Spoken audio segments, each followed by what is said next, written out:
brought him into the double blockhouse, now fighting under the double blockhouse. The question is it going to be Muskets are a little enough to defend him? behind here. The Cossacks are now getting snared by the Pumas and the Coyotes. The Explorer is now in with the triple XP tech. Some warriors are mixing. The Ottoman's doing absolutely insane amount of damage. He's on plus 36%. Look at him on the attack. It's a plus 36%. And he's just Coyotes on the Strelitz. Blockhouses are actually doing decent damage here. The Coyotes are kind of going down. The Spears are now trying to move in towards the front, and it's actually a decent fight, I think, for Tabben. Pretty good fight for Tabben, but there's not very many Cossacks. He's letting a lot of these Coyotes and Pumas kind of shred his Strelitz a bit. Finally getting his Cossacks where they want to be on the slingers, and gonna be cleaning up. Here, the ESOCs are out of position. The Carolinians as well, and the ESOCs are gonna go up top. Oh, the tree carrying here. The tree is for Sweden, and there you go. We can see some damage here. The ESOCs, all the ESOCs are dead. That's quite a lot of mass. The ESOCs coming back from their raid. Nah, that's GG. Optimus, his mass is getting completely clean. With the ESOCs, that's gonna be a big snare right there, and there is no way those Carolinians are gonna come out alive. Ladies should be able to swing this water fight.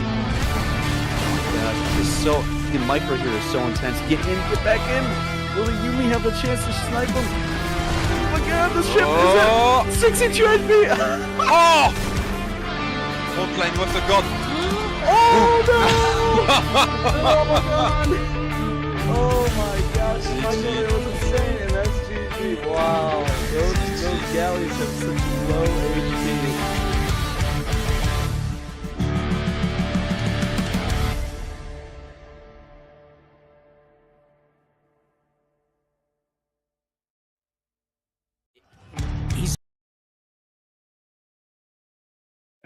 Hello, everyone.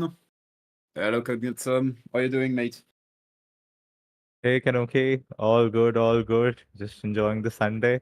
And what better way to enjoy a Sunday than a ESOC stream? It's that time of the year again.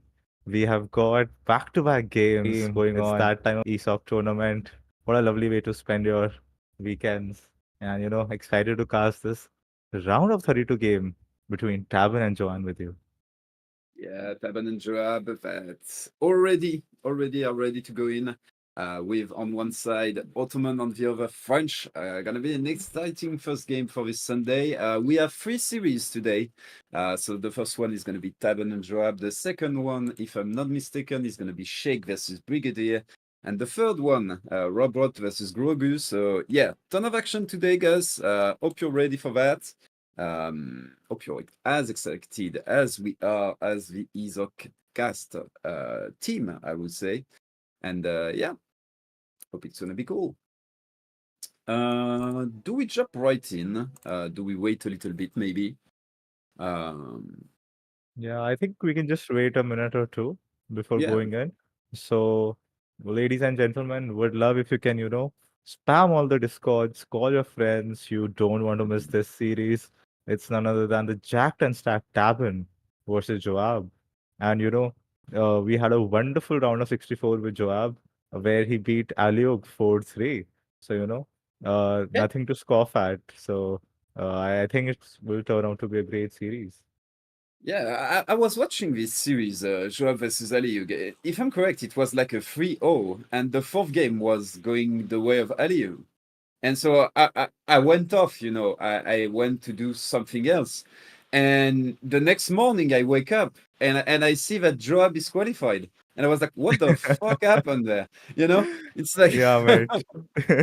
It's like when you watch a football match, you go to the kitchen, you prepare yourself a nice dinner, it takes 10 minutes, you come back, there is 3-0. It's like, what the fuck happened? Yeah, reverse sweeps that in a round of 64. One of the first games in the series. I mean, that's what this game and format is all about. You can't repeat serves. There is a lot of potential there, and momentum is a thing. And I think Aliog got just a little bit complacent midway that series, and Joabe took full advantage of that, and we had that lovely reverse sweep. It's the stuff of legends, man. And sometimes also it's part of do you have enough sieve in the tank? You know, it's best of 7. You have to be able to play at least 4 sieve very well, and if possible 7 very well. And it's not something easy.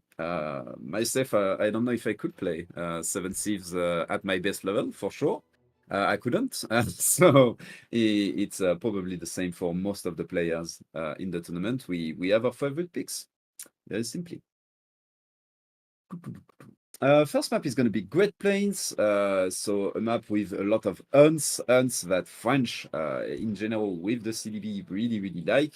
But at the same time, there will be a big trading post line, which is something Ottoman really like. Also, it's a map with a short rush distance. Once again, Ottoman really likes that.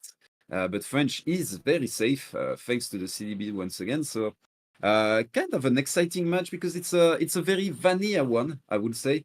Probably one of the first matchup that we saw. French and English might be the most iconic matchup, but French Ottoman is for sure up there with some of the most common one.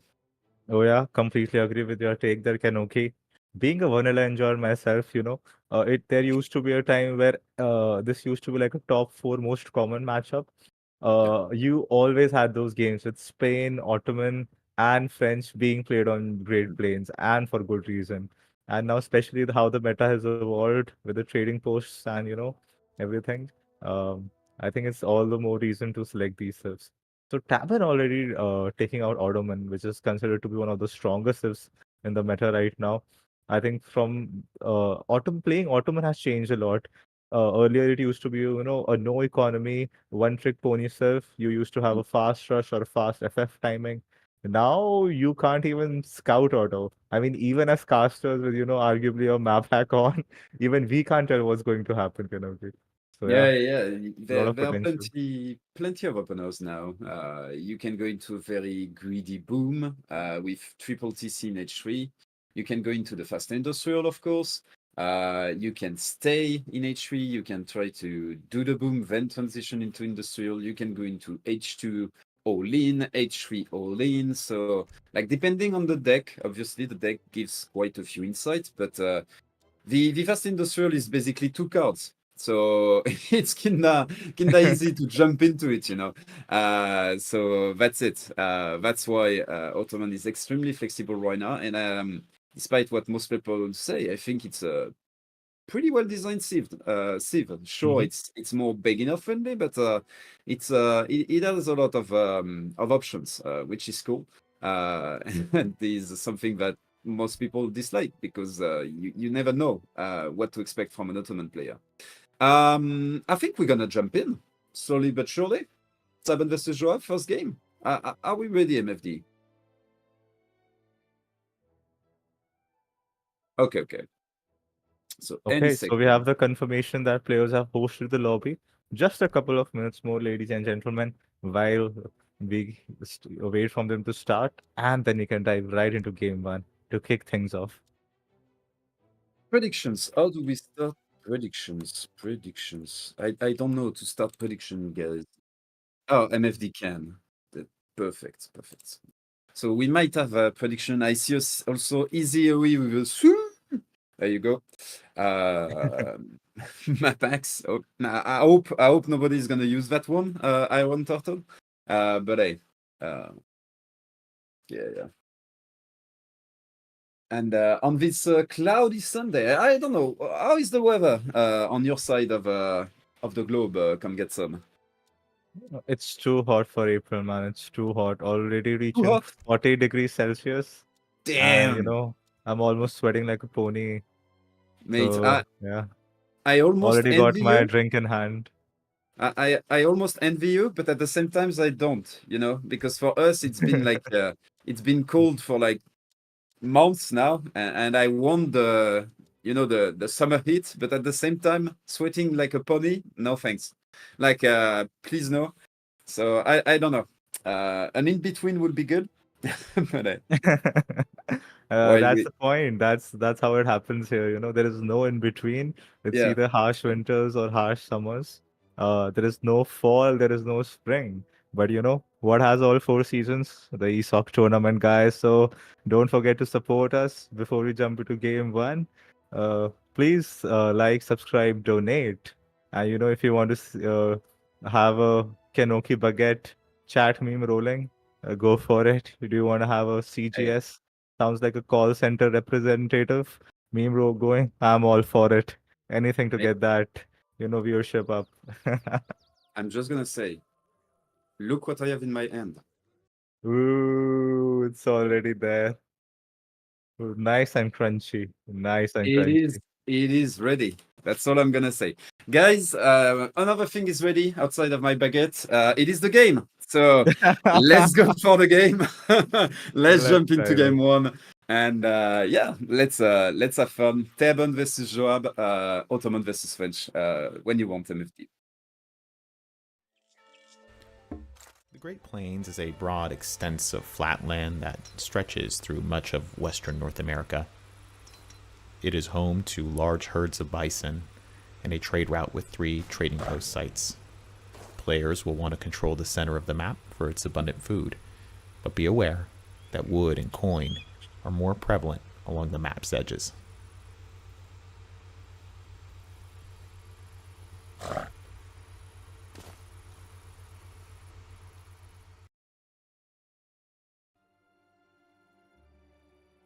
Ladies and gentlemen, here we go for the first game. Taco versus Tabben in the soft side, in the green. Taco, the green, we know why, because the cuirassiers are basically invincible on the minimap. That's why he's playing green. And on the north side, Tabben has Ottoman playing in the red. Is he going to start with the TP? Immediately throwing down the TP, so likely TP into church, and maybe no. I don't know what's the card already for the crates. We can see that he's gathering all his crates, so I'm expecting a free villager shipment here, and instead of Silk Road. There you go, that's the name. Yep. But we'll see. It'll be interesting to see if, you know, either players tries to throw down a house in age 1. You know, if you would ask any player 5 years ago, do you even need to make a house in age 1? They'll be like, what? What are you saying, CGS? What are you saying, Kanoki? But nowadays, it's the meta, ladies and gentlemen. You have the infamous Indeed. French 12-10, and we can already see Taco not chopping for a house, so he is going for that quick 12 by 10. While Tabben in the north with Ottoman, he is chopping down for a house. So I think, as Kanoki you mentioned, it's going to be a 3 villages shipment. Pretty classic. No capitalism shenanigans for Tabben here. Indeed, he's gonna throw house in H1, which usually means H2 aggression from Ottoman. So we might have a rush here coming from the side of Tabben. I hope Ooh, juicy Taco. treasures. Indeed. 85 wood on the soft side for Taco, which is really gonna help his transition. While on the north, I believe it was food, right? That has been gathered by Tabben, which is gonna speed up his edge up time. So very interesting right there. Great Plains, very good treasures on the side. 2 big treasures, usually improving your hero, your explorer in the middle. So yeah. Really cool. Reminder also, there is a big gold mine in the north side of the map towards the trading post line, which might come into play later into that game, or you can go south side for the natives. But I don't think we're going to see French going natives that game. I would be very surprised on this map, Yeah, but we can maybe have I'm a wrong. quick look at their deck for them. I will not even No. try to pronounce that if you gave me a drunk vet, Kenoki, the deck name. But we see a pretty standard Torneo. French deck. Yeah. Yep, I think you nailed it. Just one thing to point here, you know, a sign of a good player is how well you can adapt. And I think Taco just showed us that. As I was saying, he was going for the 12-10 build, but because he got a 85 wood treasure, he did chop 15 wood extra Mm. and went for that early house. Still a respectable age of time, clicking up at 240 and going to H2 with the quartermaster, I suppose. While Tabin, you know, even going for capitalism, the second shipment in age 1, and the way he's putting his explorer signals to me he will drop that middle TP down so he can get that third shipment before he hits age 2. Will be very interesting to see how Tabin plays it. Could be a Cav semi, could be a Jan semi. Too many options to even count here. I'm expecting a big gen pressure right there.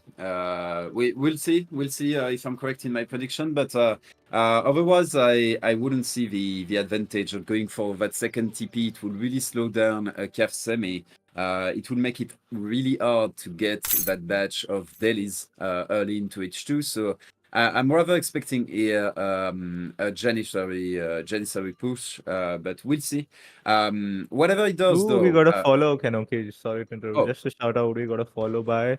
I just missed the name. I'm sorry, but yeah, thanks for the follow. Thanks for tuning in. But yeah, we have got both players hitting H2. 5 villagers instantly really? from Tabben there. And, pretty strong build. Who says Ottoman does not have the economy? Even training a Mubir, which is the Ottoman's unique spy, maybe to snipe down the French hero. And going And into a calf yeah. semi, you were right, mate. So it's gonna be a calf semi on the side of Tabben. That timing on the daily might be hard though to get, but we'll see. On the side of France, he's also gonna go for eco, I believe, with the 4 CDBs.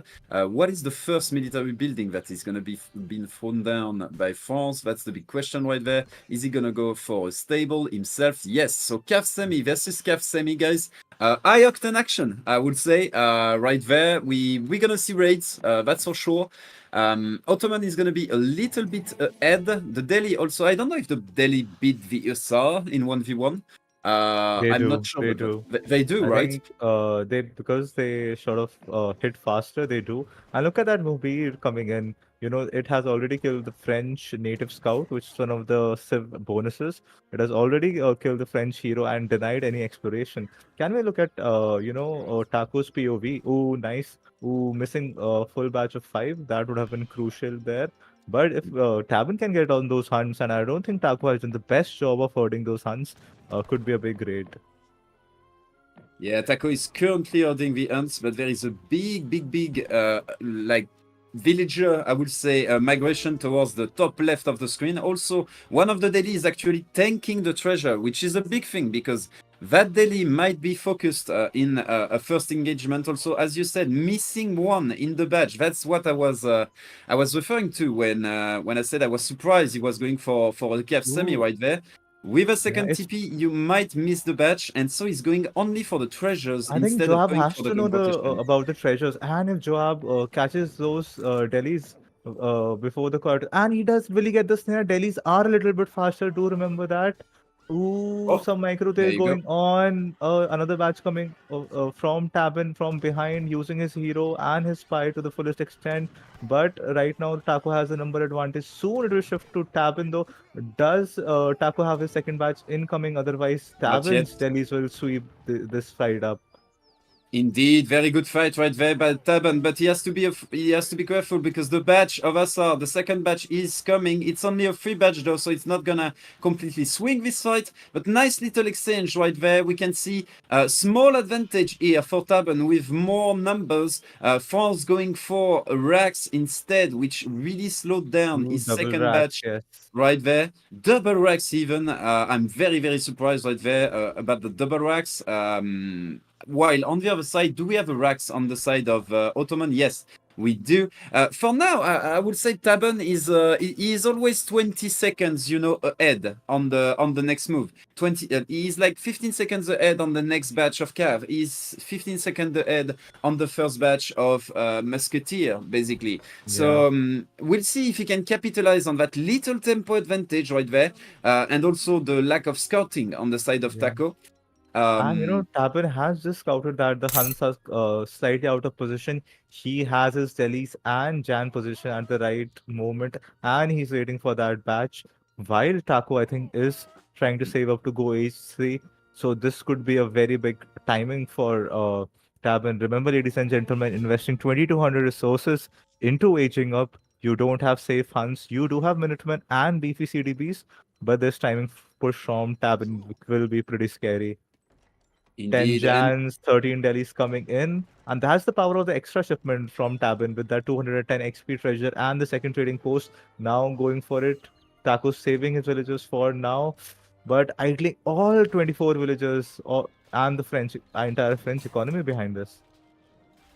Indeed, the entire French economy is idle. We don't see any way he could get access to his Minutemen right now. He's gonna try to micro with the town center. He needs to keep at least 2 more houses. These houses can fall down, but an extra house will mean he is popped. And if he gets popped, he won't be able to send any shipment in H3. He was able to get his first shipment right there, but is that gonna be enough though? Because that's a lot of Jans still up right there. We can see reinforcement. Oh, he missed. He missed the batch. He missed a batch of Janissaries, and that could be huge. Tabben missed a batch of Janissaries right there. We could see 1 batch reinforcement. He's gonna try to siege an extra house right there. It's gonna completely pop France. So France is gonna have one shipment basically right there, which is gonna be the Dragoons. And with that, he has to clean all of that army. Is that something really plausible? Maybe with the TC, maybe with the CDBs on top of He that, does but he have has to be Minutemen very right now. conservative. He does have Minutemen right now. Indeed he does. But Tabben is gonna keep going for the houses right there, and it's really smart because all of that. Nice Oh, counter nice raid. trade. Indeed, all of that investment into those racks is meaningless as long as you don't have population to actually produce units. What is the decision from Tabben right there? Is he going to continue putting the pressure? No, he's transitioning behind that into Fortress Edge, which is really smart right there. He needs to make sure he doesn't lose too many villagers behind this. He idled the French economy for so long. It's gonna make sure his transition is gonna be super safe right there. He just needs to keep those dailies alive, and yeah, well played right there by Tabben. Nice advantage early in this game. Eco-wise, he's ahead by 2 villagers, but of course on one side we have CDB, on the other side we have villagers, so we cannot really compare. When it comes to shipment, basically equal right there. Careful though, those dailies, Oh they man, how shouldn't die much like this. value? But Kenoki, how much value are those 5 Dragoons getting? I think they have Indeed. already cleaned up 4 Hussars. A lovely counter raid by Joabe. I think sweeping off 2 Ottoman villages and forcing the Ottoman Minutemen. Did lose a couple of Dragoons more than necessary there. Taco being a little more aggressive than he would like to be. But I don't think it's game over yet. 1K would behind this, even going for amalgamation. Quite greedy from Taco. Now I think he'll go into Skirm Goon while we have. Do we have an artillery foundry here? No I artillery didn't saw any. foundry from Tabben. Interesting. Usually, if you go for Cav archers, you want to go into those Abyss Arus. gunners, the strong Abyss gunners. Don't have that right now. Might change. Taco being an arsenal enjoyer already at 11 minutes. He does not have. He has 4 dragoons and he is already queuing range cavalry caracol. Indeed. And on the other side, we have the reaction that he's going to be full Cavarcher at this point. So yeah, really both players, they are going to play basically the map with a very mobile army composition. Dragon on one side, Cavarchers on the other. Both of them want to stay on the map. Does Tabben has the card that makes it so Cavarchers have more damage versus Villager? No, it doesn't. Okay, it doesn't have the Church card as well. So, one more nice daily. nice. Yeah. One more daily going down right there. And Is Taco a team enjoyer, man? The way he's playing, being active with Cav all around the map, trying to go for those pesky raids on GP, reminding me of those, classic 3v3s used to have in the good old days. Even going for counter infantry rifling, wow. So these Skirm Dragoons are on steroids, Kenoki, right now. There is the artillery foundry from Tabben to round out the unit composition. Indeed, both players are going to round out their composition right now. Both of them going to add Skirmisher.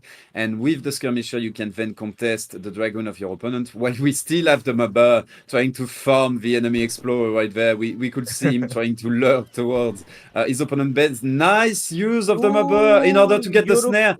Yeah, saves the Euro or the Ottoman villager with like 5 HP. Can we look at the HP on that? 5 Damn, HP Euro. Indeed 5 right there. We can see the first batch of Skirmisher though is on the side of Taco, but we're gonna have a big shipment of those Abyss Gunner plus a batch, and boom, suddenly we have basically equal force on both sides. But I would say that the Abyss Gunners are probably better than the skirmisher at that stage of the game. And first trades right there going in the favor of Ottoman usually. But we'll see. He needs to make sure his cav archers don't tank at range exactly like this. Please do not. Put your Abus gunners in front and make sure that those guys are the one tanking. But yeah, there you go. The lack of physical resistance, I would say. Nice pull from Joabe. Siege resistance. Tabben going in melee to sort of thin down the skirmisher mass. And remember, you know, when cav archers get up close and personal, they actually have a higher DPS than dragoons. And Aber's gunners behind all that, which that bombard damage, negating all that skirmisher armor, just plus 12s everywhere. The French skirmishers have been thinned down. Good trade for Tabben overall, I think. Indeed, but we can see the transition from Taco is already coming behind this. It's going to be the Cuirassier. However, with less skirmisher, the Cuirassier are not going to have the same impact because those cavalry archers are going to be able to stand their ground and basically tank the Cuirassier, while with skirmisher they wouldn't be able to. Because they would get shredded basically by the skirmisher. So really nice pickup right there by Tabben, consolidating his lead in this early fortress edge right there. But yeah, Taco not out of the game yet. The Cuirassier are on the way, and we know how a single raid of 3 Cuirassier can completely turn a game. If, for example, he touches some of those gold villagers that we could see, you know, a few two more swings, and suddenly you have 5 villagers that go down. So that's the beauty of the French Cuirassier. I completely agree, Kenoki. 2 things. First, the way you pronounce cuirassiers. Mwah, chef's kiss.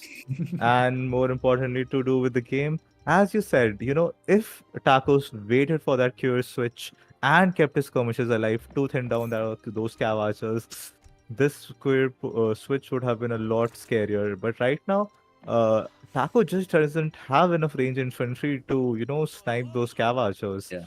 And I think even Tabben has few Janissaries left, which he can put in melee mode. And look at that Ottoman mass. Look at that Ottoman mass.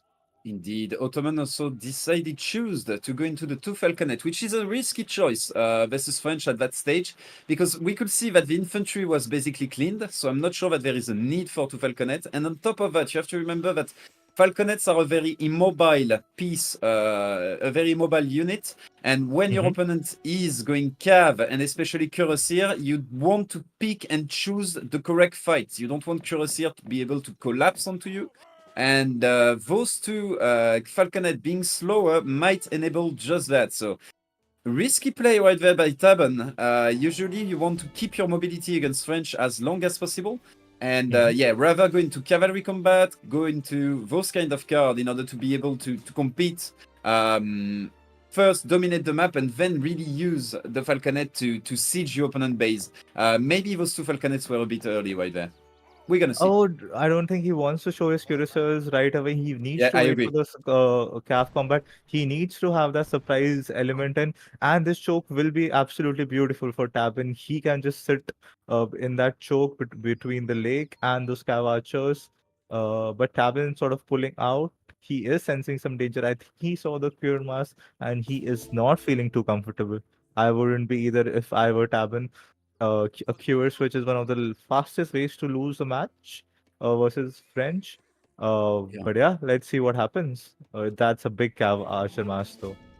Yeah, but we can see that Taco is not going into skirmisher. He's just reinforcing here with Cuirassier, using actually the Dragoons in order to tank. Then we have the Cuirassier coming in. That's really, really smart right there to make sure that those Cuirassier are going to be harder to focus with the Cav Archers. Is that going to be enough though? Remember, a batch of 5 Cuirassier is going to come behind this, but I wonder, are there enough Cuirassier? Only 2 surviving right now, and the Cav Archers absolutely deleted the mass from Taco. There you go. Game 1, ladies and gentlemen. Oof! Big oof right there. Yeah, those French cuirassiers got devoured faster than, you know, Kenoki devours his baguettes. Exactly. And trust me, you don't want to be my baguette. That's all I'm gonna say. Yeah, that was a game 1 right there. He literally impaled himself onto that Ottoman composition right there. Those Cav Archers absolutely shredded. the Corsair of Taco right there, while the Abasgans were correctly pinging off the Dragoons. So very, very nice play here by Tabben. Maybe not the best engagement by Taco, but hey, he felt pressure to take that fight, and he got punished for it. Yeah, I think he was in a desperate position after losing those initial scoms. Even the H2 battle, in the middle Yeah. was in favor of Tabben. Tabben had secured sort of a lead there. Joab did try to, come back. He had a good raid. He used those 5 dragoons to kill a couple of those Delhis in H2. But just, it's the Ottoman composition, which is just way better. And Joab just deleting some of his skirmishers. And it was just not enough to, provide covering fire behind those cuirassiers. And those cav archers just went pew pew pew pew pew pew with their arrows, just descendants of Genghis Khan, and giving Tabben game 1 in this best of 7. Indeed, indeed. While in the chat we have Shakashulu saying, "Who is Ace? For the blind is the vision. For the hungry is the chief. For the thirsty is the water. If Ace think, I agree." And I'm not gonna continue, guys. I'm gonna let you with that beautiful copy pasta right there. But yeah, Ace is not gonna play today, but is he in the tournament actually? Big Ace. I haven't seen his name, so I'm not sure. But maybe. Sadly, we don't have Ace in this tournament. I think Damn. the couple of big names missing are, of course, Julian K, Kaiser Klein. I think Kaiser had announced his retirement in Age of Empires 3. Indeed. Fingers crossed for that. But Kenoki, I think we do have so many big names this tournament. We have Haza, we have Kinnisi coming back after a couple of tournaments, and we have the usual suspects, Angers, Optimus, Frontline, and we have some, new names on the block. Not new to Age of Empires 3, but new to the ESOC tournaments, but very strong players. You have Keter Boy, who was the finalist in the last H2 tournament. We have Phoenix, who is, top of the ladder, top 5 in the ladder, if not higher. And we have good old Optimus the Magician. So yeah, it's going to be a fantastic tournament. That for sure. But are we gonna have a fantastic game too? That's the big question right now. Tabben is gonna play the Portuguese. So we go from the rush into the full grid. Maman cannot decide what he wants to do. So we will see. Portuguese. We saw earlier this tournament. Our boy Soldier going into a Portuguese revolt, playing a Brazilian revolt, playing as Portuguese. So we'll see if Tabben felt inspired, I would say, while Joabe is going to respond with the Russian. So basically, once again, rush versus grid right there, but this time the grid is more extreme and the rush is more extreme as well. So we'll see. We'll see how it goes for both players. Yeah, interesting matchup indeed. And the map will be Ivory Coast. But just saw the viewer count. We have well over 200 viewers. Thanks for tuning in, ladies and gentlemen, for spending your Sunday afternoon with us. Yours truly, CGS and Kenoki. Proud to present you this best of 7 in the round of 32. Tabbing emerging ahead in this best of 7, 1-0 versus Joab.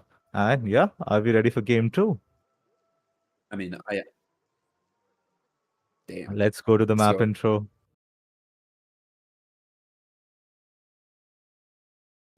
In this region, the coast is lined with mangrove trees and lagoons, which give way to grassy plains and eventually a plateau.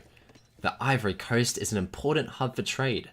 The naval trade route connects Africa with Europe and the Americas, while its counterpart on the mainland connects the coast to the savannah, and controlling these routes is critical for victory. The land trade route bisects the plateau in the north, so each team has access to easily defendable resources away from the water.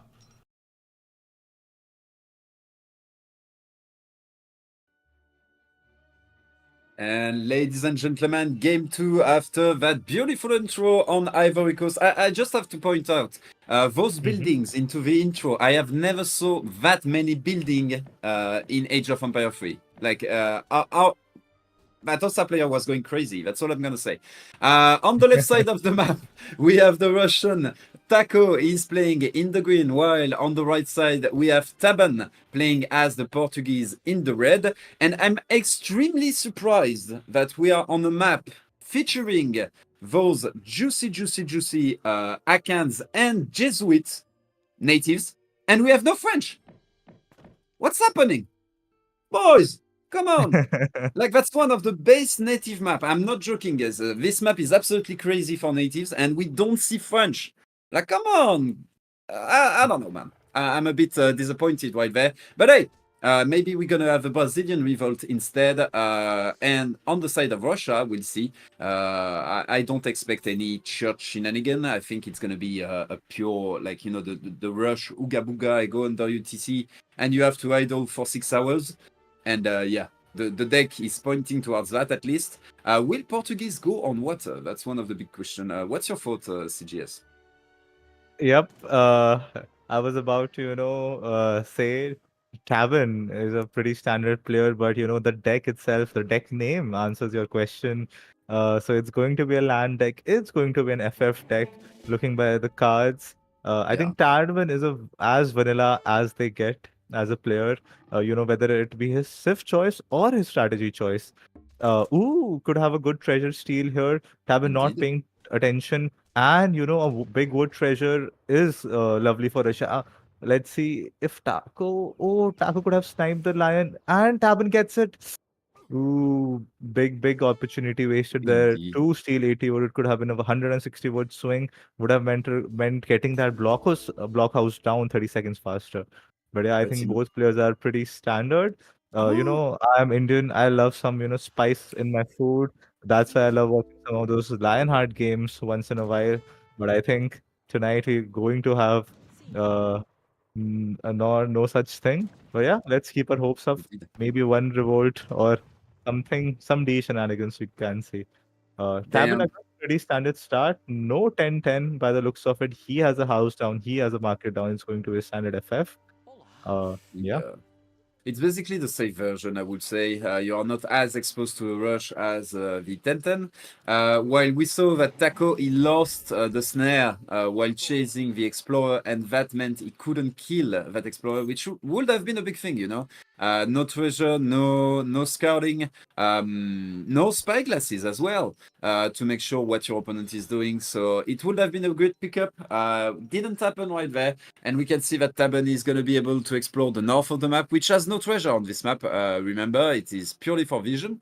And all of the treasures are in the south, and that's where Taco was heading towards. He's going to collect all of them right there, 85 foot. So sure, he didn't got the wood treasure, but the loss of HP on the side of Tabben is going to be an issue, while we have the blockhouse coming up in the middle of the map. Logically aging up with the quartermaster on the side of Russia, while Tabben, what is he going for? That's the big question right there. I think that's the 2 settlers and 2 cows treasure. I think it's a nice variation of the classic 500 food FF.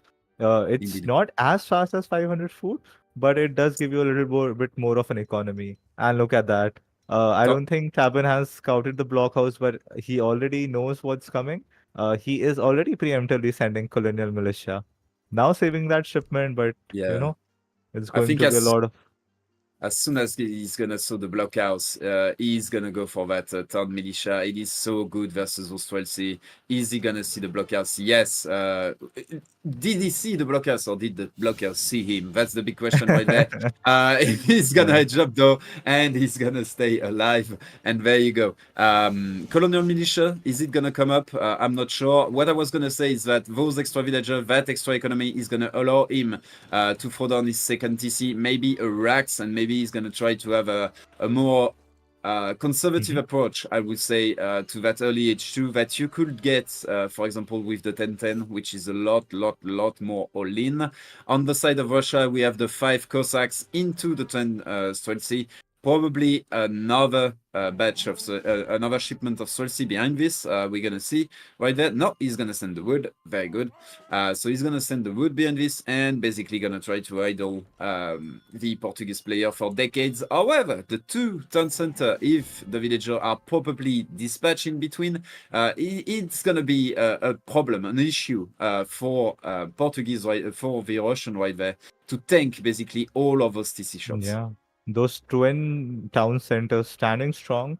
And do remember, Colonial Militia is an excellent card versus Russia in particular, because otherwise, you know, town center shots do require 2 shots to one-shot a Stellet. Like right now, you can see even a full town center shot does not kill a Stellet in one go. They are left with 9 HP, but that'll change completely after the Colonial Militia coming in, which will make killing Strelets or the Russian units twice as efficient. So it'll be 2 Indeed. Strelets and 2 shots with Tabben's macro. Good thing about Tabben is he is already queuing for age 3. What is the politician here? Is it the Shotel Warriors? Is it the fast age up? The Ethiopian Keen? Yes, he will get the Shotel Warriors, which will be even better against the Strelets. What do you think Taco's follow-up here is? He can't be pushing under these 2 town centers. Will he go for the trade line? Will he go for some dock economy? Will he sort of, you know, try to follow Portuguese in H3 here? Okay.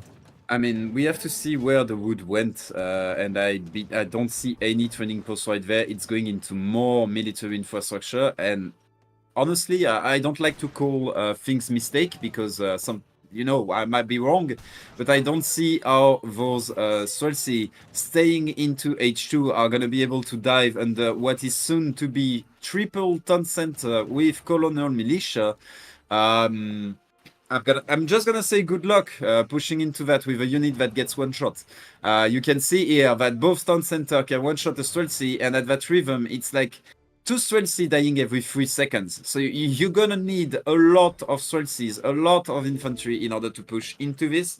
And I don't think Russia will be able to sustain this. I would rather have all that would be, as you said, used into the TP line, used maybe even in the water. You know, that could have been an option right there.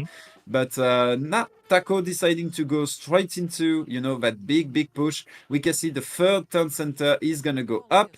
A little bit on the side, so a little bit exposed, but very, very soon he's gonna have what he needs in order to protect that 3rd town center. Maybe he's gonna even go for the shoreline, which means that he's likely looking to go into water play. And not gonna lie, it will be a pretty big insult to Russia right there if he goes into water on top of going for a land economy. It's like, yeah, I don't care about your pressure. I am more than fine. I can even grid. I'm not sure Look that's at what how Tabben comfortable gonna do. Tabben is feeling, Kanuki. First shipment in H3 versus a Civ like Russia is 1k wood. You know, a Civ that already has 3 town centers going for 1k wood first. That is how comfortable Tabben feels with the Colonial Militia card right now. That'll help Indeed. him get all his infrastructure up. If it were Lionheart, we were already having a fort or 2 instead of the 1k wood.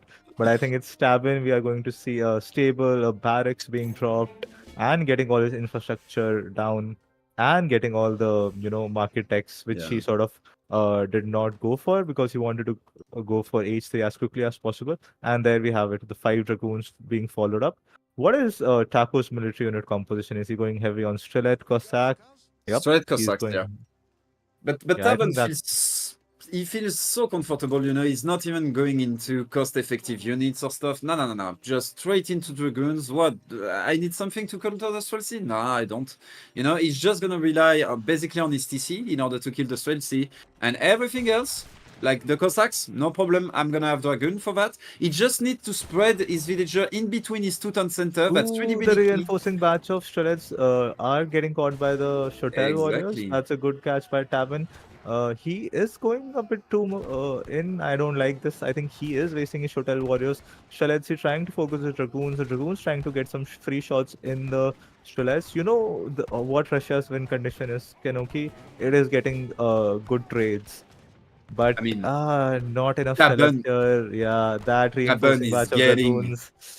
Tabben is getting a fantastic trade right there because while we were focusing on those shuttle warriors, 2 TCs were killing a Streltsy every 3 seconds.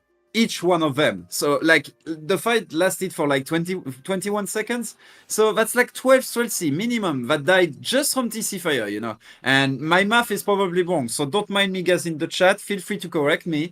But like that fight was terrible for Taco right there. He lost all of his infantry. So sure, he still has some Cossacks, but what are Cossacks good against basically what is enough in terms of Dragoon number in order to one-shot a Cossack? Especially if he still has to dive into those 2 TC next to each other right there. I don't really see an out for Taco as long as he keeps trying to go into that base. And on top of that, the hunts are slowly but very surely being secured right there by Tabben. We can see that he's finally adding here the racks, so he's going to be able to start batching some of those juicy skirmisher. I can't remember the name. Even Russia following Portuguese, up the in Castadore. the Castadores, yes. The Russia, Taco knows that, you know, his push in H2 didn't work, and he needs some siege to, you know, sort of beef up his mass and Break. get those break those twin towers. I mean, he can't crash. Okay, I'll not go there. I'll not go there. So yeah. Instead, Tabben going for some halberdiers. I think he's looking for a 3 organ shipment, and he wants some, you know, meat shield units to sort of body block those Cossack mass. So I think Indeed. that's pretty smart from Tabben. So I- yeah, I really like, you know, 10 halberdiers in early H3. It makes sure that any curve that translated from H2 is basically worthless, you know, like it is just such a stop, you know, you get snared, you take immense amount of damage. It's hard to kill because the mass of skirmisher is usually not high enough. For Russia, it's a bit different because they have the Streltsy, of course. But one thing I wanted to point out, though, is that Russia was having full map control during like the last 7 minutes. But Tabben, he kept his TP on the north side during the entire time, sustaining his shipment eco. On top of that, he got away with a TC at the bottom of the map, securing an extra hunt of elephants we can see here. And on top of that, he was able to herd another hunt of elephant, and he's still herding another hunt north side. So, like, Tabben has got away with basically everything in this game for now. And all of that pressure from Russia, all of that map control didn't translate it into any exhaustion, I would say, of Tabben economy, almost. So, yeah, it's going to be an hard game from there for Russia. However, Russia in the late game will always be a very scary sieve. So it's going to be on Tabben to make sure that he can exploit like his late Fortress Age, I would say, in order to punish Taco right there. I think you have an excellent reading of this matchup already. The advantages I've highlighted have translated into the sort of 3K score gap here. The point of playing Russia, you know, is capitalize on that map control. You have villagers and cheap, effective army training in batches. So you sort of, you know, keep getting good trades, and then you sort of out eco your opponent behind all that map control. But the problem has been, you know, Tabben being able to boom, get those hunts in with those 3 town centers behind this. His eco is just taking off. So we have the 2 Falconet push coming here. Tabben replying with his own 3 organ gun shipment, and I think 3 organ gun does trade fair versus 2 Falconets. Tabben has the better economy. Soon with this mass, he'll be able to break out towards the map. This is looking quite hard for Taco here, honestly. Indeed. But to be fair, if we look at the villager, we can see 54 on the side of Tabben, while we have something like 45 on the side of Russia. So Russia is not out by any means. He will need a second TC, though, in order to keep competing going later into this game. Every minute without a second TC right there is really playing into the hands of Tabben, unless, of course, Taco can make something happen. But that's on him to make something happen. It's all about the cannon micro right now because with those halberdiers it's almost Oh, impossible to go in. Oh, but is Tabben choosing to go in instead? Behind those two blocks is nice ooh. volley on those falconets, getting half of those halberdiers. Meanwhile, Taco losing Falconets? one. Falconets? Oh, Hussars Oh, connecting. very nice Nice, pull. nice drag box micro right there. Halberdiers going in. Stella shooting from the back. Caustic's body blocking. One Falconet still alive, engaging the Cassados. The organ gun's not in the fight instead, shooting the blockhouse, which is not good.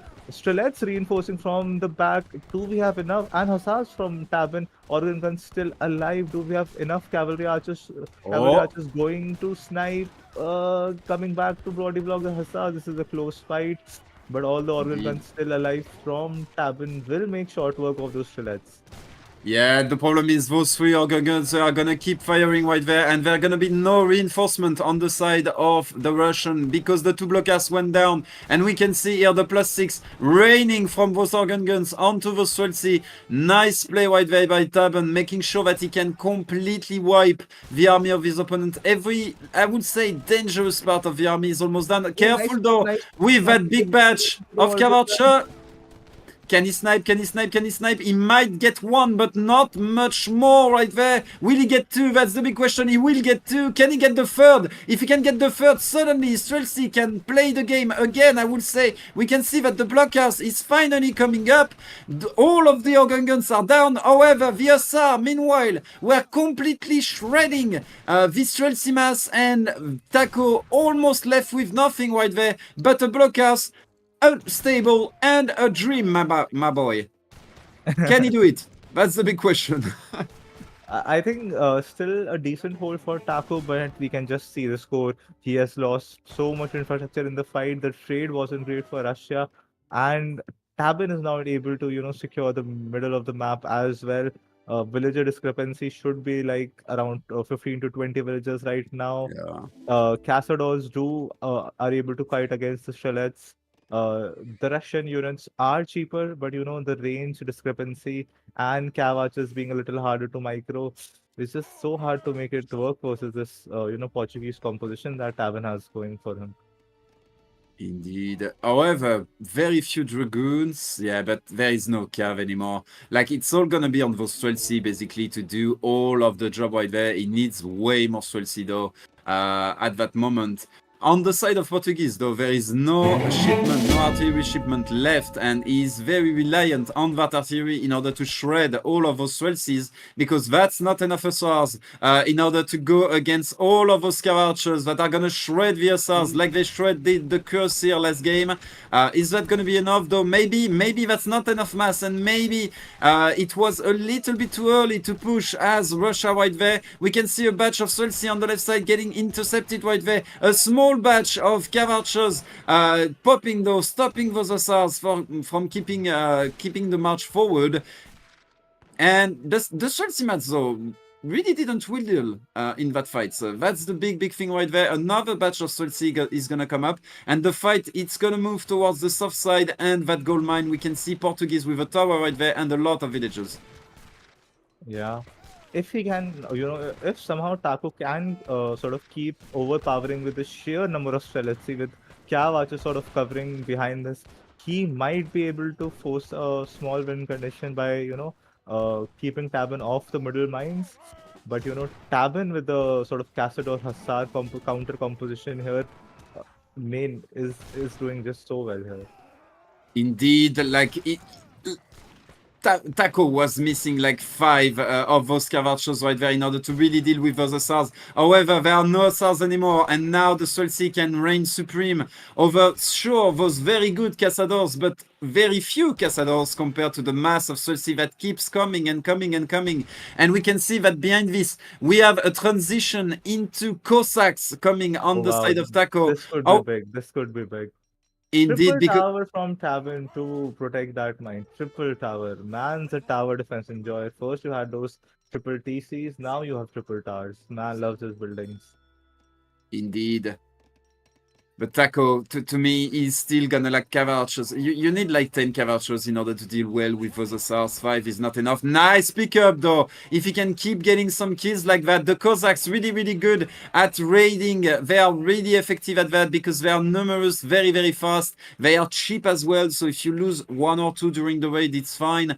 Tabben being forced to pull his villager back. I really like what Tabben is doing though. He's trying to expand on the forward mines before retracting onto his safe mine at the north, also behind this base. So very smart right there by Tabben to try to not exhaust his safe resources and try to contest the map as long as he can. But for now, Taco is really doing a great job just massing, you know. And as long as Tabben doesn't have those organ guns back, it's gonna be hard to deal with that many Streltsy. Losing a few villagers here on the side of Tabben. Remember, it's not Ottoman, they are not free.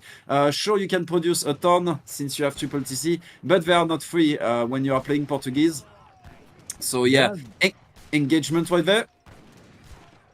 Yeah, I think what is let's focus on the fight right now. Triple tower, Cossacks not getting a good position here, pulling it back, repositioning his army. Halberdier is getting in with those halbs, now putting them in cover mode. Tabben desperately trying to use the Castador range here, trying to go back. I think Triple Tower is still doing very good.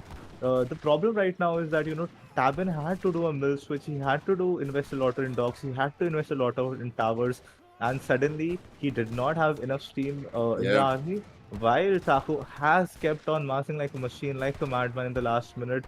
And if Russia can somehow force Tabben away from these resources, sort of whittle down these triple towers, catch these villagers in the towers, mates, he could come back. That was the worst possible fight. The fort coming in, will Taco go down to the fort? Wow. Can he siege it? Can he siege it? That's the big question right there. But yeah, this was the worst possible fight from Russia right there, from Taco. Under 3 outposts, with basically a very bad engagement, his Streltsy getting jumped on by SRs, etc. He won! That, like, just the sheer mass of those Streltsy, if he doesn't have those organ guns in order to splash through the Streltsys, he's gonna get absolutely mauled, like completely overwhelmed by the mass of Streltsy right there. Can he get some damage on the fort? I don't think so. He's gonna leave that fort alive. That's gonna secure the position here for Tabben, but this fight is really not a good sign for Tabben right there. His composition is simply not working. He needs AoE in order to deal with Russia right now. That's what this fight is really telling us. The problem is though, Kenoki, is what happened to Tabben a couple of minutes ago is happening exactly to Taco right now. Now, Taco is about to run out of hunts pretty soon. He has the northern berries and mines, but as soon as he runs out of hunts, his remass will be painfully slow. So Taco has the slight momentum right now. He has the military advantage, but he needs to push it. He needs to push the mines and Tabben off the resources in the north, while Tabben's, you know, economy, the dog boom, the mill boom, the transition will gradually pay off, and gradually Tabben will be able to hold against this. Advanced artillery coming in. I like this. I like this a lot. I really love this. Yeah. Because it's gonna enable him to pile up damage from a safe position.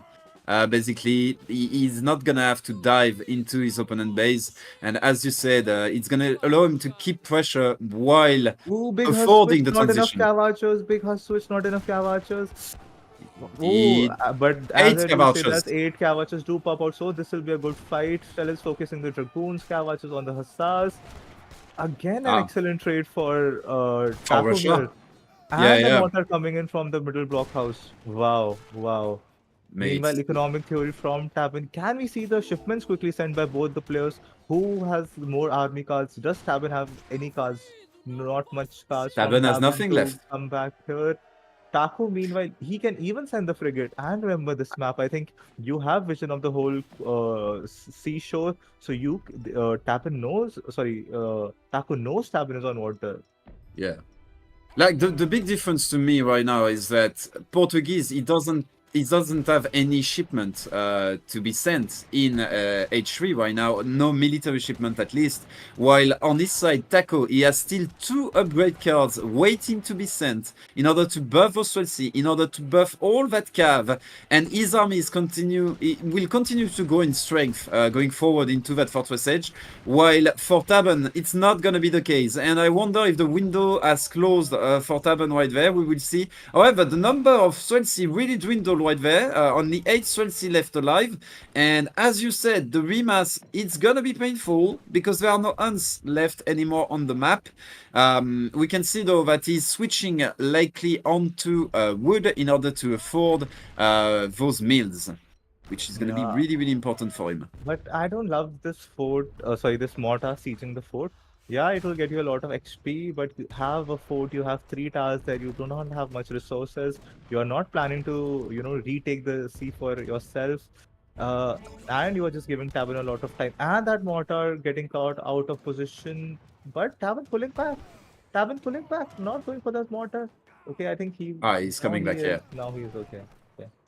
Yeah. I think he's trying to break that soft position, indeed, which has been up for quite a while now.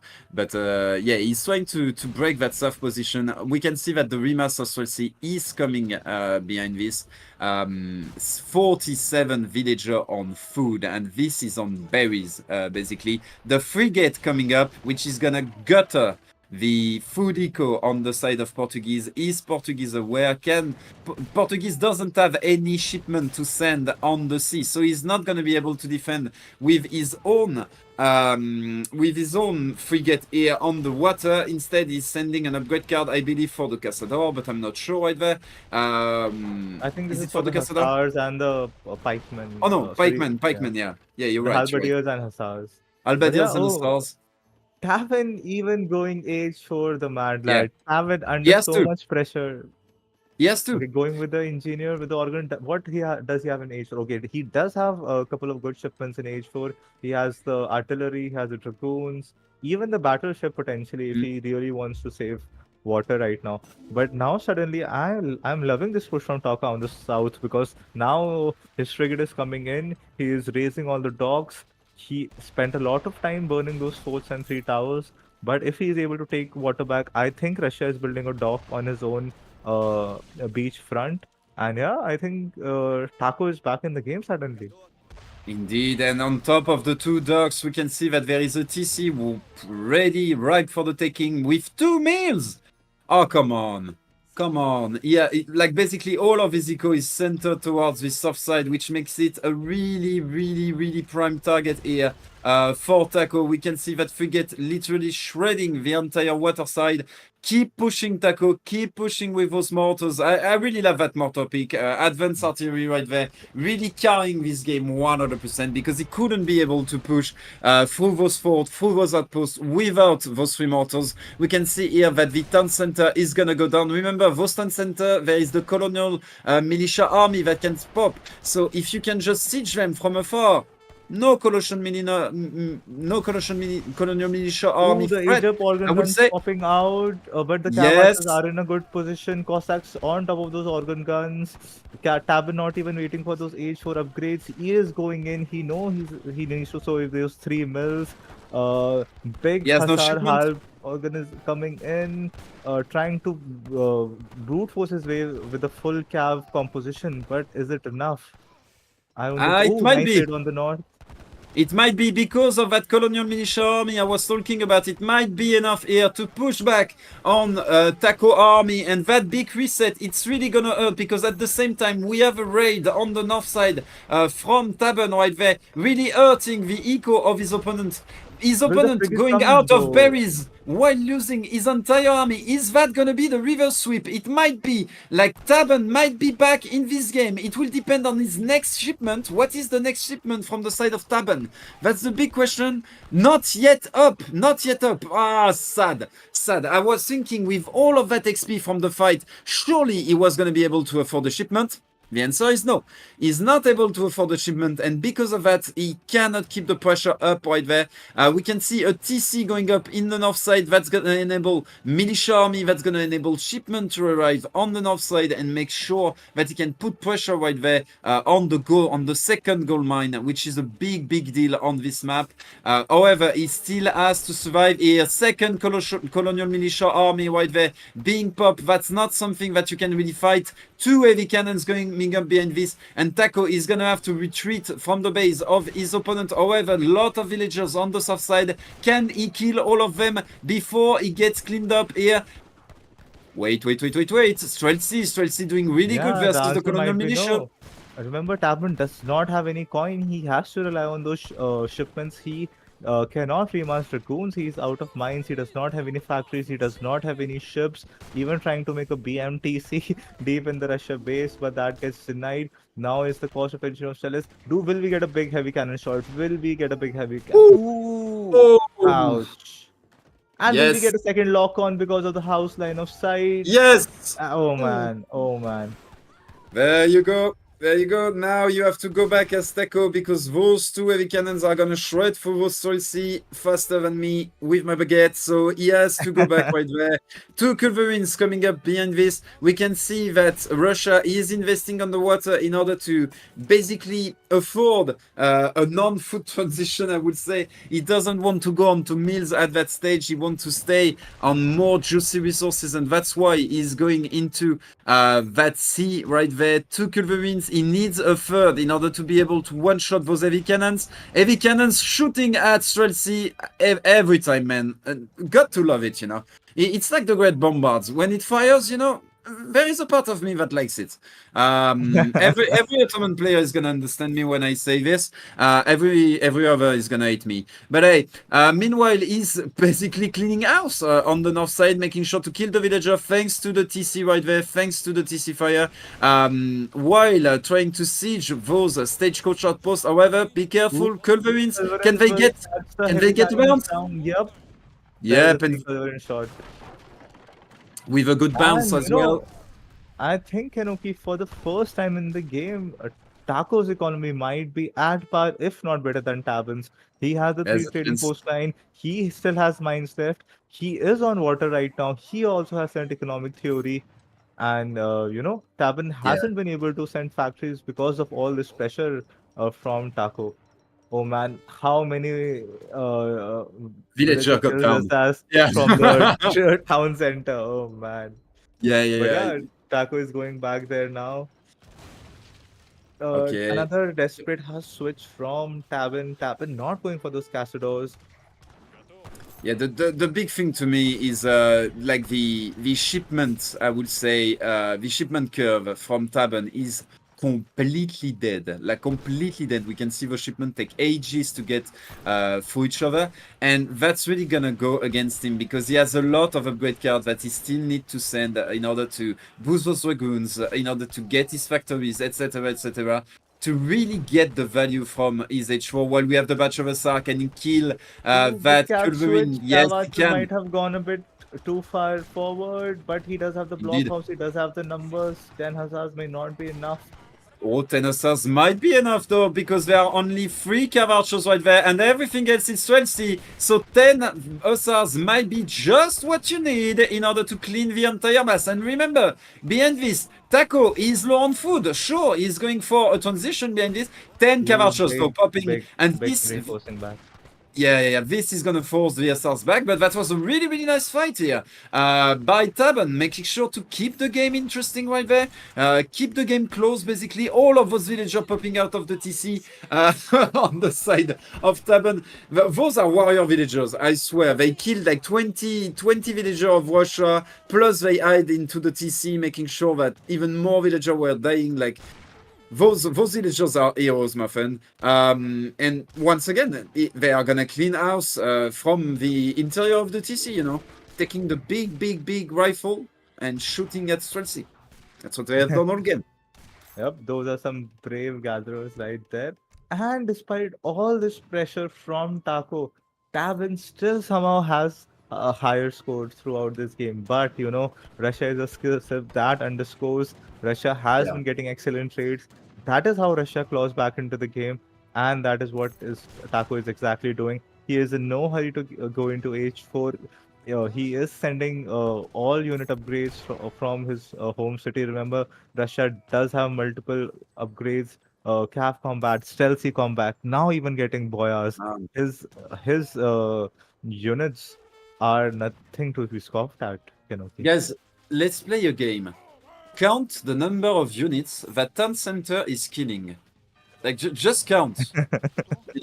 It has been killing 10 units already. That town militia has been paying so much just from that TC. Look, another Cavacha. A Cavacha is like 180 resources, I believe. That's the 5th he killed in a row. Like, that thing is just shredding his opponent. And yeah, Taco finally realizes, I cannot stay under this thing. No, you can't, especially with an army closing onto you. And there you go, the 2 mortars in order to deal with it. Because with Colonel Militia, you cannot stay under that thing. It's simply not possible. Look at it. It's still shredding Cavachas. Three shotting them basically. 1, 2, triple shot. Boom! Another Cavacha. There you go. How expensive is a Cavacha? MFD, can you click on one so we know? Yeah, there you go. 160 resources every 9 seconds. Like, that's a ton. It's like 4 villager producing basically, but he's killing units at that rhythm, boom, boom, boom, every time. So finally we see the 2 mortars, but behind this Tabben, has he been able to send the card to upgrade his how are they called? Oh, he doesn't have the card in order to get the range onto his dragoons. Okay, I'm very surprised here. Okay, so he doesn't have the card actually. Finally, the TC Taco going down. does need to catch those villagers, though. Yeah, can he though? I don't think he can, because those villagers that are tanky, sure he's gonna pick 1 or 2, but can he clean the entire villager mass? I don't think so. Yeah, because the army is way too close right there on the side of Tabben. And Russia finally, themselves falling into H4. H4 logistician. What does that grant to Kenobi? the logistician, I believe, is it a fort? I believe it's a fort, right? On the side of Russia. Let me double check. Oh, yeah, I'm gonna check quickly. Look, Russian logistician.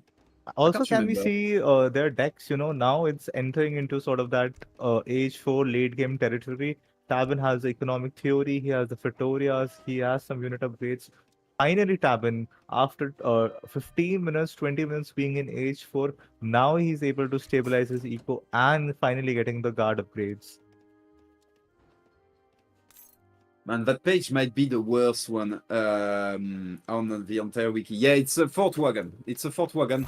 So that's what he's gonna get right there, a fort on the side of Russia, which is gonna make it very difficult for Tabben to push, because he has no siege yet, and I'm not even sure that he has an artillery foundry in order to deal with a potential fort.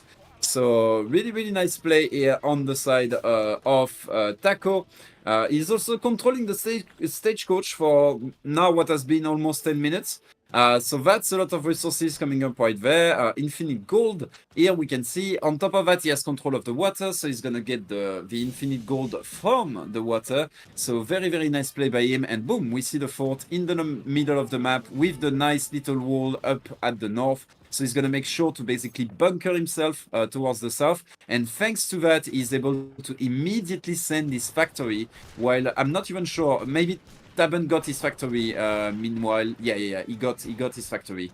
Tabben, that is, yeah, his second factory is finally on the way. Can he get the fort? Can he get the fort? That's the big question right there. Yes, I think he can, because that's way too many SRs. He's gonna kill the fort right there. Can he keep going? Can he clean the opponent composition? I'm not sure, because that's a lot of Cavachers right there. For now, VSRs, they're striking against Cavachers. They want to be on guard Hussars. It is guard Hussars. It is guard Strelets.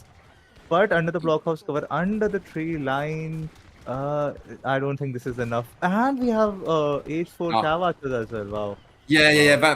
That's not enough for SARS right there. They got shredded once again here by the Cav Archers. MVP of both games, those Cav Archers right there. Meanwhile, we have the goons trying to do their best, but they have to fall back right there. Under the blockhouse, you might have 20 Swelcy suddenly popping out and absolutely shredding those goons. So you cannot keep going without VSRs in front in order to deal and in order to tank all of those Swelcy. We can see a batch of 10 SRs following up right there, but what he is missing right now is Cazadors. He needs some of those Cazadors in order to deal with the Cav Archers, but he just doesn't have enough. His opponent is doing a very nice job of cleaning them every single fight. Once again, VSR is going in front, but look at the amount of Cav Archers. And sure, there are Cazadors trying to fight them, but look how long it takes to kill even one of those Cav Archers. It's way too slow right there, and I feel like Tabben is out of breath, mate. Like me. Yeah. He's out of breath. And you know, one one constant advantage that Taco, and finally Taco, look at that 5k score lead finally for the first time in this game. One thing that I love about Taco, for the last 10 minutes, he has been on 200 pop. And we love that Russia rematch, that scary Russia rematch with the cheaper and effective units. And it's not even, you know, weaker units at this point. Look at the stats. They are better than the Cazadors even. Not strictly better, but way more cost effective. That's for sure. And every time he's gonna trade one Swelcy for one Cazador, he's gonna be fine.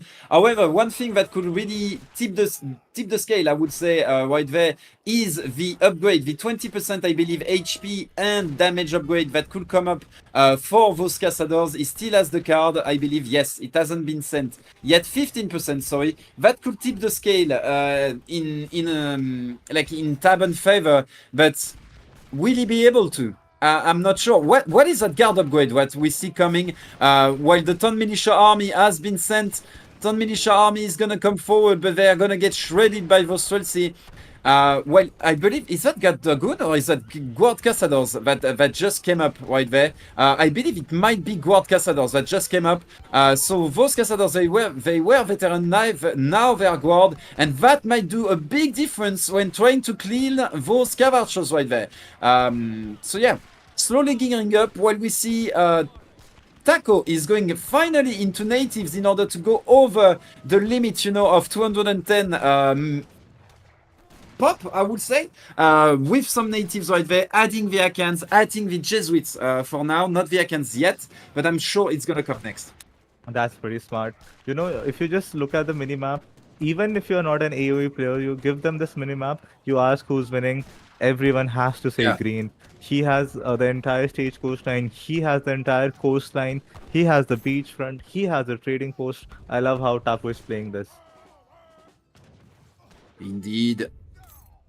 But I see in the chat, he just need to go goon in artillery.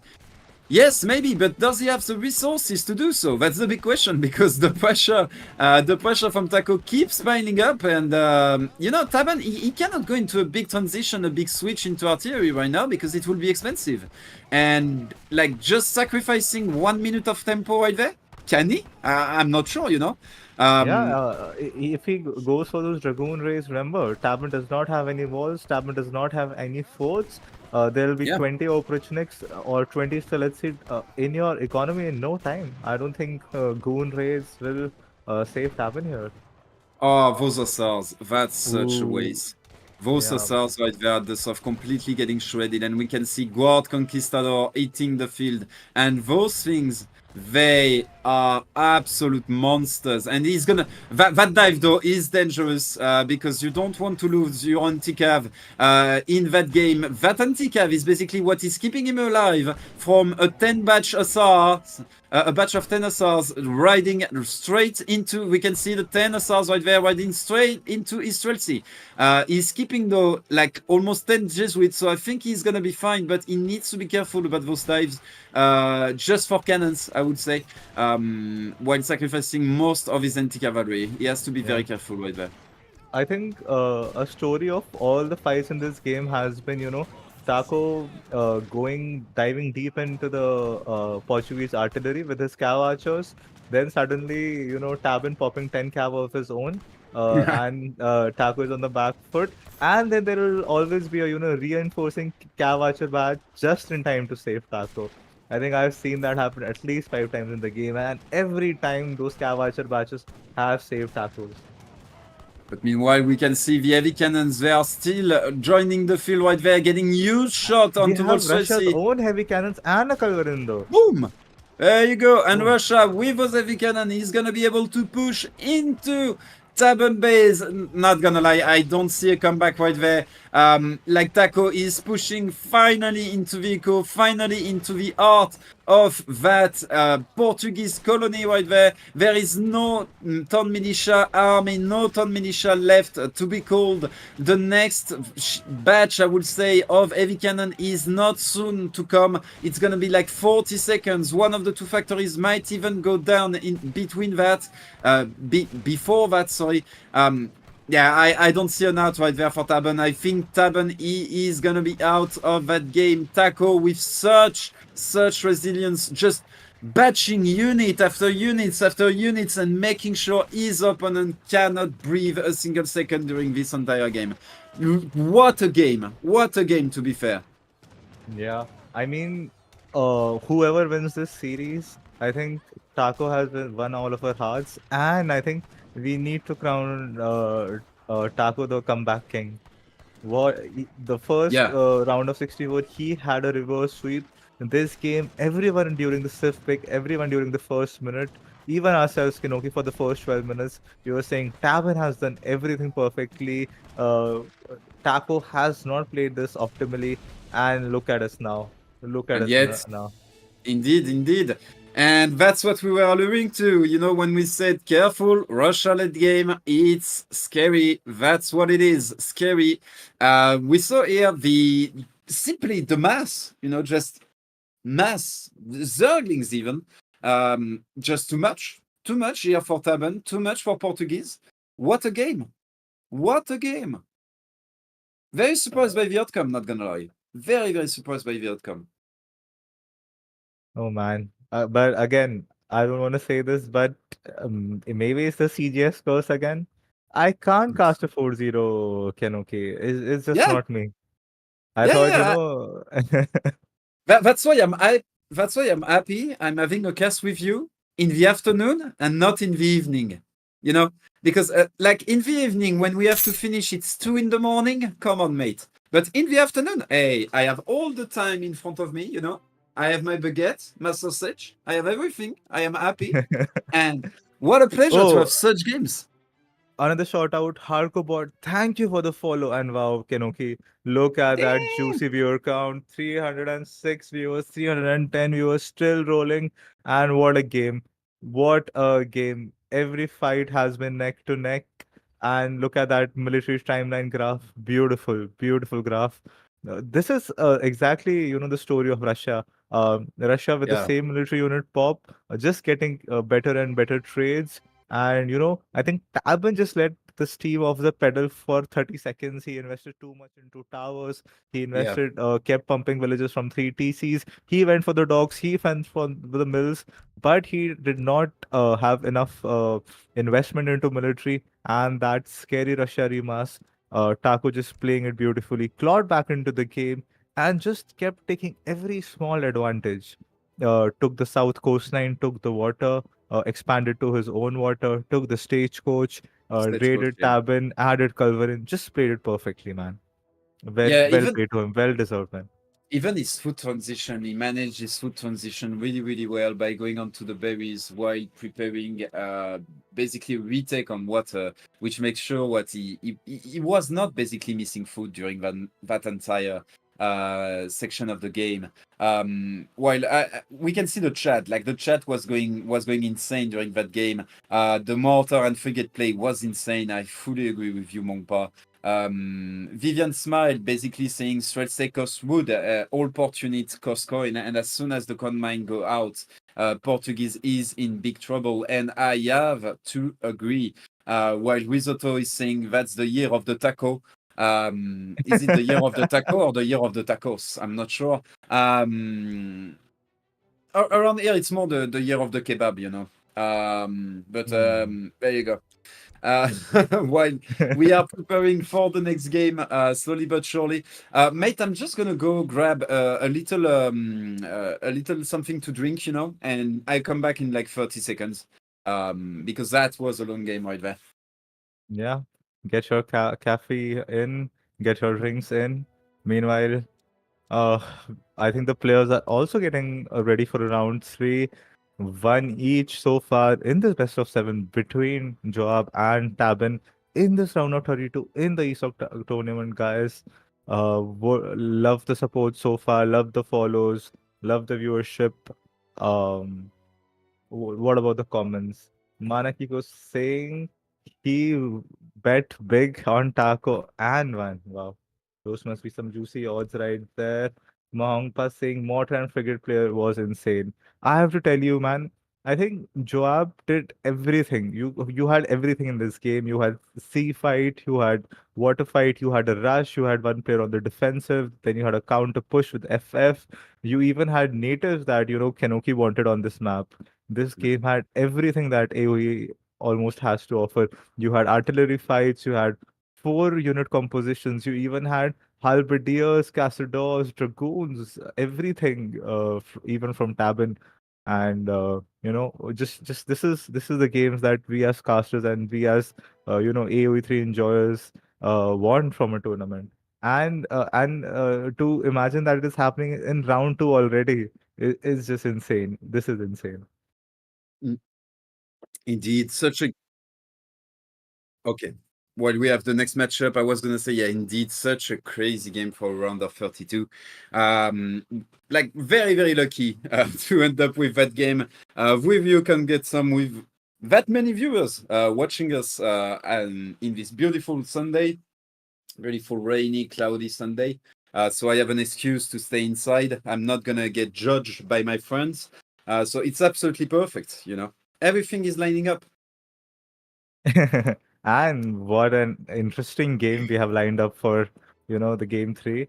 It is going to be India. an India mirror. Whoa. I haven't seen that in quite a while, I have to say. Yeah, the games are live, guys. The next 2 series today are not gonna be live, but those games are live between Tabben and Joab. Right there, and yeah, India mirror. So it's been a while.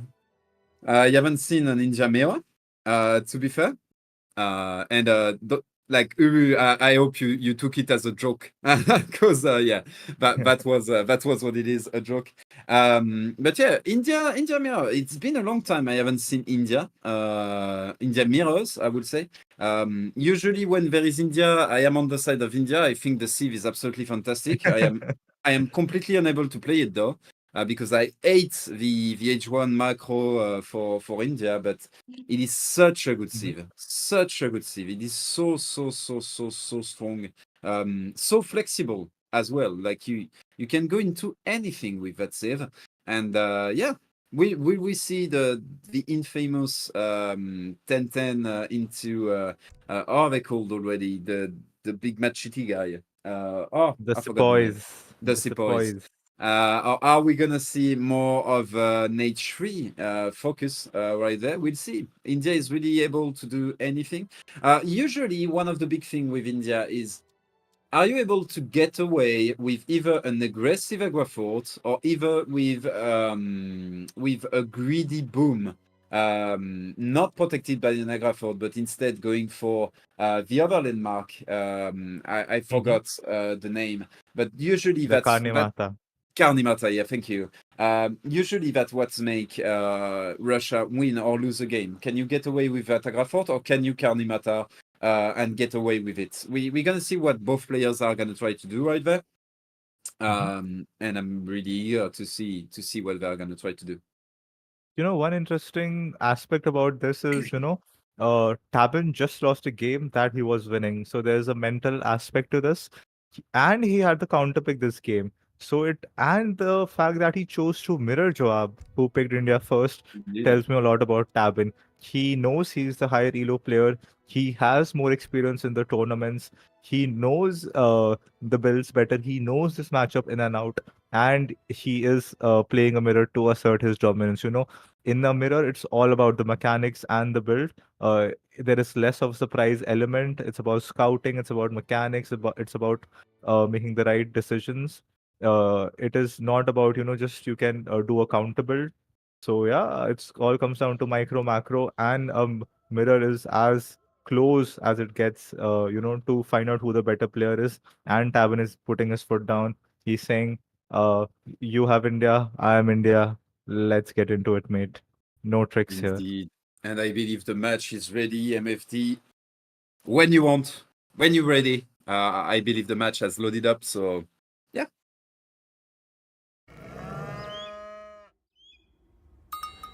Painted Desert is a lonely open range with scattered mesas and rich ore deposits. Hunting is plentiful, but wood is a little scarcer than normal. Lost cows can also be found wandering among the mesas. A string of 4 Apache and Navajo villages divides the map into 2 symmetrical halves.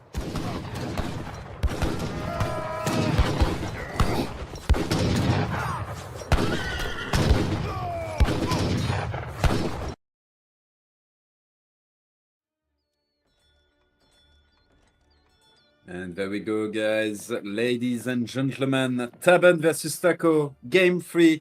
Indian Mirror on this map, Painted Desert, without any trading post. We saw some cowboys, we saw some native warriors in the little preview. I'm sure we are not going to see cowboy. Maybe we will see native warriors thanks to those 3 TPs in the middle of the map. However, both players trying to go for those big cows, these Harrison moms, as some would call them.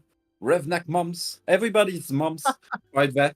We're gonna have to, like, both players gonna try to gather them basically in order to get all of that juicy XP. And for now, I'm not sure. I believe both of them got 2.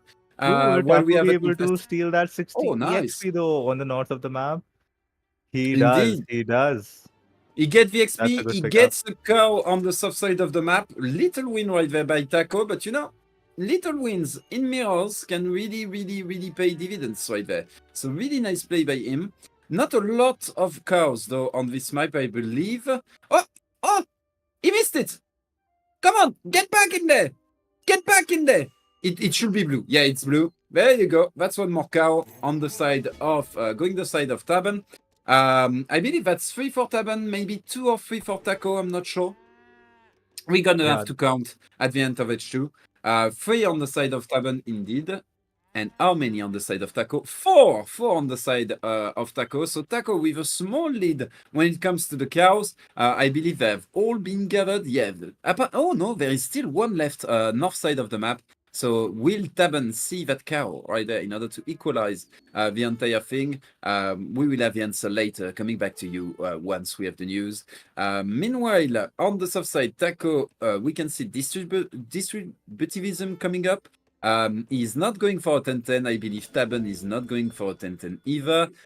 A lot of those big shipments that cost food on the side of Taco. Tabben, a bit less, I believe. There was 5 in H3 on the side of Tabben, on the side of Taco. So I don't know which one was available for one of the 2 players, not for the other. Nah, yeah, Euromis. The Euromi on the side of Taco. Yep. And the point why Kenoki is ranting so much about cows is India's silk bonus is that they get extra XP from livestock. They cannot kill the livestock for fast food, unlike other civilizations. Got to do with the mythology, guys. Being Indian myself, we do worship cows. Yep, I agree. I wake up every morning and I put. Mate, all I'm gonna say is you have never tested what a charolais is. Like, that big piece of beef right there, juicy piece of beef that you make grill right there. You have that little going up. Man, you put a little bit of salt in there with some French fries. Oh, it's delicious. That's all I'm gonna say. You are missing on that, guys. Trust me, you are missing on something. We worship cows, but in the plate, not alive, actually. Dead I just and hope cooked. we don't get demonetized, Ken. Okay, I just hope we do not get demonetized. But Classic India Mirror, coming back to the Classic India Mirror, we have two Agra forts, this big Indeed. blockhouse kind of buildings. They shoot like blockhouses and they are barracks. So yeah, it'll be interesting to see. No, neither of the players went for the greedy Karnimata boom, as you had said. Painted Desert does have some decent hunts, so Kanimata is a viable option, but I think both of them are going for Agra forts. What do you think the Indeed. composition is going to be, Kenoki? Very likely early we might see some CPOs, but quickly I think we are gonna transition into Gurkhas quite quickly, but we will see. We will see. I have to say I'm not an expert on the Indian mirror at all. Like, it's a matchup I have almost never saw. And guys, I hope you understand all of that is humor. I don't judge people if they are vegetarian or even don't eat cow. That's one thing. But yeah, there you go. We can see Taco going a bit greedy here. Taco going Yeah, for the exactly. big wood trickle instead of the 700 wood from Tabben. 700 So wood. with the 700 wood, Tabben will have sort of a little faster timing. He'll be able to get infrastructure, market upgrades, houses, consulate up a little bit faster. But if the greed pays off, and in mirrors they do say the rules of mirror is the greedier person usually wins. Yeah. So yeah, let's see. I have to agree with you and with Julian K in the chat. I fully agree that, especially when you have an Agra fort protecting basically your economy from a big push, I don't see a reason not to greed. And we can see that on one side, we've had the trickle, and we have behind this the diplomatic intrigue, I believe, card, the 300 export. Yeah, there you go. On the other side, we are still waiting for a shipment because it didn't get the core earlier. And 700 would show what is going to be the next shipment, but if he doesn't greed again, and if he goes, yeah, diplomatic intrigue at least. So sure, for now, Tabben, like for the next 3 minutes, is ahead in terms of overall resources, but after that, Taco is just going to run away with the game, and I don't see how Tabben can punish in the next 3 minutes. So I have to agree with Julian K that the big wood trickle is infinitely better in this situation. Yeah. But it will be interesting to see how Tabben will play this. If he goes for the Ottoman consulate, which he has been able to because of the 700 wood, he will be able to get the 4 wills in, and it will sort of, give or equalize the economic advantage. But I think meanwhile, Taco himself is following up with the same, and yep, even he's getting the 4 villagers. So scratch that. Taco is ahead. And can we look at the cow count? Is it exactly equal? While we are still okay, 4 cows for Tabben and 4 for I think 5 for Taco, so slight advantage. But I think Tabben has been able to be a little bit faster. Okay, Tabben also going for the 3. Okay, so Tabben actually going a bit more aggressive. He is going for the 3 Delhi from the consulate, which smells to me like push is incoming. While Taco is going greedy. Yeah, I'm not gonna lie, I don't see how a push is gonna achieve anything in the mirror. Once again, I am not an expert of this matchup, but I don't see how he's gonna push through an Agra fort right there. So maybe those 3 dailies are gonna be able to get a little raid, and maybe that's the goal. He's gonna push with his main army at the front and try to get a raid. But you have to remember that, there you go, I was gonna say, India is one of the few civs that has access to 2 explorers and that can very easily scout raids like this, or any attempt to jump on your villagers. So I don't really see that working. To be fair, switch to the fog of war. One passive buff from the Ottoman consulate is the line of sight. So you can already see with the middle Agra fort, with those buildings and the nice spread out placement from Taco, he can see the race from all directions. And on top of that, he has a native scout that is on the right side of the map, that you can see. He got it from a treasure, I believe. So on top of that, he even has extra vision, Like, this guy sees everything. He knows where the... Oh, he's gonna lose the scout, though. What a dramatic death! You saw that? Like, my man, he jumped forward, It's like a footballer when he gets hit. You know, he jumps at the last moment in order to get the penalty. That's what he did, but he's actually dead this time. Yeah, you know, Taco's heroes converted that treasure guardian. He was on Taco's side for a good 5 minutes, but yeah, he was loyal to the cause. We have the first skirmish, the first engagement here. Taco just teasing with the Gurkhas. Tabben does have a slight economic advantage here. Taco adding stable, Yeah. going for some Zamburaks, going for Sova. So the classic 3-unit composition. India is one of the few civs that has access to all kinds of units in H2. Yeah. They can go for this classic Musk, Dragoon, Cav, even Rajputs in this matchup. However, right now we can see the little advantage that Tabben got from that 700 wood. It's paying right now. He had more population space than his opponent. His opponent, we can see Taco being pop capped, and so Taco's mass was not as big as Tabben mass right there, just because he was completely pop capped. So now it's obviously gonna balance itself as the game goes forward. Tabben, however, sent the card himself, the Trickle of Wood. So in the end, kinda 50-50, you know, no real advantage. I don't believe any of the two players got any upgrade card, either economically or military-wise. Advantage on his opponents. So yeah, very balanced. Yeah, it's a close mirror, as close as it comes. Except that you do not trickle versus 700 wood. The army compositions are similar. The approach is similar. The scores are pretty close. So yeah, it's still anyone's game. Pushing under the Agra fort, not the wisest decision here by Taco. It's very hard to get a surround. And those Amburaks, they are infamous for being magicians because they disappear in a second. Look at Indeed. those sepoys, with their machetes. Sepoy, not the best anti-cav. ASAP's behind this from the consulate. Will do good job against the Zamburaks. I think Tabben has a slight lead in terms of skirmishes, even adding a second barracks behind all this. And meanwhile, the Agra fort exploding that cannon atop the fort every few seconds, just, dwindling the HP on the Gurkha. And this has been a very good trade for Tabben so far.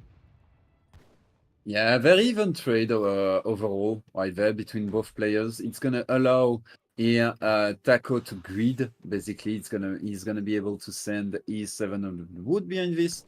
While I believe Tabben, he's going into military shipment. We don't see any upgrade, like for example, camel damage. We don't see any of that on both players. Camel attack. There is also the melee attack actually on the side of Taco, while there is no melee attack on the side of Tabben. I'm waiting for one of the two players to click up basically at that stage. I also believe that Sepoy from Tabben though. Interesting. So Tabben is a Sepoy enjoyer. He is not going for Zamburaks. So Taco is opting for the classic, Skirm, Dragoon, Cavalry composition. Tabben is an Indeed. infantry enjoyer. He's going for the Gurkha Sepoy composition.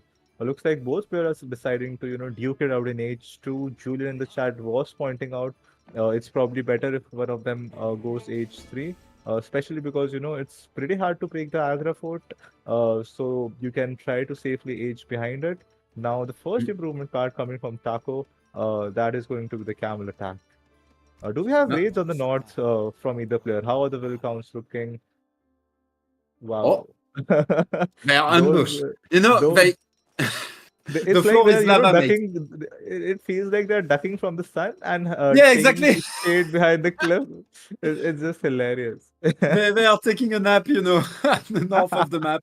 No, I have to agree with Julian right there. I'm not sure I agreed with that push under the Agra fort right there. I would rather have seen a nice little age up right there, not spending his gold into Gurkhas, instead going into H3 and and just like chilling, I would say, into H3. Meanwhile, we have Tabben. We can see he can sell, I believe, some of his sepoys, and instead he's going into the Charminar gate. So he is gonna have the tech advantage. He doesn't want to take a fight yet. That's the big thing. Don't take a fight before the Charminar gate, before the H3. And we can see Taco. He might have scotted or felt that something is wrong, because he is now pushing into the base of his opponent.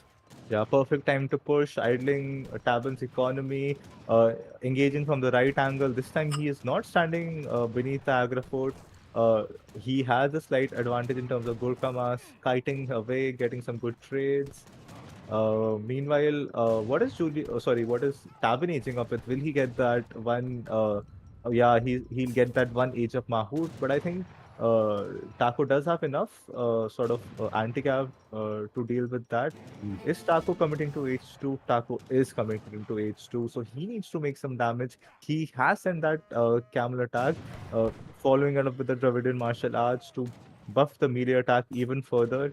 If Taco can catch out Tabben in the open with all this calf mass, it could be a bloodbath on this painted desert. He might literally paint the desert red with the blood of Tabben's Gurkhas if he's able to, catch them right now. Indeed, we can see the big elephant finally joining the field. The first Mahout is on the field. Taco with the edge up, he's going to try to push forward, but does he have enough to push forward into that big mass of Sepoy? However, there are no upgrades yet on the side of the Tabben. It's finally coming. It's Discipline Gurkha that has just come in. Is that going to be enough, though? Because that's a lot of Sowers. Those Sepoy, he needs to keep the Sowers alive for the Sepoy to go down, and then go with those with the cavalry onto those Gurkhas right there. Those Savars do like 80 damage a swing. I think they hit a Gurkha. Yeah, they are insane against Gurkha. Meanwhile, we can see the two elephants trying to snare here the cavalry of Taco. Is that going to be enough? Maybe yes, maybe no. Nice Trimas though from Taco. That Mahout does have a lot of HP. Not many Zamburaks left for Taco.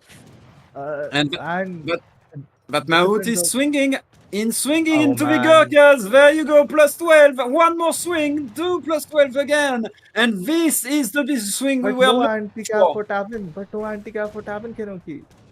Indeed, but a back and forth game, one shipment after another. One batch can swing this game. Look at the shipment coming out. All of those Sowers are gonna go down to the shipment, but can they do enough damage in between? Maybe yes, maybe no. That's the big questions. The pop, it's gonna come any second now from that Agra fort in order to deal with the Sowers, but the Sowers are already dead. Where is the pop? Was the pop coming on the side of Taco? I'm not sure. Oh yeah, it was coming from the side of Taco, my bad, right there. And Tabben, he managed to kill all of the Sowers, but at what cost? He lost like maybe 10 to 15. Another big batch of Sowers and no anti-cav left from Tabben. Wow. If those three Sowars, those three Mahouts don't pop in time, this could be very good for Taco. But if those three Mahouts pop behind those Gurkhas from the Agra fort, this could be... Can we quickly see if Tacos has any anti-cav coming from behind? It's coming in. There you go. Swing, baby, swing. Plus 12s everywhere. That's what we call a cleanup. That's what I call a cleanup in my book. Damn, India is so explosive, mate. I have to say, that Civ is so fun to watch. I don't know the name of any of the units, as you could tell. It's really hard for me, especially today. But, man, what a game. Once again, excellent pop right there. Those 10 Gurkhas, though. Is Tabben not following them? Has Tabben not seen those 10 Gurkhas? Okay, he is following them. I think he did. Oh, he didn't so. Wow. Ooh, that's some luck right there. But now... Tabben is in H3. He has stabilized. He has the big, tech upgrades coming in. He has those big shipments. Tabben is able to stabilize and gather resources again.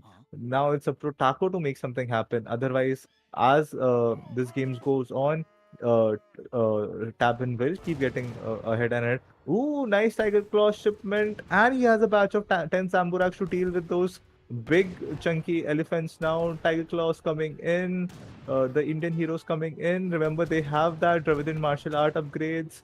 Zamburak versus the elephants. The Gurkhas are not able to get into this because of the Agra fort. Excellent position by Tabben, I have to say. Trying to focus down the Indeed. Zamburaks, even popping the Sovar, and he'll put them in really lovely positioning. Lovely positioning by Tabben right here. Man, right there, like really. Oh, and we have the mouths that are gonna connect on to the Gurkhas at the soft side. Boom! First swing, second. Get that freaking sepoy out of the way! There you go! Get those fat ass at the front and make sure they can swing into the Gurkhas! More plus 12s right there! And at the north, all of the cavalry of Taco was cleaned up. I don't see how Taco is gonna win that one from there. What a nice game. And we can see the villagers, they are moving on to the mine. Man, I want to see mount on villager action. Go, go, go, go, go. Please get the mount onto those villager and swing, baby, swing. Oh man, I wouldn't want to Yes. be part Yes. of Taco's Ye- army right now. Being Oh. crushed by elephant Look. tusks in the middle of a desert. That's a painful Oh. way to die, man. Look at that. Wow. Look at that Ouch. beautiful mouth, and that's the game right there. GG, well played. I could see Julian K, like, as the game got forward, he was like, come on, you cannot stay in H2. Come on, Taco, please go H3. And I have to agree, mate. Staying H2 right there, kind of a big mistake, I have to say, because very, very hard to break through the Agra Fort as you are H2. And such a game, such pops on the side of Tabben right there, really cleaning house with those big mouths. I know the mighty over and over elephant again. Ace would be proud of those pops.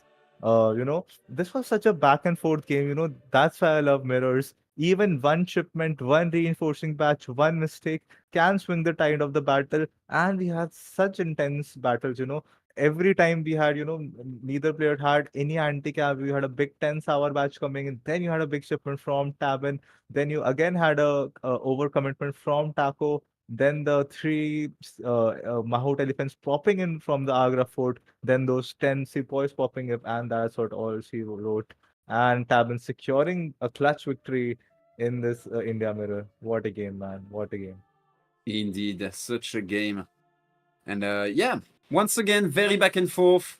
Few shipments, really, really, like, I would say cleaning house, basically.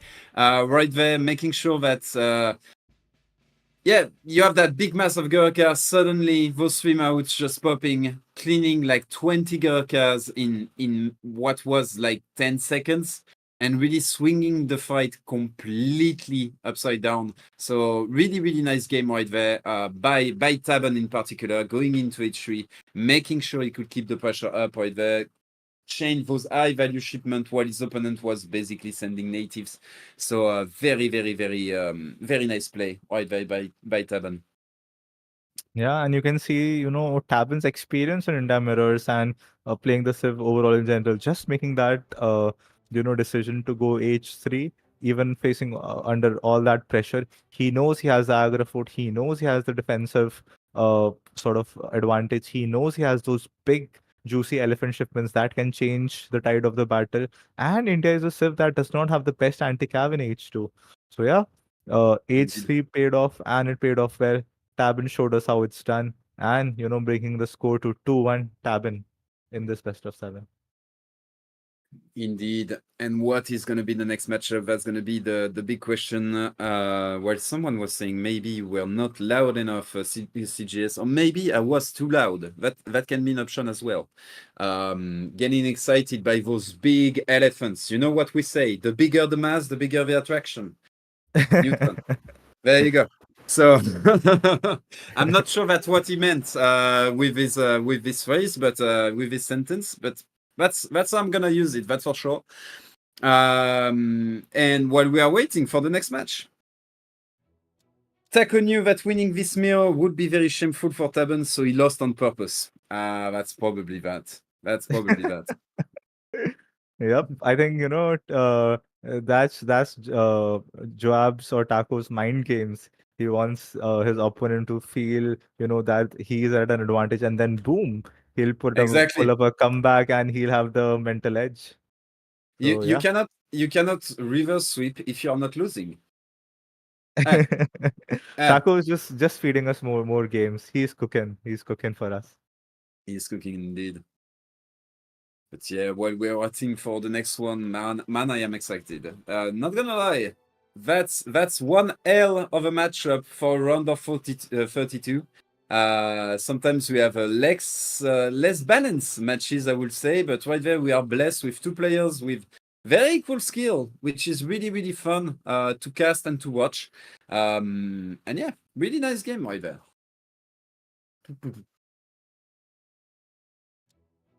Yeah, so we have the Anatolia. next map. Anatolia, which one is it? Mm. Oh yeah, it's the one with 6 trading posts. It's the one. It's the crazy one. Ladies and gentlemen, brace yourself. We might see Mexico. Brace yourself. We might see Bahia. That's all I'm gonna say. So get your ass cheek. Make sure to get ready to get them, stiff on your chair and brace yourself, ladies and gentlemen, because that's gonna be something. Bahia is banned. Oh, Bahia was banned. Damn, thank you. I don't know if I have to say thank you because I really think that there must be counters to Bahia, California, but at the same time, is it the proper time to try to figure them out? I'm not sure. Like it felt like Bahia was very dominant in the round of 64. So yeah. Yeah, I don't. Germany Yeah, versus Ottoman. Okay. to reveal the suspense, we again have a pretty classic matchup. This time, Joab pulling out his Ottoman, while Tabben countering it with German. Oh, rather, it's the other way around. It's Tabben picking first. Tabben picked Germany on this map, Anatolia, and it's Joab countering German with Ottoman. What do you think, Inoki, about this counter pick? I think it's one of the better counter picks for sure in this matchup. I mean, one of the big things is Ottoman doesn't have a lot of villagers, and so it's easier to defend them. But at the same time, if you lose any villager, it's really costly. So to me, it's really a double-edged sword in this matchup because you have safe food for sure, but as soon as you go out, your eco is really brutal, I would say, in the early game as Ottoman. However, on Anatolia, I could really see Ottoman going for Stagecoach. It's a really nice choice on this map. So maybe he's going to go into a Stagecoach play. You can easily control 4 TPs, sorry, as Ottoman on this map. So we could see that. Also, Ulans on this map, like Germany, really good on this map because there are quite a lot of coin mines. Once again, there is the TP line that you can control in the mid to late game as Germany in order to get some gold. But on top of that, also, like the map is quite open, quite large, and you can have to expand on both sides at one point, and that really makes Ulan raids extremely effective on this map. I have to say. So we're gonna see. We're gonna see right there which one is gonna come on top. If I had to bet, I would probably go the way of Tabben. But we'll see. We'll see. The Anatolian Peninsula is the homeland of the Ottoman Empire. Its rugged landscape is bisected by an elongated grassy valley that separates the two players. This valley contains the only trade route and some grazing livestock. Each player begins with a local settlement of Fenerites near their first town.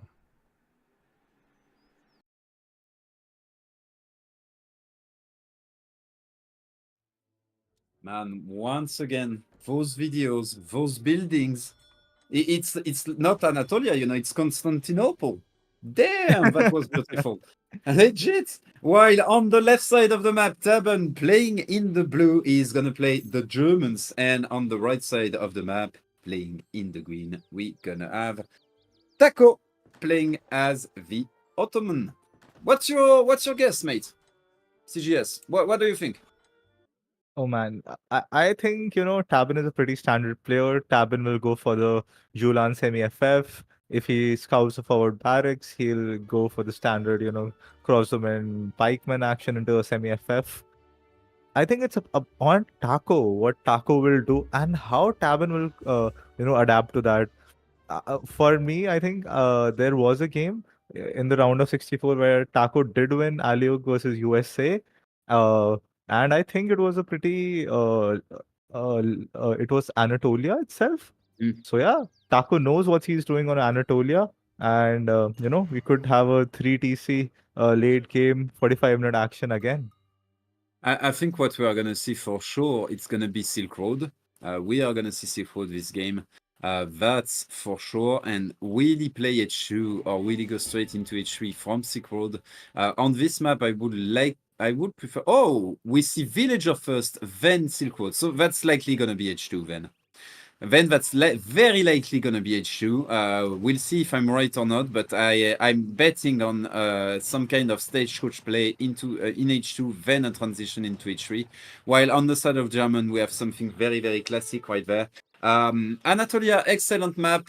Some people in the chat were mentioning USA. You as well, Kongam some. I'm quite surprised that we don't see USA on this map. The map is really, really good. Especially with the recent build that has been popping up quite a lot with the Islanders, which is excellent on this map, I have to say. So I'm quite surprised that we don't see USA right there. But why not? Talking about Highlanders, I would have just loved to see German mercenaries. I think till now, German mercenaries have... Oh man, look at that macro. Look at that cheeky macro by Taco, leaving 20 resources in each crate just perfectly. And he'll wait for the Silk Road car to come in before gathering those crates. And that every crate will, give him 30 resources extra. So that's some beautiful, sweet macro. Tabben electing to go age 2 with 16 villagers. Aging up around 15 seconds faster in this matchup can save you versus an age 2 rush. But, I think Taco has some Silk Road trade line shenanigans in mind. Let's see what he does. Let's see if he'll go for forward villagers or what will he like to do here. You realize that he hasn't got into a mosque. Instead, he went for a second TP. So my guy is clearly going into stagecoach.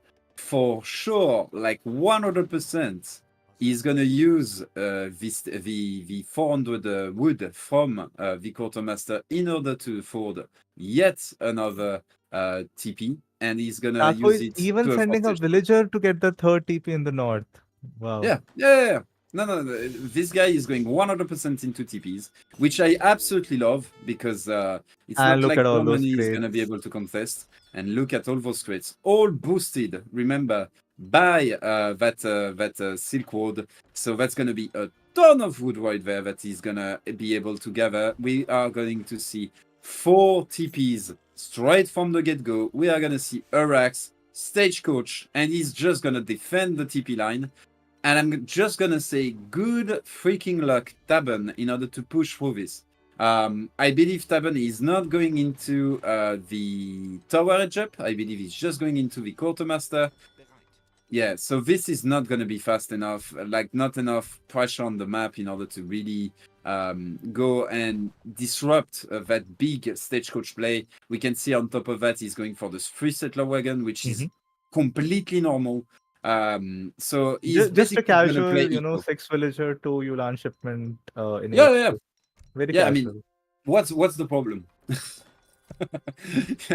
that shipment is wild. But on the other side, remember 4 TP stagecoach is gonna be up, so that's gonna be basically 16 villager.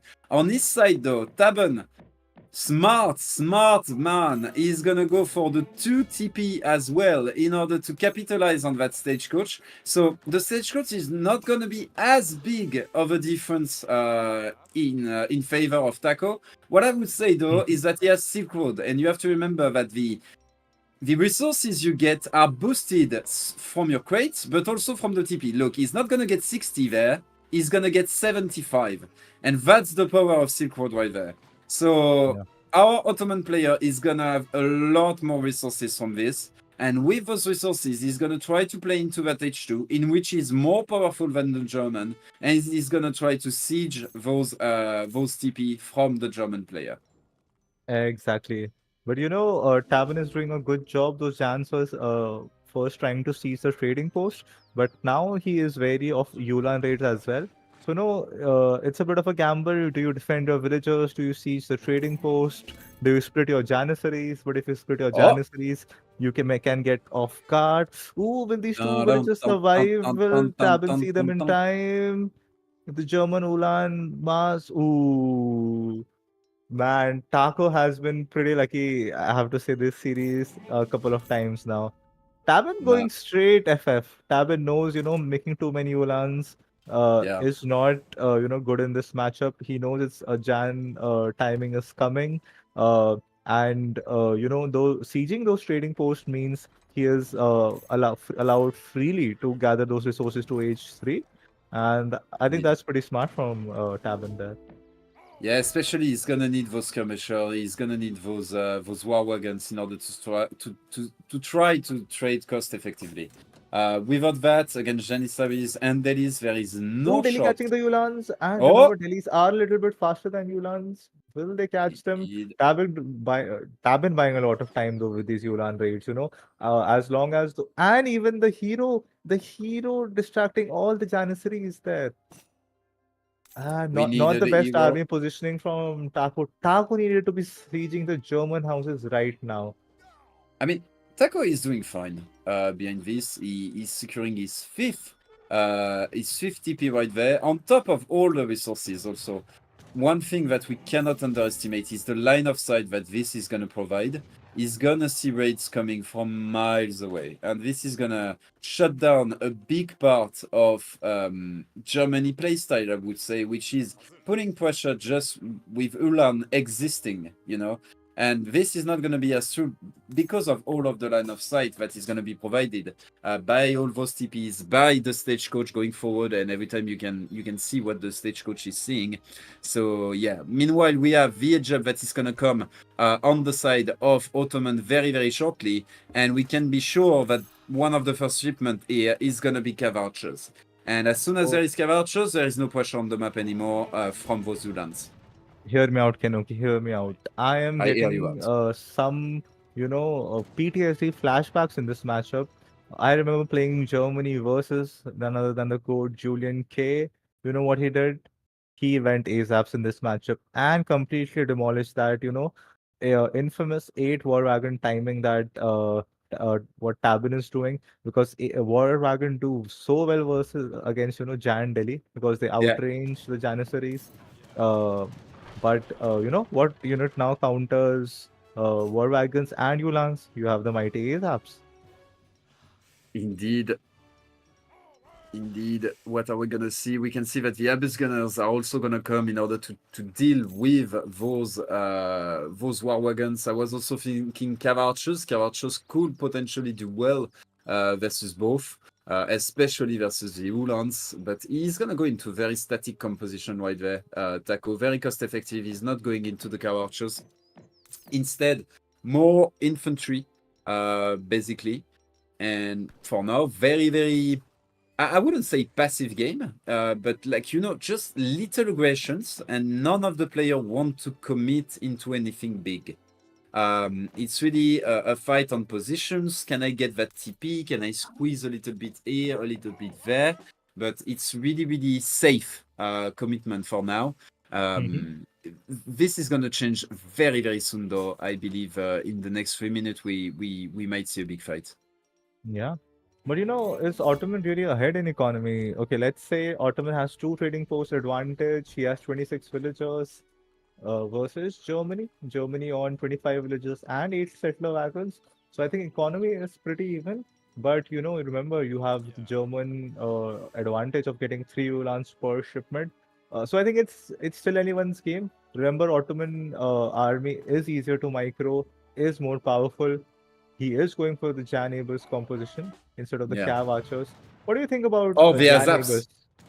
Of the Azaps, I would love to see Azaps plus Ebus here. It's true, I forgot that Azaps actually exist, but Azaps would be really, really good here. Azaps Ebus, which is often not seen because we see the Cavarchers Ebus, but in this matchup, I would really like the Azaps instead of the Cavarchers right there, because we are likely going to see a lot of skirms very, very soon. And yeah, those Azaps will do really, really well. Very cost-effective unit that deals very quickly with the War Wagons, which I believe have melee resistance, right? War Wagons. Yeah, they do. So those Azaps really, really effective at countering them.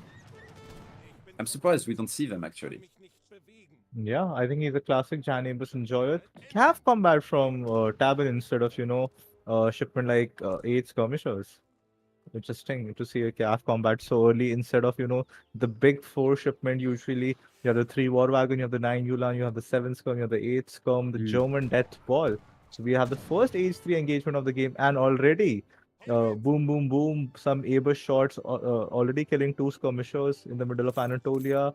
Taco doing a good job of rebuilding his lost trading post. As Kenoki mentioned, there are, ooh, look at that volley again, losing 3 skirmishers for just 1 Abus. Ottoman loves Indeed. these trades. Now going in with the Yulans. There's a lot Committing. of Yulan, there's a lot of Janissaries. Janissaries going in melee. Good meat shield. That's so many War Wagons. War wagons. That's so many War Wagons shooting behind And this, they completely are free. combated War Wagons.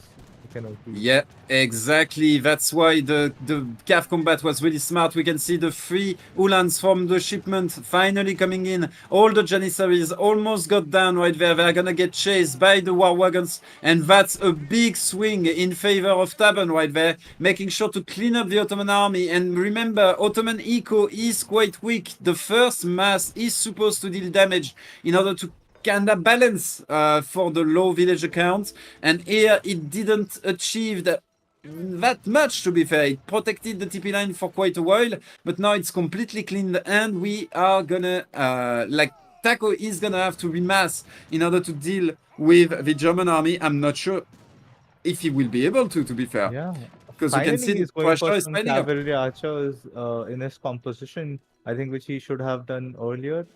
But yeah, 9 Ulans. Germany getting the big trade and the remas, and getting a lot of experience from that fight into that 9 Ulan shipment. And now, the trading posts are up for grabs for Tabben.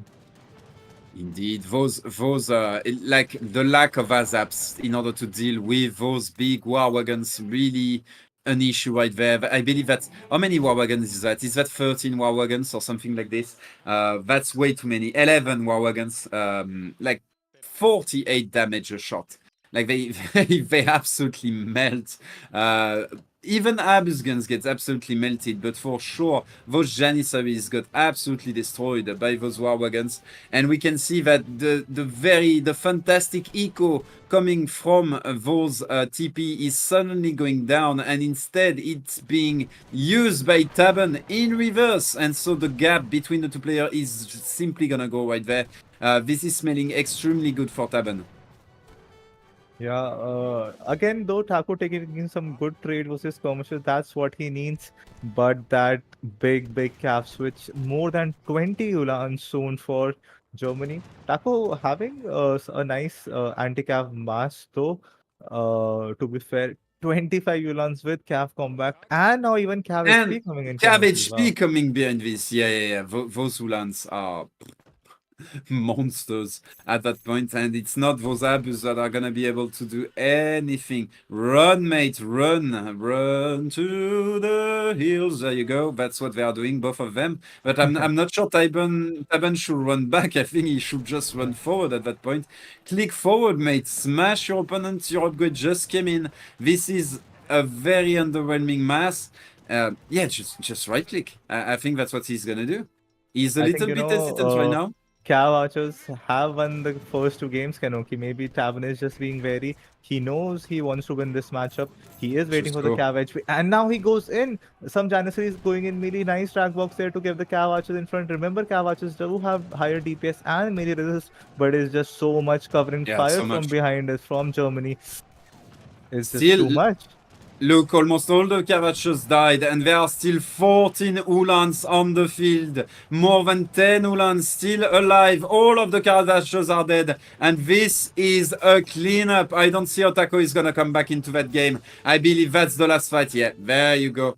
What a game right there by Tabben. Excellent play by him, really. Just war wagons, mate. War wagons. You need those ASAPs in order to deal with them. I have to say I was I was one of those who forgot about them when the game started, and yeah, like I believe Taco did the same mistake, and what a shame, because those war wagons absolutely cleaned the floor with Ottoman's units, basically. Yeah, Impressive. I think Tabben played this very clinically. He used those initial Yulans to sort of raid Taco to, distract the Delhis. He used his hero to, let the Janissaries not siege the trading post for free. Just buying time, aging behind this, having that war wagon mass, and then, using that German superior AC shipment to get the trading post for himself. And I think after that, it was just, the German pain train. He just had more military Yeah, unit population. He had the 3 unit composition, and just one bad fight for Joab, and it was over. Just like that. indeed. You have Yulan surrounding all your mass suddenly, and there's nothing you can do but just press the resign button. Yeah, I saw some comment that the Azaps don't have the range to kill war wagons, and they will just die to skirms. I have to say the goal of the Azaps in that case is to protect the Abus, because they have better multipliers against both war wagons and especially against Ulans in melee than Janissaries. So in that case, I would say the carry is still the Abus, but you have those ASAPs in order to That's a protect. good point. But Kenoki, just another thing to add on that, to really make that ASAP composition work, you go for Delhi or you go for Spahi. Then ASAPs have Yeah, very yeah, yeah. good speeds. You get the Delhi snare from behind. You put Agreed. ASAPs in melee versus the Yulan, and some of the ASAPs shooting behind from the war wagon. And those clunky war wagons, it's just impossible to kite versus all that I mass agree. of ASAPs. And but here Tabin just, Joab opted for the classic Jan Abus composition, and Tabin just had more units, took the better fight, and yeah, that was it. No coming back from there this time, unfortunately. By the way, ladies and gentlemen, we are going to try to run a few ads now, so you don't have a few ads during the game, okay? I'm going to use that time once again to grab something to drink. I am a little bit sick, so I have to drink a lot more than usual. Sorry, sorry, CGS, you will have to once again keep the crowd entertained. I have to No, say. no, my pleasure. Uh, One of our greatest assets is Kenoki's voice box. Cannot let that go away. cannot let No, no. that go. So Come yeah, on, take care, stop do it. what you need to do. But yeah, trying to read the ads. Yeah. There you go.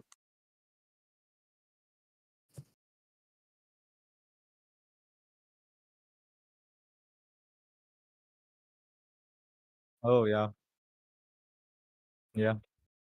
So yeah, this brings Tabin to match point now. Pretty dominating performance from Tabin in game number 4 of this series. Very well played by him. And it's already 4 games down in this best of 7. Tabin still has some, pretty strong Civ picks left. Tabin hasn't played his Dutch yet. Tabin is yet to play Sweden. I think Tabin does pretty well with a couple of other Civs. So even Russia, I think Tabin plays well with Russia. So yeah, this is looking pretty good for Tabin. But let's see what Joab can do. Again, he's called. We have crowned him the comeback king. Let's see if he lives up to those words. And yeah, it'll be pretty exciting to see.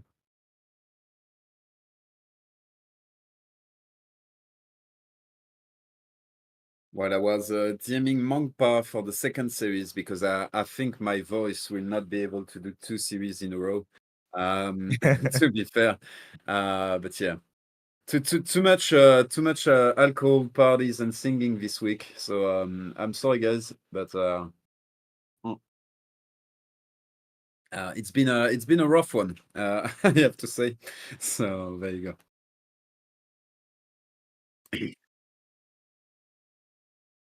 Oh China man. and Spain. Oh man. You tell me, Kanoki, CJS, what's your favorite FF war matchup? And this is one of the first that comes to mind. You have the monk with the disciples, you have the Spanish conquistador hero with the dogs, you have the shipments, you have the pain train, and an absolutely explosive matchup, as you call it, Kenoki, with the shipments and the momentum. Indeed. Usually a matchup that goes in favor of China as the game goes forward. Just the mass, the ball, of China, overwhelming you with 1,000 units, basically. Kinda like the way we saw, Taco being able to overwhelm the Portuguese with Russian. That's pretty much the same feeling when you play Chinese. You take the ball takes a little time to get rolling, but once it gets rolling, it's massive. It's unstoppable, basically. And on the other side, we have Spain, which is the exact opposite. It's like a big punch straight through the middle. Can you stop it? Can you not stop it? If you can't, too bad. You're basically laying on the ground. But coming from Taco, he has a story to tell us. He's behind 2 games, but that man, we saw that nothing stops him from pulling the reverse sweep. Taco, your turn. Yep. So I'm gonna And say. interestingly, Taco did win with Spain in the round of 64. So yeah, it's not like he does not know the stuff. So yeah, I mean, this could be pretty good. Interesting, that it was Tabben's counter pick and he used China here. Do you really think, Yeah. Kanoki, that China is favored in this matchup? I mean, I'd argue 55-45 No. against China. I'd say Yeah. Spain with the Rodoleros has an easier time of dealing with China than some of the other civs because of the China death ball, the melee death ball with those arquebusiers, those Changdao swordsmen, disciples, the cab with the range snare. I It's agree. just so hard to kite. But voila, Spain has Rodoleros, Spain has Lancers, Spain, which is a good kiting. counter. Hey, there is a reason why Robert plays Spain. He doesn't have to kite. I mean, I am the same, so I'm not saying that in a bad way. But I believe the map is ready. MFD, let's go when you want. We are all ready. The Sud is one of the world's largest freshwater wetlands, a vast area of floating vegetation, home to hippos and crocodiles. Players spawn on their own island on either side of the swamp, near a trade route that bisects the wetlands. Sudanese tribes inhabit the edges of the marshes. Try to secure control over the central island to gain an edge over your opponent.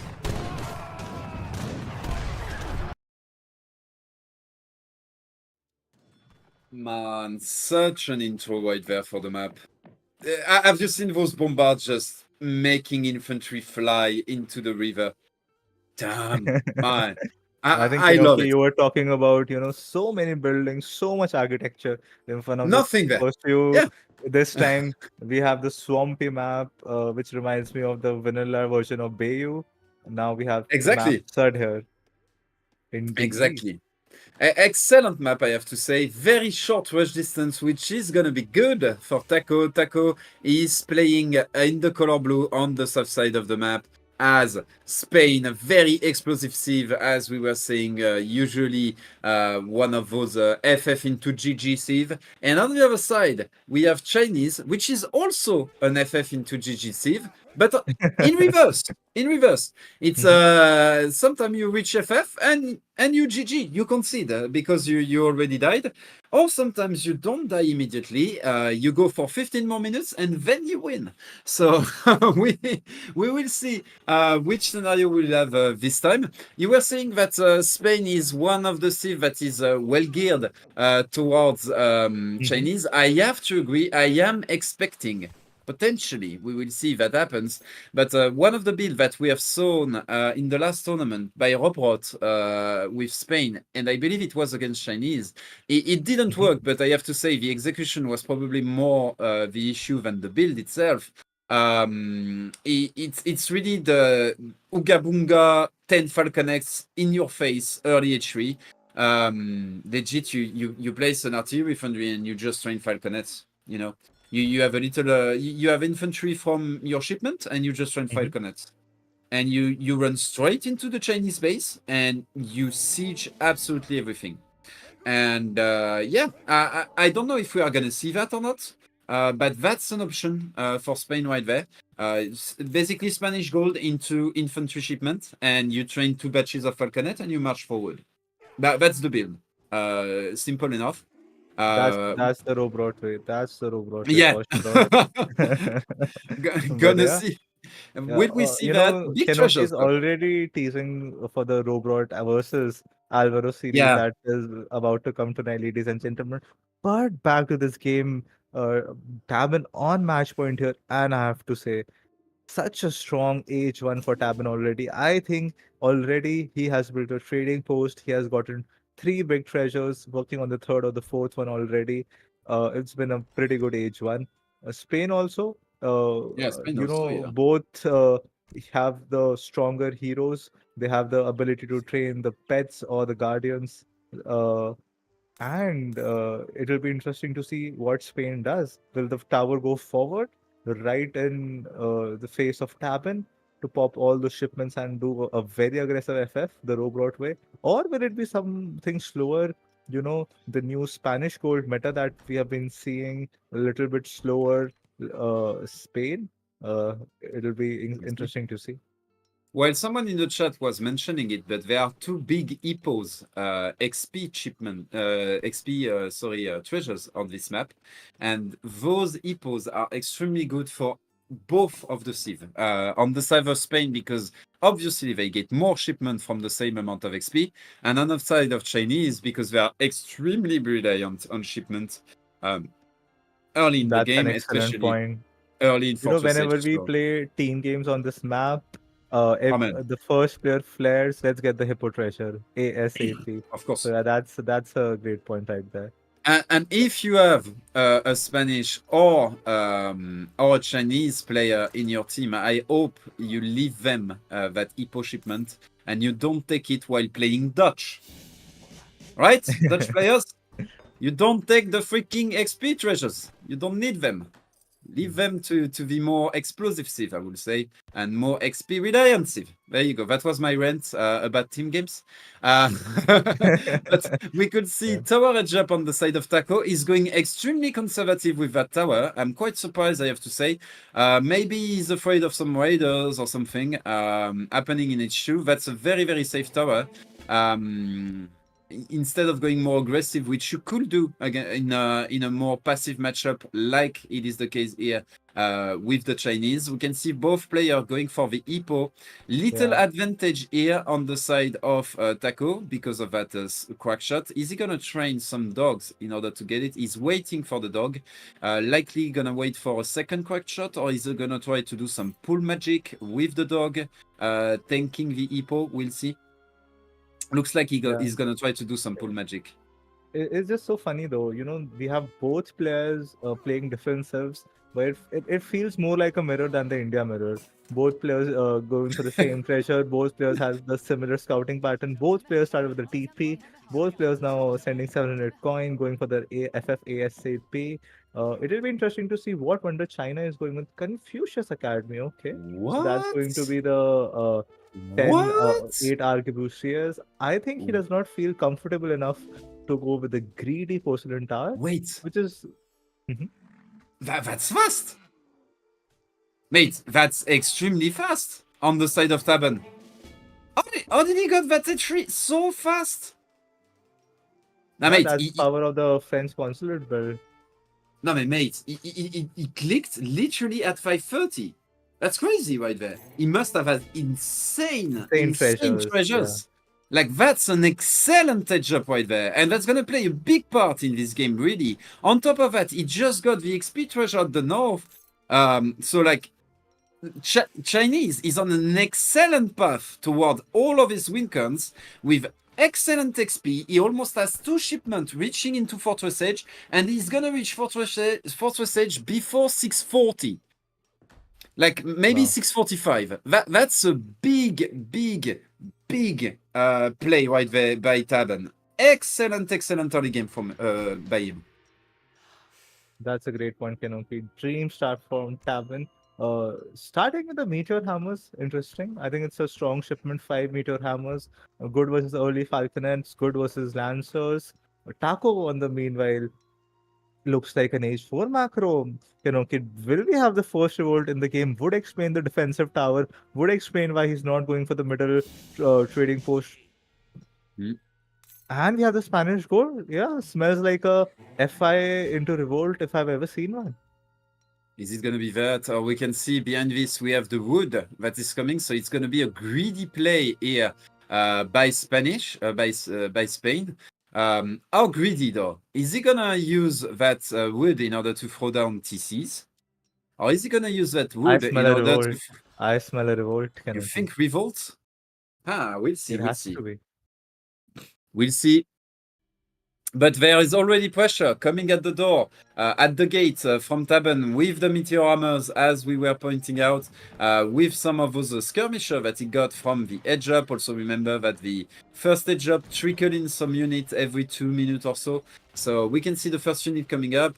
He's trying to siege down the market. He has very little siege though in that composition. Even the meteor hammers, you don't really want to siege there with the meteor hammers because they will quite quickly die.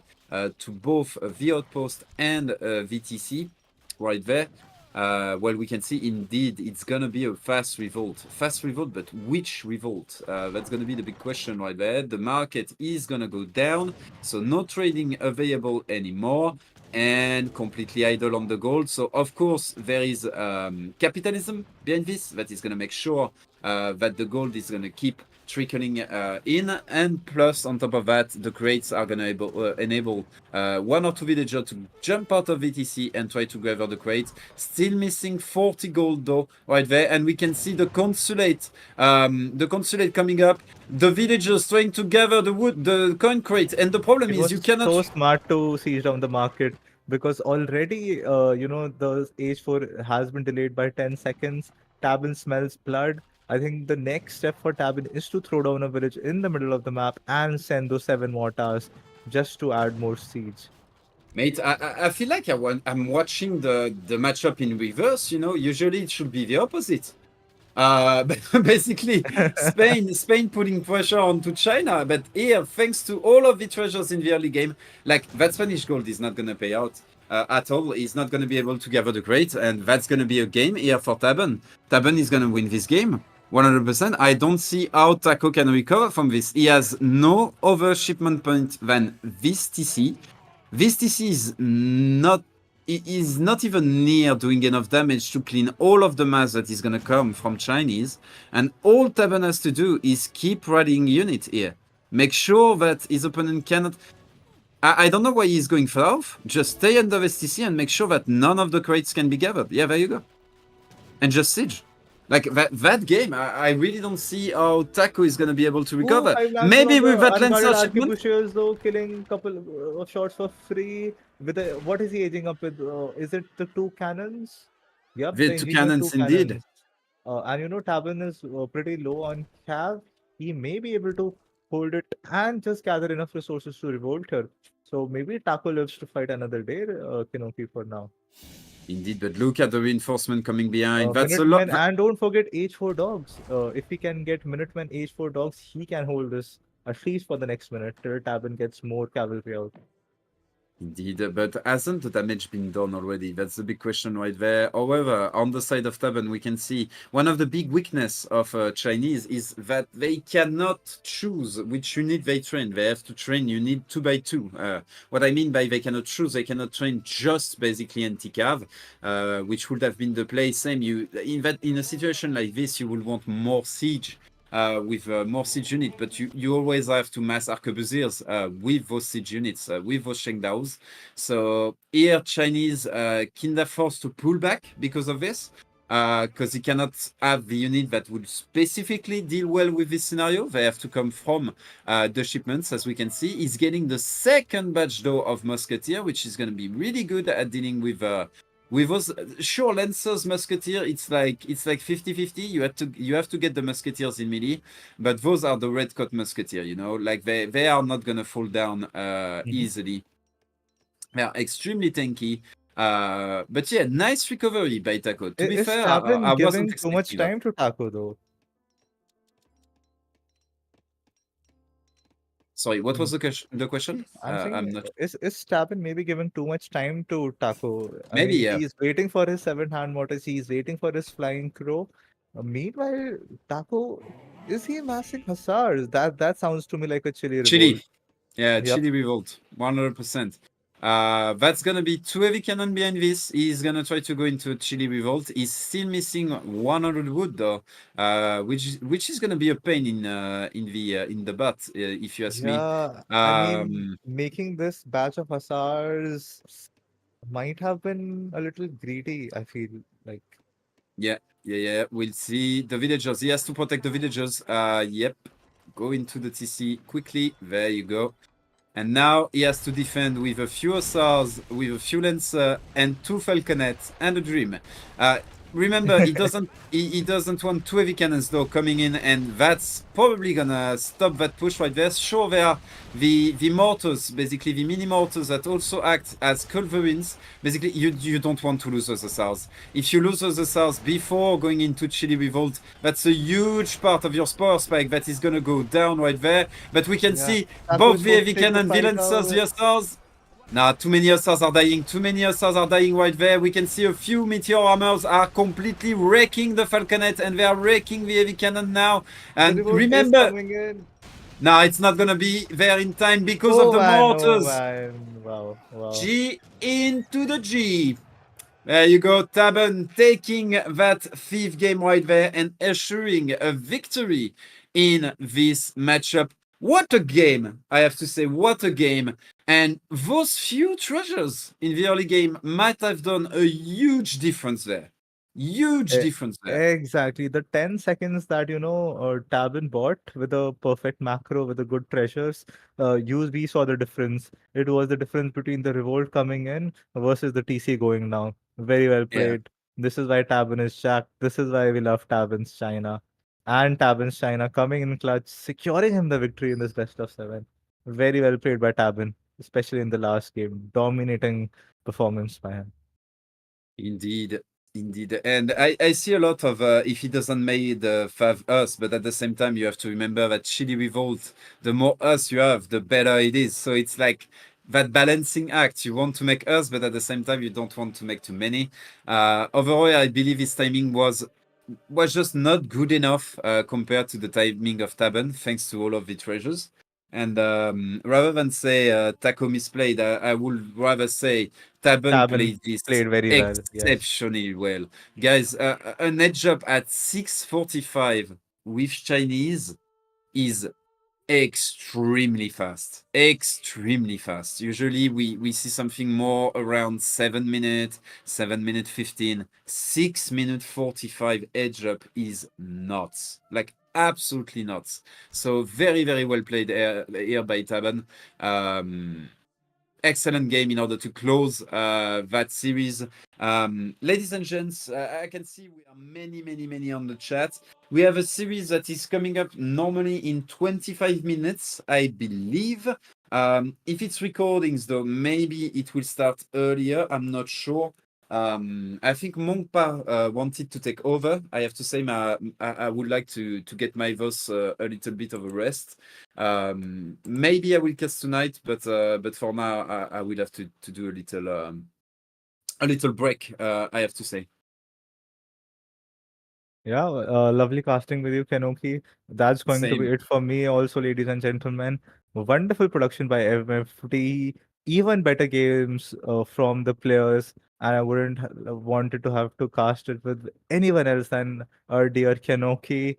And ladies and gentlemen, my favorite game has to be the Russian versus Portuguese.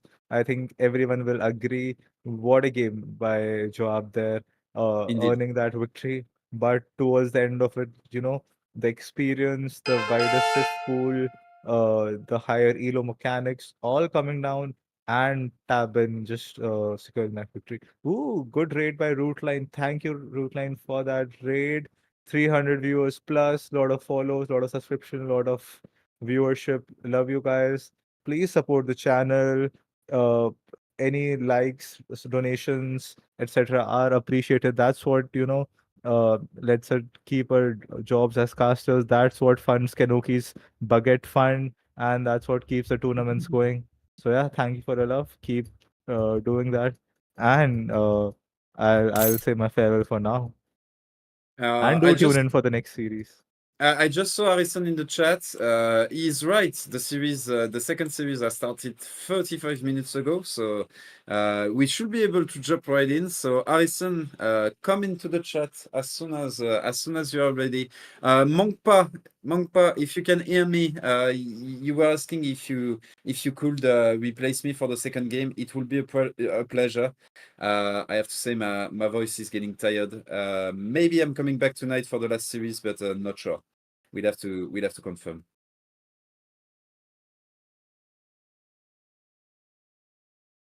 Goodbye, Bye, guys. guys. Enjoy See the you. second series. Bye. He's gonna need to take trades here, and he's taking really good trades. The Kanye are now pushing in, and is this the time? Ungers needs to get on the attack dance. I mean, he has 70 vills. He's so far ahead in eco. Put some vills on the attack dance, and this will be even better. He's not switching. He's on XP. The cab is going down. It's getting melted by the buildings here. The longbows are still standing and doing damage. Does he have enough speed? No, There's not enough running stone, out. though. Yeah. Eaton Bowman, 1.5 fire rate once again, coming up, Trump being king here, and just even though Drag boxing the Naginatas forward, the Coyotes are trying to move, and the Ottoman, he drag boxed the wrong direction, and now the Ottomans are getting snared by God. oh my Nagis goodness. are shredding this right now, and it doesn't look like he's got. 11s. I don't see any of the pikes. Where's the pikes on this fight? The Nagis are just cleaning this entire mass up. Coyotes are falling. You've got the Ashes getting buffed by the Dynamo. They've got Ashes attacking. They're absolutely shredding everything here. Yumi don't even need to micro this at this point. He's going to have to sack off his Ruskies. He has to stop the melee here. Yes. I don't think he can continue keep microing. Well, he's going to try, wait for reinforcements and try to make it to his blockhouses. The question is, how much damage will he going to be taking? This is nice micro from Ungers, but the Autontans just have to attack move here. And 1.5 fire rate, they do have a staff animation. And the Tontins are absolutely insane. But he has drawn him into the double blockhouse. Now fighting under the double blockhouse.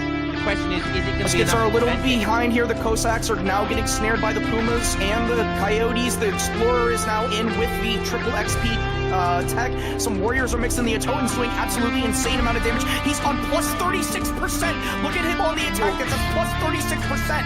And he's just Coyotes on the Strelitz. Blockhouses are actually doing decent damage here. The Coyotes are kind of going down. The Spears are now trying to move in towards the front, and it's actually a decent fight, I think, for Tabben. Pretty good fight for Tabben, but there's not very many Cossacks. He's letting a lot of these Coyotes and Pumas kind of shred his Strelitz a bit. Finally getting his Cossacks where they want to be on the Slingers.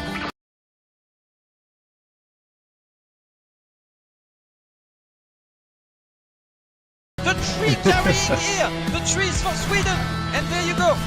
We can see some damage here. All Fiercers are dead! That's quite a lot of mass! Fiercers coming back from their raid! Nah, but GG. Optimus, his mass is getting completely clean with the VSR, so that's going to be a big snare right there, and there is no way those Carolinians are going to come out alive. Maybe should be able to swing this water fight. Yeah, this is so the micro here is so intense. Get in, get back in. Will the Yumi have the chance to snipe him? Oh my god, the ship is at 62 HP! Oh! Frontline with the gun. Oh no! Oh my god! Oh my gosh, it was insane, and that's GG. Wow, those galleys have such low HP.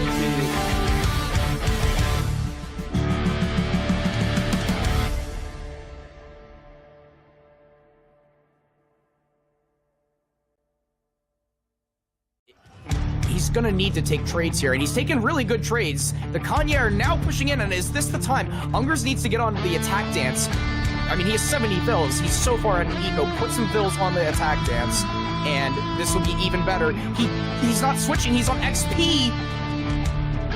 The cab is going down. It's getting melted by the buildings here. The longbows are still standing and doing damage. Does he have enough steam though? I think There's not Julian enough is running out though. Yeah. Eaton Bowman, 1.5 fire rate once again, coming up, truck being king here, and just even though Drag boxing the Naginatas forward, the Coyotes are trying to move, and the Ottoman, he drag boxed the wrong direction, and now the Ottomans are getting snared by Oh my goodness. are shredding this right now. And it doesn't look like he's got his... 11s. I don't see any of the pikes. Where's the pikes on this fight? The Nagis are just cleaning this entire mass up. Coyotes are falling. You got the Ashes getting buffed by the Dynamo. They've got Ashley attacking. They're absolutely shredding everything here.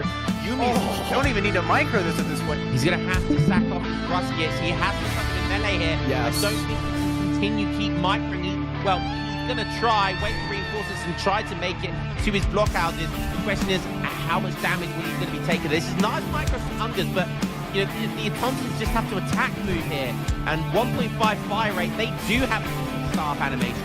And the Tontins are absolutely insane, but he has drawn him into the double blockhouse. Now fighting under the double blockhouse. The question is it going to be enough? Muskets are a little behind here. The Cossacks are now getting snared by the Pumas and the Coyotes. The Explorer is now in with the triple XP tech. Some warriors are mixing. The Ottomans doing absolutely insane amount of damage. He's on plus 36%. Look at him on the attack. That's a plus 36%. And he's just Coyotes on the Strelets. Blockhouses are actually doing decent damage here. The Coyotes are kind of going down. The Spears are now trying to move in towards the front, and it's actually a decent fight, I think, for Tabben. Pretty good fight for Tabben, but you know, there's not very many Cossacks. He's letting a lot of these Coyotes and Pumas kind of shred his Strelets a bit. Finally getting his Cossacks to where they want to be on the slingers, and gonna be cleaning up. Here, VSRs are out of position. The Carolinians as well, and VSRs are going to go up top. Oh, the tree carrying here. The trees for Sweden, and there you go. We can see some damage here. Yeah, VSRs are dead. That's quite a lot of mass. VSRs coming back from their raid. Nah, GG. Optimus, his mass is getting completely clean with VSRs. That's going to be a big snare right there, and there is no way those Carolinians are going to come out alive. Maybe should be able to swing this water fight. Yeah, this is so the micro here is so intense. Get in, get back in. Will the Yumi have the chance to snipe him? Oh my god, the ship is at 62 HP. Oh! Frontline with the gun. Oh no! Oh my god! Oh my gosh, it was insane, and that's GG. Wow, those galleys have such low HP.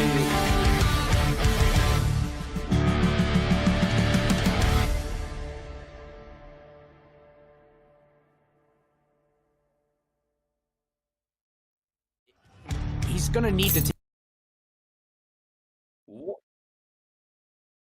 Welcome back, everybody, to our next series.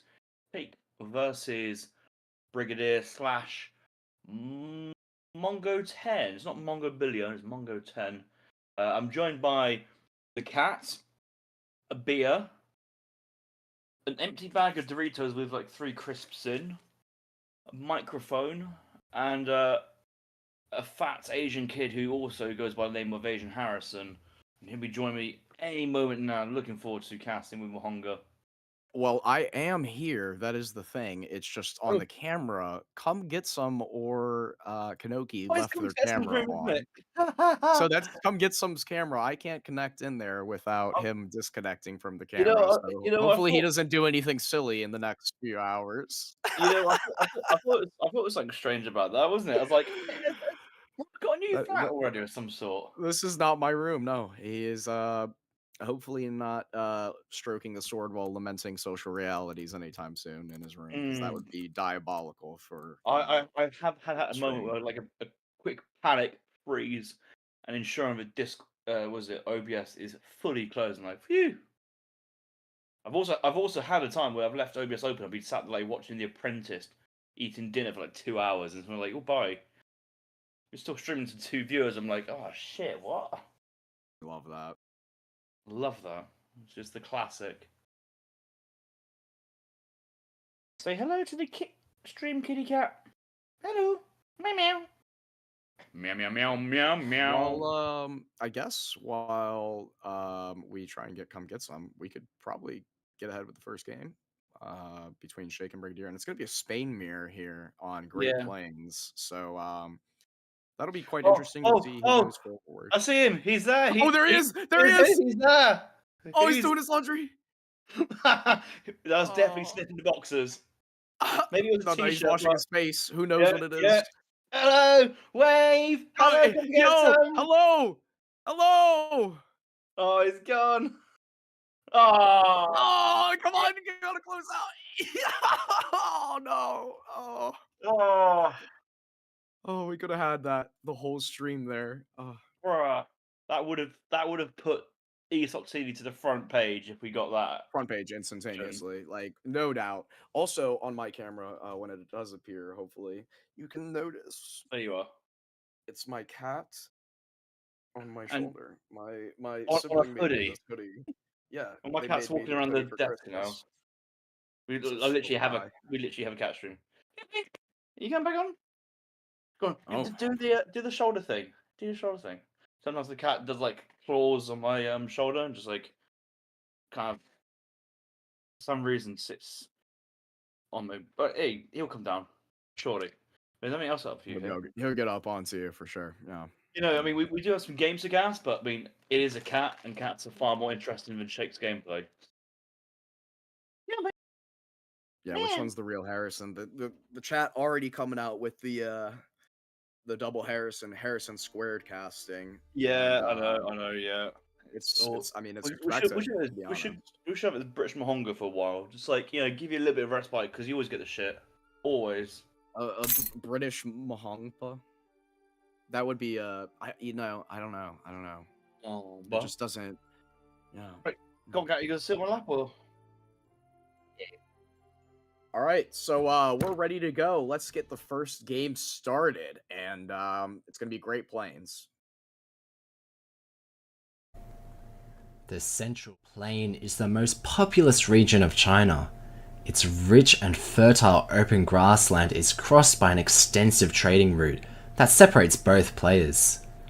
Controlling it is a reliable way to grow a powerful economy. Fierce competition over each trade post is essential.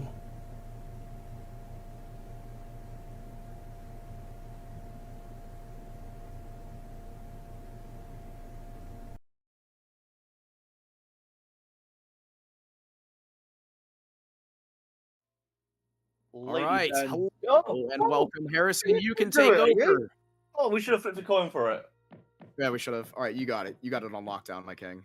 Oh, I feel bad now, but ladies and gentlemen, welcome back to a double Harrison cast win the round of 32 ESOC Spring Championship 2025 between Shake and Brigadier, also known as Mongo 10. My name's Harrison. I'm joined on the co-casting by my good friend from across the pond. Some people say looks similar to me. Some people say I look similar to him. It is Mahongpa. Love to be here with big MFD. And last time I called you Big Harrison, you took offense. So I'll just say Harrison. Glad to be here. And not only is it a Harrison mirror, it's a Spain mirror. And both players starting with the classic trading post here, it looks like. Now is Shake in the color teal. Is he going for a house here? Let's see. He's not chopping any wood. Maybe he's just gonna. Oh, he's got the 85 wood, and he already chopped some. Okay, all right, very nice. So, Yeah, what are your thoughts in this mirror matchup? Like, how do you think both players should play it? Game 1 of the tournament in the series. Do you go aggressive? Do you in-base tower? What do you think would be the best play here? I think both players will be playing for the third age. You going aggressive in age 2, you're always up against the other person aging up. You've got the age 3 dogs, the age up units with the crossbows with the hussars, the Minutemen, and the 7 Rodolero, or maybe Irish Brig pivot shipment to deal with. So usually that's not quite on the cards. But on the Great Plain, there's quite often 2 big, juicy treasures in the middle of the map, and it's worth fighting for if you can get it. And looking here today, double XP treasures, 210 and 320, plus the kill XPs on the Guardians, and those will actually play a big factor of this game. Whoever takes them both or honors even, you can't just give them to the opponent for free. That is going to be worth another full shipment in the third age, and that then is the momentum which kind of can lead the other person to in a better place to win it. I do expect essentially kind of standard age 3, maybe Musk semi with Falx just to open up and just scout out what the other person's doing, and kind of you want to play it more safe than not in the mirror, and what that usually means is making units, I'd say. Yeah, definitely. And something really important as well is getting the tower timing in. So whoever ages up first is going to have the advantage of potentially scaring off the opponent and maybe having them go in base. We see Shake is aging up here, and Brigadier not yet aged, and he's gone 16 villagers, so an extra vill. That's, I don't know how I feel about that. I think going 15 is ideal. And yeah, Shake now starting to herd in some of these wonderful hunts, our lovely friends around the map being brought in, and he's crack shotting, and then he's going to come back probably and plop the tower either on that side or the other side of the trading post. Curious to see if he's going to go for a second trading post. It looks like the macro based on his age 1 treasures might indicate a second TP. And in the Spain mirror, I do think getting that second trading post is really important just to boost your shipment rate, especially in the third age, that little bit faster.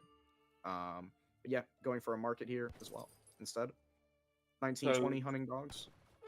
So the player we all idolize, who's up next on the schedule today, Mr. Robot himself, the god of all things Spain, he has essentially kind of solidified the build where going 3-ville capitalism allows you kind of the time and space to go for a market, get your ecotechs, and then you still have enough coin left over thanks to the age up crates, capitalism to then kind of buy the wood for that market tech and not slow your age up down. So both players gone for market makes sense. Shake's committed to train some dogs in age 1 to secure the mid-map treasures, and that's going to pay off greatly. I saw crack shots earlier. I was thinking, it allows an opportunity for your opponent to snipe it.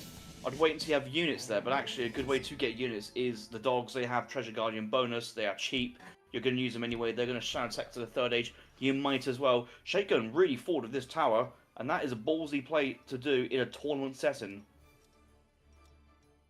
Yeah, definitely. And we see already a divergence in the build orders. Shake opting for the classic 700 crates, while Brigadier going for the 5-ville 700 wood shipment. And I really like that version. It is about 10 seconds slower than the 700 coin 700 wood, but of course it gives you the longer sustainable eco. Shake probably will be able to sneak in 5 vills because he's gotten the extra XP shipments, and he's already doing it. So really nice. Honestly, age 1 transition, getting both of the XP treasures is really, as you noted, very, very significant, or it will be.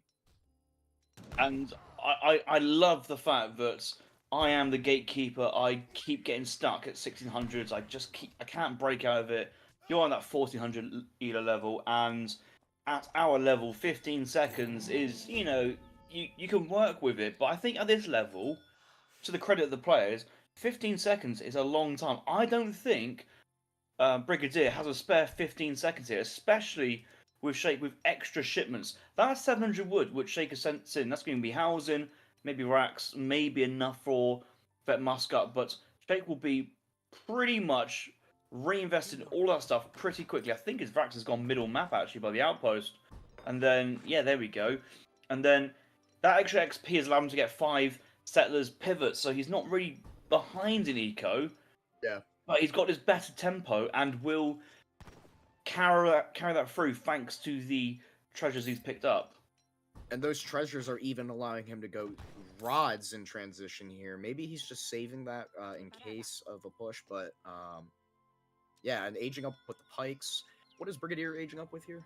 He's aging up with the Adventurer. Okay, so he's going to get the crossbows. So, nice little, I guess. It'll be interesting to see how that plays out here, but definitely on the defensive here. And Shake has also taken that middle herd toward his base, so taking a very significant amount of resources for himself there. Oh, he did actually send in the 7 rods and kind of commit to it. I suppose the difference between 7 rods and 9 rods, I'm not being stupid, it is just 2 rodleros, but it's not that much of a power spike difference. 7 rods is a fantastic card, and he's got that card ready to go. So I guess he's going to try and move in and siege something down pretty quick. Maybe catch Brigadier sleeping a little bit and aged up with the gentleman of the fight. No, the sergeant at arms. The 8 pike for the massive siege. That outpost is going to go down. More rodleros. I'm really surprised the lack of musketeers in this mirror. I thought musketeers would do very well versus rods and dogs and huss and all that stuff, but rodleros is the play. Yeah, and I think that'll just give him, like, sense of security and mobility. In case he sees something he doesn't like, he can quickly get out and then regroup his position. He has the map, so he doesn't necessarily need to push. He's scouted with the dogs. He is going to lose a lot of them, but he sees the bow age up and the dogs themselves. Both players getting falconets, making skirmishers, Brigadier is, and some more dogs. Let's see, is Shake getting vet rods, or are they already veteran? I can't really see. Okay, they are veteran. Okay, very nice. So that's what part of the 700 wood was saved for. So nice transition macro again. Going Spanish gold behind this. So, yeah, definitely want to get the falconets, and I don't know about that. That seems really greedy. I am not a fan of that because, well, yeah, because you've already gone through. I think this is, I've got to say, this is both the Spanish gold be his second card, but unless it's your card 1, you're going to always lose value. Falc trade. But one from Austria, Brigadier's looking the wrong way, but Shake just shot the barracks. Oh, blank shots fired, and we retreat. I'm a bit surprised with Shake going up with the pikeman age up. Well, I guess was he expecting the Huss age up there from Spain? Maybe the but then getting countered by the crossbow age up. That doesn't. I reckon Shake. I mean, honestly, I understand why. I've seen a lot more Spanish players doing that, where they just make rods, because the rods can swarm the bows, and that leaves the pikes, you know, to siege down the tower, and that gives you a lot more space. And you know, after that, the pikes can be used to protect your, like, any raids or against flanks with the falconets. Going advanced artillery, really? So he's really nervous and doesn't want to lose the falconets, playing it very safe. Now Brigadier is shipping lancers, however, but I mean, that's a lot of vet rods there.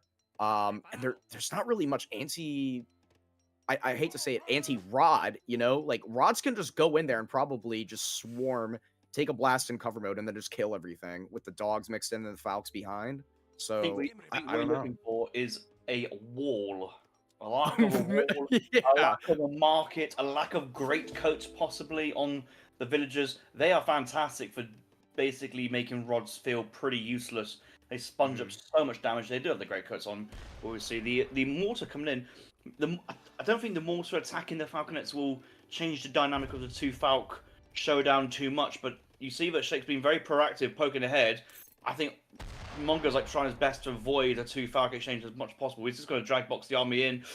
Yeah, and the mortar does get a barracks down, which I don't think Brigadier's got the resources behind to replace that. He's kind of like, oh, what do I do now? He did go double racks. However, I mean, you know, that the double. Oh, here comes the engagement now. The Rodleros are moving forward with the dogs. The Lancers are pushing forward. Brigadier gets. Oh, he wins the Falk War though. The rods are now swarming onto everything. The Falconets and Minutemen now being called. Falconets shooting onto the rods. They're That still mortar alive. is doing nothing, isn't it? It's just sat there looking at it, and the skirms are picking off Rodolero so quickly. If these were musketeers, they'd be adding so much more damage, but the Rodoleros are just being pinned down and blown away by the skirm, the crossbow, the Minutemen, and the Falconets. What was Sheikh thinking with the full rod pike opening, and that mortar's now looking vulnerable, and that the front base is gone. Sheikh tapping out. GG, game number 1. Going to Brigadier in the Spanish mirror. Wow. Just like that, the 2 Falc War, Sheikh, it looks like he split the damage onto the Falconets, and losing the first volley led to the eventual obliteration there. And look at that, the 2 Falconets and the skirms alive, just dealing insane damage. Rods got immediately body blocked and couldn't deal enough damage. I think we need to prescribe Sheikh a course of during K's micro and time to micro sessions, because that was the difference between these 2 players. I mean, I thought Sheikh got himself into a great position with the build order, the forward base, the treasures, but then going Rodoleros and age up pikes together. I mean, it would make sense if you went like Rodoleros and the Husk to snare down and just absorb all that skirmish of fire, get on top of the crossbows. But the pikes weren't adding anything new to the dimension of Sheikh's army behind, and only had a couple of skirms. Was always losing that kind of fight, and was hoping for the Falconet win. Yeah, definitely. I think if he, instead of going for advanced artillery, once he had the pikes in for the siege, could have maybe gone Lancers and been different. But yeah, we've got the next game up here, so let's get that for you guys right away.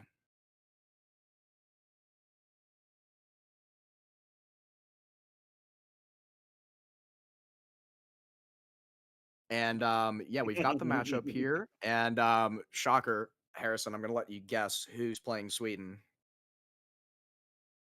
Wait, you guessing that Sweden's being played? Oh wow, you psychic boy, Monga. Just No, I'm saying Sweden's being played, and I'm going to let you guess who is Sweden.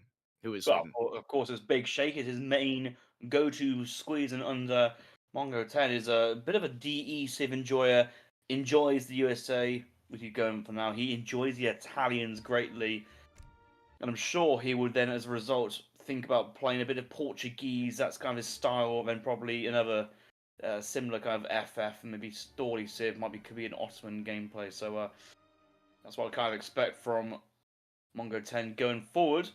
So Sheikh, Sweden on this map, I didn't see this coming. I don't think it screams out to me as a fantastic Sweden map. So let's see what he's cooked up.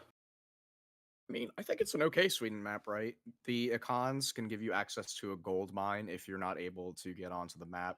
You have the northern resources where you can easily trap in your opponent if they're trying to siege some of those torps. And up there are the gold mines. So I think maybe Sheikh was looking at some of the maps in this tournament and felt, you know what, this will be a decent map for me. I can have access to safe torps and productive torps.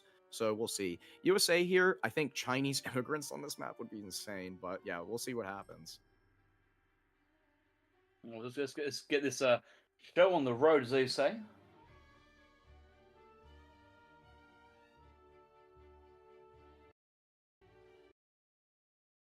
In this region, the coast is lined with mangrove trees and lagoons, which give way to grassy plains and eventually a plateau. The Ivory Coast is an important hub for trade. The naval trade route connects Africa with Europe and the Americas, while its counterpart on the mainland connects the coast to the savannah, and controlling these routes is critical for victory. The land trade route bisects the plateau in the north, so each team has access to easily defendable resources away from the water.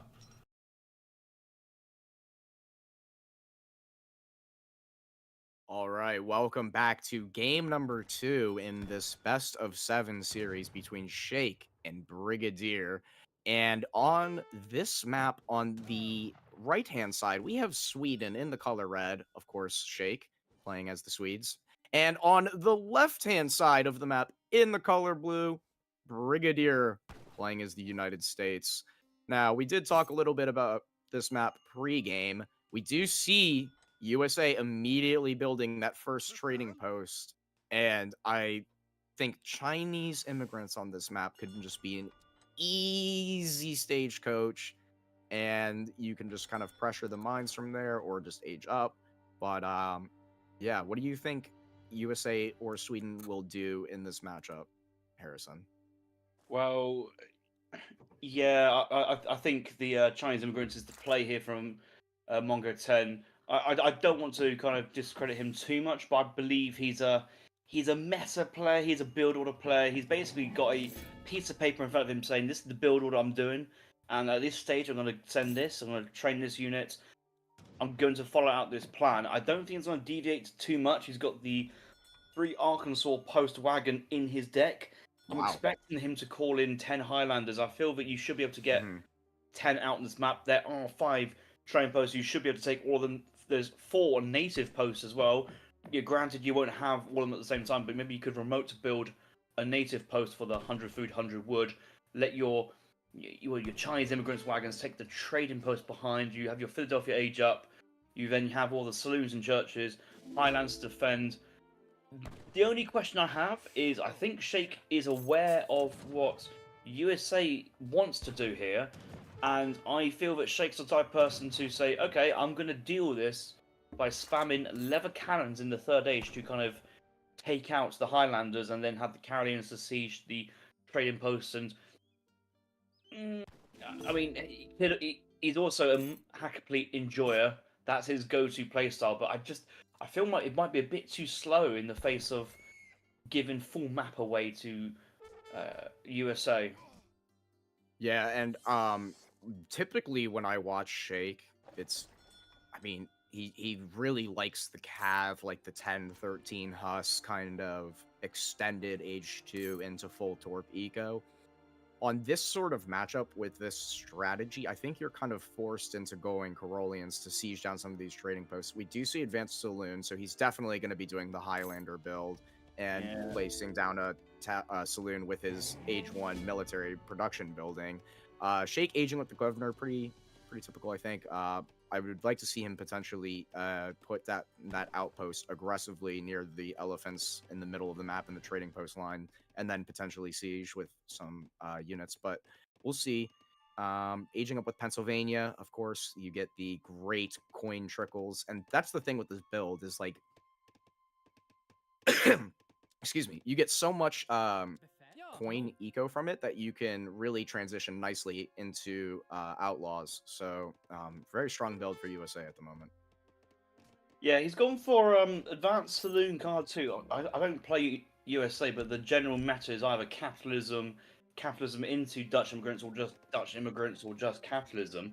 This seems to be a very, not aggressive, but like, I think you send in your Highlanders 1 card earlier to kind of get them out on the map. There's seconds earlier to kind of cause havoc as much as possible. So you might have a trade-off of how many Highlanders you have and the base economy behind it in terms of trickles. Going for a stable from the age of wagon instead of an extra saloon there is a bit of a strange one, because that's going to hurt your Highlander play. Maybe he's not going to go for Highlanders at all. Maybe it is actually Highlanders with a couple of Hussars to kind of snare, slow down, and let the Highlanders work behind. But the thing from as well is this is a bit strange, because it's no secret where the mines are. There's no secret where the 5k gold mines are. You know that top 5k gold mine is going to be the first torped, because it's the longest lasting. You want to try and get 5 around there, and a villager's been working quite well on it already, and some minions might come up behind soon, but you shouldn't be surprised where they're going to go. Yeah, and with the XP crates and the multiple trading posts with Chinese immigrants, he's now going for the Arkansas posts. So, yeah, definitely going to be getting all of the native lines, maybe even that southern trading post on the shoreline, but I don't know, that's kind of risky. We'll see where he decides to place those. And I really wonder about that card because of the native posts in particular, how you can just build them with 100 wood, 100 food. It seems like since he already has the main trading post line, that he's not going to get as much value out of the Arkansas trading line. But we'll see about that. Yep, getting the Jesuits. Well, so And, they can yeah. also build saloons and meeting Oh, churches as wow. well. So they are very versatile. It's like it's the DE version of the 3 trading post wagon for natives and other some civs. It's because it's USA, it deserves to be bedazzled, Yeah. glitter and sparkles, everything. Because why not? It's the stars and stripes. Of course, yeah, no, standard. So, okay, that makes sense where he got all those meeting house, or excuse me, the saloons from. But yeah, quite interesting. We do see a Huss opening here from Shake, so he is definitely going to commit to this Acapella build, I think, to some extent. But, I mean, you know, with these Highlanders coming in, how much value are these Huss going to get? Because we know that Highlanders wreck Huss. So going to be quite interesting to see how he deals with this. Gonna try and get one of the trading posts down, but I don't think it's going to be any benefit to him. It's not possible, and even if you do, you don't accomplish anything really. It's 3,500 HP for a trading post, but you can just spawn another one for free. Yes, granted, that it's in place of the levy ability. I understand that, but there's no point sieging the 4th trading post out of 4 because he's still left with 3 TPs and he's already called good in the Highlanders. Couple of Huss here. Hamiltonian economics now in as well on top of this. Well, that's a strange card in this build order, I think. Yeah, I think he should. Doesn't feel right. Yeah, I typically... Let's have a check. Yeah, raid at Yose's base. Feels all staying in nice and safely. Those Hussars are getting good pressure, but until the villagers are outside of the map, they kind of they won't be killing vills, and these are Highlanders and a couple of Hussars snare. Should be enough to cause a massive havoc. I can understand maybe 2 levers plus Minutemen and Hussars collapsing in could clean what USA has. I'm not actually seeing any real reinforcements here from Osteo. Not Osteo. Fucking hell, he's in my head. Mongo. you know what I mean? I see this, I'm thinking, yeah, this is Osteo. But it's not. So the stable goes down now. He is on 12 torps, but you know, he's also getting decent idle time from this. 1 Highlander goes down, but now he's just gonna walk up to I mean, he could be pressuring those vills, but I think he's trying. Well, no, he's happy sieging stuff, but you are right. If he knew there were vills there, you would march in. But maybe it's just he doesn't want to kind of get too trapped. Is he waiting for more cav reinforcements, or is he just moving behind? He did lose those 2 Huss, and here comes the leathers from the tower here. Honestly, I wouldn't be pushing with these leathers. The Highlanders can just one-tap them without even dying. The Huss, though, coming in for the snare and potential pull tricking of the leather cannons as well. And this is what I was saying about the torps. You're in this choke point now, and yeah, he's gonna have to micro this pretty nicely. But again, getting massive damage onto the Highlanders. He needs to pull back the leathers. I just want to be mad at this point. Yeah, look at this. Okay. Oh, the Cowboys are here now onto the leather cannons, and that'll counter the Huss. But he does lose all of the Highlanders. 1 leather is still alive. And he's lost a Cowboy there, and he's still snared because he put them into melee and forgot to pull them out once they killed the leather cannons. So, he's still stuck. Is he gonna get another one? Yeah. Oh, 2 more! And he's still snared. That's a humongous trade. Cowboys are incredibly expensive there. So those Huss going against Cowboy Highlander, and they come out alive. I want to check how. Well, I mean, I don't need to check. I can guess how Mongo's ended up with like floating 400 wood. He's sent in the 700 wood crates, but you just don't need it.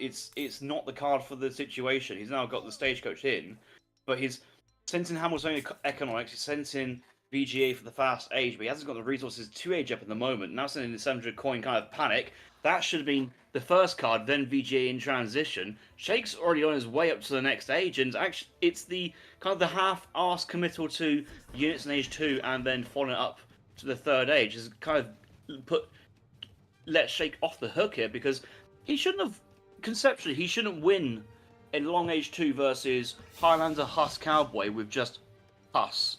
And the fact that Mongo's kind of really messing up the build behind, he's got to the third age. He's now making double hack bleeds, sending in Falcons, and Mongo's got a long way to come back now. And he's making conquistadors now from the Jesuit native post. Kind of an odd decision at this point. I mean, you're going to be facing Vet Hockapellets now, double stable for Shake. I don't know. I mean, I guess they'll do okay against the Huss, but, you know, he really should have followed this up with the Seminole Sharktooth Bowman. That would have been a great kind of infantry mass with the Cowboy follow-up. But, yeah, here comes the Hockapellets now. Yeah, you remember that time he sent in advanced Saloon in age 1 with no, like, as card 2? No Saloon, yeah. Like, he's got his spare, population, but he's now training 0 populations from the natives. Like, there is actually no coherency in this build. Yeah, it's very clashing, and I don't really understand it. Meanwhile, Shake is just doing his build. He might say, you know, you might know what's coming, but I'm still going to do it. And it just seems that Brigadier hasn't been able to capitalize on his, you know, build. Like, he didn't really... He followed the build, but he didn't really know what to do with it or after the initial setup, it seems. And the 2 TPs in the middle now going down with the Falconets out. He's also stacking 2 shipments here, and then he's going to get the XP crates. So he's going to get a lot of tempo here shortly. Getting the Pennsylvania Church text for the Skirmgoon. It's a good decision here. I'd like to see him make some units from the saloons. I mean, he's got a lot of res, or from the stable or something, but now go for the Apaches. Okay, interesting. Yeah, you have a little situation where actually you have to pay for an upgrade to research veteran outlaw, or should I say auto-attacking outlaws. So, but you still have to do the same thing with the conquistadors. And your musks, and just, maybe not your skirms and cowboy and cavalry. So that's how you probably seen that being switched in and kind of pivoted. The Apache cavalry is pretty good, but like you're fighting a dragoon class unit with your own dragoon class. You're not actually getting that kind of potential counter play. Like, yes, if you can mix a couple more sharpshooters, a bit of the moonwalk there. And actually, he looks like he's going to try and follow it with Kentucky Hunters. So if he can kind of wait until both these shipments roll in back to back before taking the fight, he might actually have enough stuff just to dunk on this. Yeah, but I mean, at the same time, Shake is just, you know, spamming Hockapellets, and they'll do fine versus the both of these units in mass. So it's really gonna come down to how much Hockapellets versus how many skirms he's gonna get out of the shipment. Maybe Jaegers would be a good call here, so he could get his own type of skirmisher unit, and that would really complete and round out this artillery dragoon kind of composition nicely. Don't be silly. Hackapleats are a monocomp unit. Anything else is just not a hackaplete. Yeah, it's just like, yeah, you know. Yeah. Why spend coin on Jaegers when I can spend coin making more Hockapellets? Basically, if you just put your Hackapleats into melee mode and that's it, they kill skirms. Done. Oh, Kentucky Hunters are out now. If the stagger mode comes in and the Falcons get picked off here from range, there's actually a strong possibility that happening. He's gone in and one Falcon's nearly down. The other Falcon happening, but look at the skirm mass behind, and that's all that time the Hackapleats are not taking on the skirms, and they're getting some fantastic bonus damage. It is expensive units here from Shake. You can't lose too many more. Yeah, and really the main point of the Hockapellets getting under the range or melee on the skirmishers, they didn't get any of the area of effect damage done there. And they don't, you know, against other Dragoons, especially the Carbine Cav and the Apache Cavalry, very strong Dragoon type units. In the Goon versus Goon war, especially with only 10 range, he doesn't even have the range card in yet. So a lot of those Hockapellets aren't really able to get into the fight until later. Oh, this could be massive, though. Oh, my goodness. And this is why Hawkapellets, they just come in so quickly, they're fast, and they just deleted that coin mine full of villagers. And he You wouldn't loses have even 2 thought they had their great Hawkapellets. coats on, would you? Oh How my fast they went goodness. down. But Oh, the but he is getting reinforcing Apache double pop, she's okay. Unfortunately, though, the skirms take so long to cross the map that actually only half the army is here from Mongo. And he's just trading these goons, trying to catch them out, but he's lost a lot. And now we see the Jaegers with Huss coming in. Oh, this is going to be dangerous. The heavy Cav Huss switch for, and he's getting Cav Karas. Oh, I love the Hussars here. The amount of times I've seen like similar games like this, and I always say, oh, an extra only 5 Huss here would add so much difference. Just add just a little bit of, if they just tank like full volleys of skirmishers and then the Hackbits behind are kind of untouched when they close in, they've paid for themselves like 3 times over. This is actually going to be brutal. This is I mean, best skirm, best goon, and decent cav. Like where's the weakness here?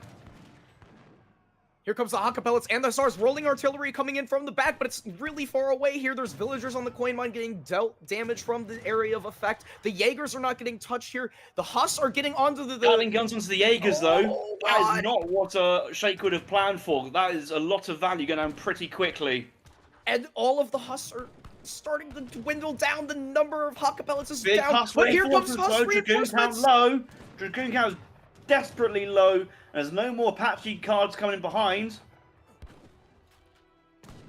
Oh, and the Gatling guns go down. The Jaegers are still in healthy numbers. The Hawkapellets and the Huss are still in decent numbers here. There's not really much anti-cav left. He's trying to make cowboys and more skirmishers. The sharpshooters are going down. And Brigadier calls the GG. The Huss switch coming in clutch. What a kind human he is. Wow. Oh. Perhaps here for Mongo, but yeah, Sheikh getting the victory there, and it's a strange one, that game, because I thought USA was kind of calling the shots, and the tempo strategy from the mid-map TP control and the relative restriction of the map of where Sheikh's villas and torps would expand to kind of relied heavily too much onto the Highlanders, and the lever cannons got so much value behind. But if those Cowboys came up a little bit earlier, for Mongo would have covered the Highlanders and, would have won the Huss fight and maybe taken down the torps, killed some vills. But Sheikh was able to cleanly age up behind. Mongo was arm and arm between which card he should send, and he just kind of got himself a little tangle, and then aged up a whole minute later than he really should have. And as a result, he's always behind a card or two in the third age, and you really felt that he was always playing catch up with the military count. Yeah, I felt the biggest mistake was sending Hamiltonian economics with only 12 villagers. That just doesn't scale incredibly well. I mean, you have the 3 trading posts. Why not just send 700 wood and get stagecoach, and then bam, you have 12 villagers, and then you can follow it up if you want to. Well, he did it. That's the thing. He did. Yeah, He did both. He just. Yeah, and he did one after the other. Like, it just felt really out of place and way too greedy, and he didn't really support his Highlanders at all and got punished. And to be quite honest, I don't know how the Highlanders didn't get more of the Huss or the Leathers. They just kind of got wrecked.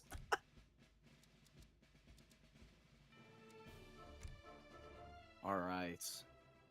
So for game number 3, we've got an interesting matchup, one you don't see that often. It's going to be Sheikh playing as Ethiopia and Brigadier playing as India on Painted Desert.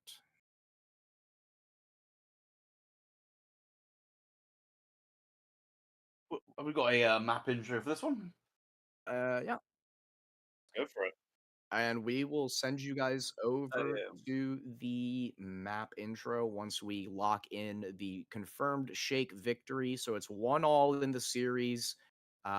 Brigadier taking the first game in the Spanish Mirror after the rods just got cleaned by the 2 Falconets, and then Sheikh doing his Hawkapellet build against USA, and we're 1-1 now.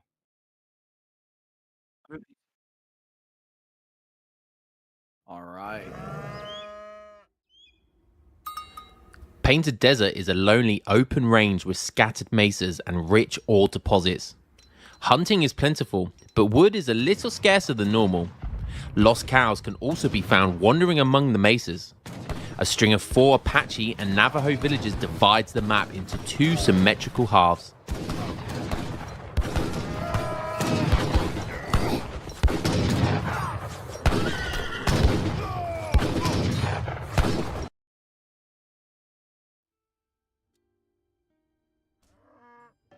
Ladies and gentlemen, welcome back to game number 3. We're on the Painted Desert.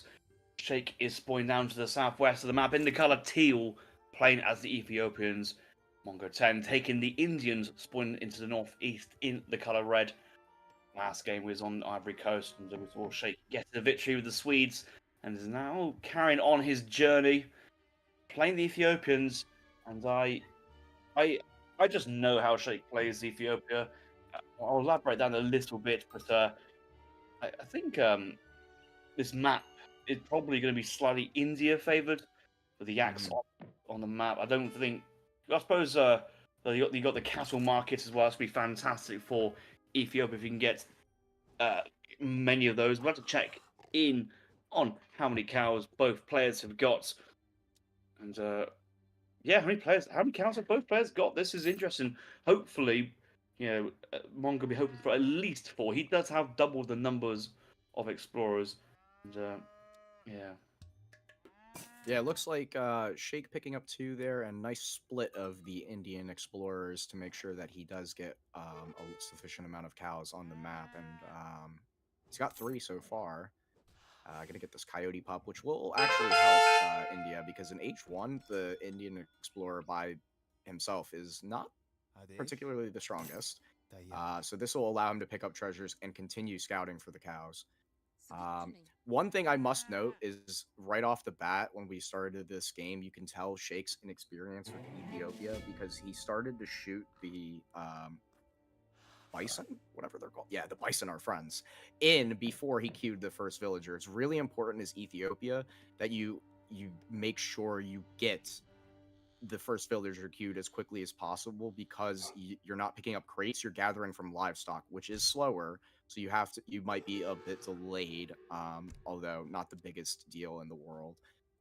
It's not just Trinity, like of hands course, off coming in. micro. It does it for you. It literally says you learn to Yeah, the yeah. game, and I'm going to grab all your vills for you, and he collect the livestock. It's quite funny actually. Yeah. Distributivism coming in. It looks like he's going to be going for a 13 villager age up. I'd really like to see a mid-map aggro fort here, honestly. On this map, we've seen many a time in tournaments where that choke in between the 2 native posts, securing those mines and that food can be really game-changing. And I think with the extra XP curve that India is going to get from the cows, it'll enable them to be aggressive and follow up quite nicely with eco shipments. I think going back to what you were talking about with how Sheikh plays Ethiopia, I bet you it's probably just going to be like a fast fortress with the Sebastopol mortar. We're seeing a Carnimata age up in base, though, and I really don't like that on this map. There's not a lot of natural res here for, like, the Carney. There's only 1 in-base mine, so interesting. Yeah, I'm not a fan of the Carney. I feel like an aggro fort, still defensive, not half map, but just a little forward of the TC would have been kind of my play. So Sheikh is a massive fan of the Sudanese age up to the 2nd age.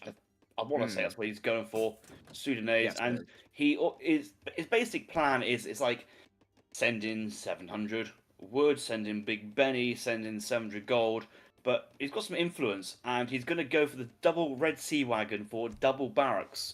And from there, he's going to spam batches of 10 Gas Kenya and Shotel Warriors, kind of alternating, and just going for a huge, like, Z move, hands off the keyboard attack. And everyone's going to go, wow, Sheikh, oh, you're so amazing. You're so good at this game. And then you actually break it down and you go, actually, it's, like, this is just, if Sheikh's going to do what I think he's going to do, this is just quoting a theoretical build order and then saying, look, here's some units, you go deal with them, you go try and defend this.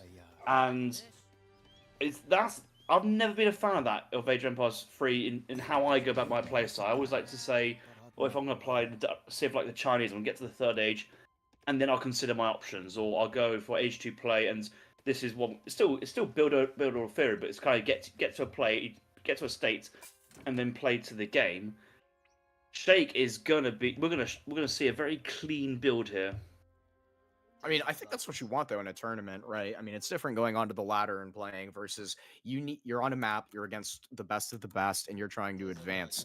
So I think just having a crisp, clean build, knowing the macro, knowing the steps, knowing the shipments is, is a safe thing to do, particularly when you have the potential to have to play 7 different civilizations. So sometimes you're not going to always have that experience with a particular civ, and you're just going to copy paste a build. And I think this is a good build to do it on, particularly seeing that we're seeing a eco-greedy India. And these mountain monasteries, can we look at Shake's line of sight? Chat, that is diabolical. That is insanely diabolical. You'll see everything coming from India. The line of sight on these things got nerfed like 5 times. It's still ridiculous. Like, he sees the villagers mining on his base. Like, come on, bro.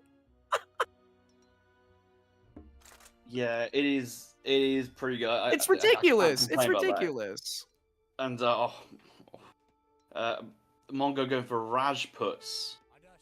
First unit, that's not a unit I think I would have wanted to see. Having said that, these wagons are getting down in a really awkward place, and maybe the Rajput could deny the second walkout. No, it's going to get built too fast. They go too quickly, yeah. Wagons OP in all sense, really. And that's the thing, this build is slow. Like, that, you do have a timing, but the fact is that he didn't age up with the Agra. He had to build the racks, which delayed his batches. So he could have, honestly, had he gone Agra, caught that. But, again, the timing, and Rajputs are really expensive to make. Batch number 1 is India. You typically just make, unless you're macroing right off the bat, which he wasn't, he was macroing for market tax. It's hard to get out more than 3 or 4 Rajputs. But yeah, he's not even sieging the racks now. Like, you just saw them go up. You know it's going to be like at least 30 seconds, and he's just wasted time. And now there's 10 Gaskenya out, and here comes the pain train, Big Benny, and wood shipments, and then the Abyss gunners. But he's not even moving the villagers. He's going to lose a villager for free. Oh, I love this defensive formation with the musketeers. It's the most pointless thing to do. With Cav, I understand it. With Musks, it feels pointless. Maybe I suppose it is like they all group together slightly, so you kind of you're more certain when all the units are in range of their target. But you're going to see from Shake now going to send in Big Benny behind us probably, and that's always good for influence. Oh, interesting. Yeah, he already sent Big Benny, and now he's going to transition for the. Oh, has he? Yeah. Okay. Yep. Oh, yeah. I can just see the coin. Yeah, because the Big Benny, it comes in at a point when the market rate for coin is 100% because it hasn't traded yet, as an instantaneous conversion to gold. And you look at it and go, damn, here come the batches of show tails, and the first batch out behind, and yeah, Mongo's like, oh, I know what counters Gaske is, Gurkha, and he's just going to fall into the trap of, this is Musk Hus on steroids Ethiopia has, and so, Gurkha batch in front of show tails. In the raid behind, look at the top of the screen, there's a ton of Gaskenya in the back of the base there. In the trees. Okay, he does manage to escape, but yeah, now the shuttles, there's only a few Rajputs there. I would like to see him call the sentries, maybe. Like, he's going to lose a lot of these. He's using... Okay, he actually cleans up quite nicely there with those couple of Rajputs and the hero. Is the hero stuck on top of that? Excuse me, what? My God! What? What? That's actually massive, not only for the HP tanking, but for the stomp and the heal ability. He just lost that hero for the rest of the game. Oh! He's like, please kill me so I can buy it back, please. That's crazy. Do you know what's even crazier? I reckon Showtails can still kill it. That's the funny part of it. Oh. They'll just like climb up the cliff. Now this is a problem. The Gaskenya with 4.5 movement speed and faster rate of fire, the closer they get there. Oh my God, the snare from the shuttles. The ESOCs are trying to melee, but they're just going to get wrecked by the Gaskenyas, and there's not enough Gurkhas or anti-cavalry left. Only a reinforcing batch of 2 Rajputs. Oh my goodness. Oh, it's painful. Bro, why is Mongo not microing down the Gaskenya with the Gurkha and then the Showtails with all the other units? Oh wait, it's hard to do, and that's kind of what makes like these cheesy builds so strong. It literally is kind of just Z move and just force your opponents to have to deal with it. And you know how yesterday Carbone Chef was playing?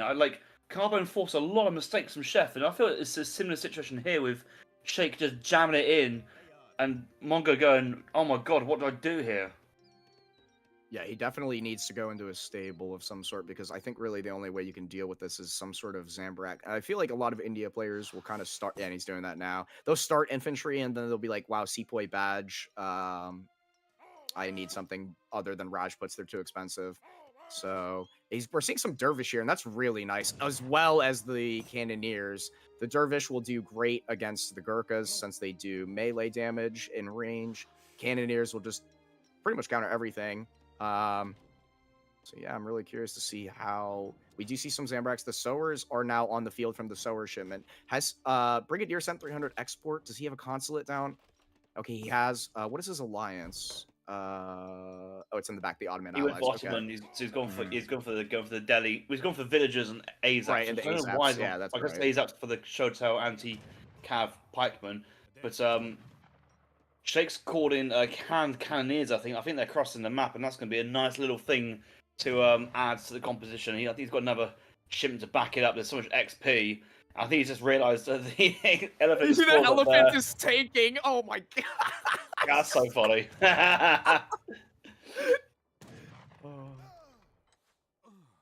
A full reinforcing batch of Shotels.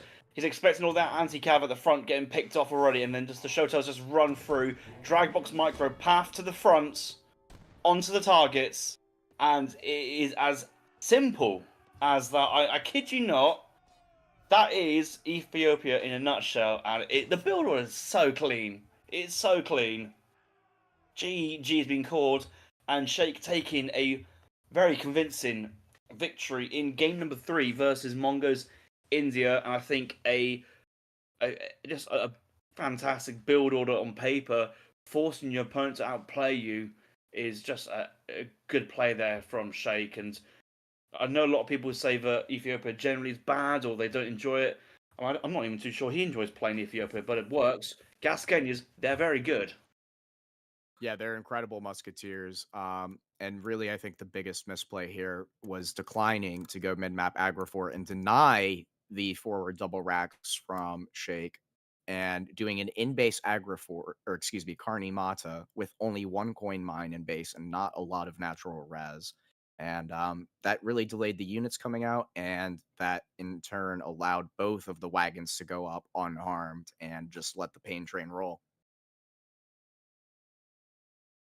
Well, surely we'll see some Italian action from Mongo at some point to kind of get his main squeeze back in and hopefully level that series back up at 2 apiece. And yeah, you know how everyone's got their main squeeze, and last series was like Tabben brought out the Chinese, and Mr. Taco was like, oh, his morale was broken even before the final game. Oh, All right, so we're gonna get a quick restart on the game due to the sound bug that we sometimes get in DE. You know, it's just how it is. It's But I okay. hope you guys are The only enjoying thing the they game missed was so a bunch far. of Indian villagers dying to Shotels and Gas Kenya. It wasn't you weren't missing too much there. Yeah, I don't really think we needed the audio to see the shuttles pathing through those little gaps. We've got an ad break in progress. Now, Harrison, while this ad is going on, for all of our subscribers and donators here, you know, there's some scam sock accusations going on here. Maybe You- maybe another time. I put on a tight fitting 40 t-shirt here today for Big Camp for. I was at had a nice little walk around. Over lunchtime, went for a 2-hour walk. Yeah. Excellent. Excellent. That when you were pulling up that shirt, I was it's gonna be a little Hey Mongo, look at this. It's a belly button. Oh God. You're so fat you can't even see a belly button. Oh, are we gonna start pulling out the fat jokes, eh? Are we starting to you want to compare titties, mate? I'll do it. I'll nip to lip for free. I don't need any donations from ESOC. I'll do it for free. For free. I'm a cheap this guy date. who started at work, like he started before Christmas, and he speaks very different to how I would speak, for example. And I've learned so many new words. Calm sounds, peak, butters. Like obviously, you know what calm is, but like in a different sense of like the Urban Dictionary calm and how he might use that normal language. And it's just so funny, just like dropping like, man, God, that is so butters. And it just doesn't seem right, but actually, if you know the meaning, you go, oh, that's fine. Yeah, Mongo, you're butters, you are. Which stands for That's such a but her face. Oh. You got me there.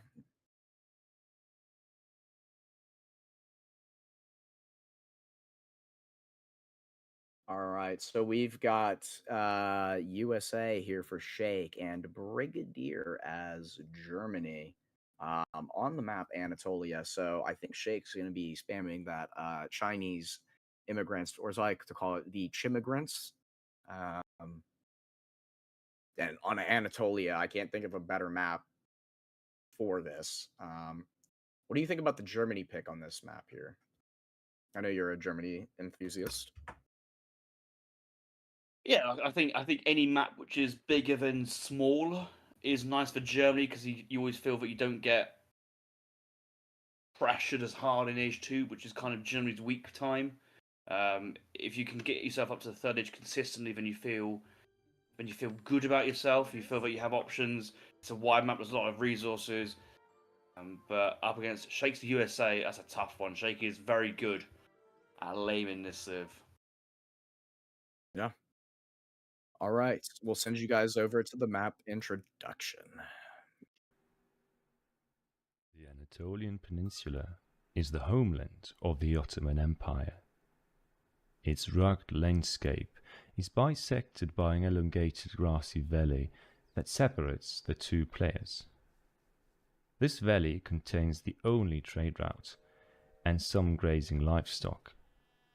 Each player begins with a local settlement of Fenerites near their first town.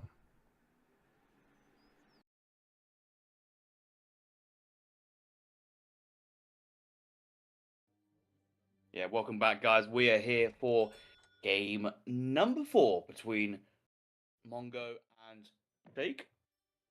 I actually think we've just gone back to the ESOC overlay. Oh, no, back in game there. We are here for game number 4. We're spawning in on Anatolia. The matchup today is USA versus the Germans. We have Big Brigadier spawning to the northeast map in the color red, playing as the Germans, and Shake taking the United States of America in the color teal.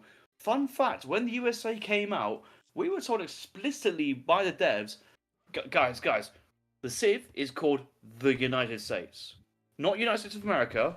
It's just United States, and we're like, is it though? Is it? Yeah, but they are the Americans. No, got to call it United States. But then when we clicked on the Explorer and moved around and started attacking treasures, the guy went, for America, and we're like, so what's this, Des? And they're like, oh shit. So yeah, ever since I've kind of called it USA, I guess, and it's still, well, I think it feels fine. Shake playing USA, he's a immigrants enjoy. He's come up with that word, and I think it's fantastic vocab. And he's going for the Chinese immigrants card 1. If you could be living under a rock, it provides you 1 trade post wagon to start you off. Also, it allows you to spawn TP wagons from TP sites for free with that Minutemen kind of cooldown replaced. So you kind of say, do I want a trading post, or do I want 6 Minutemen infantry units for 300 resources, and kind of play that? But early in Age 1, you can spam up so many trading posts, and XP is such a wonderful resource in the game.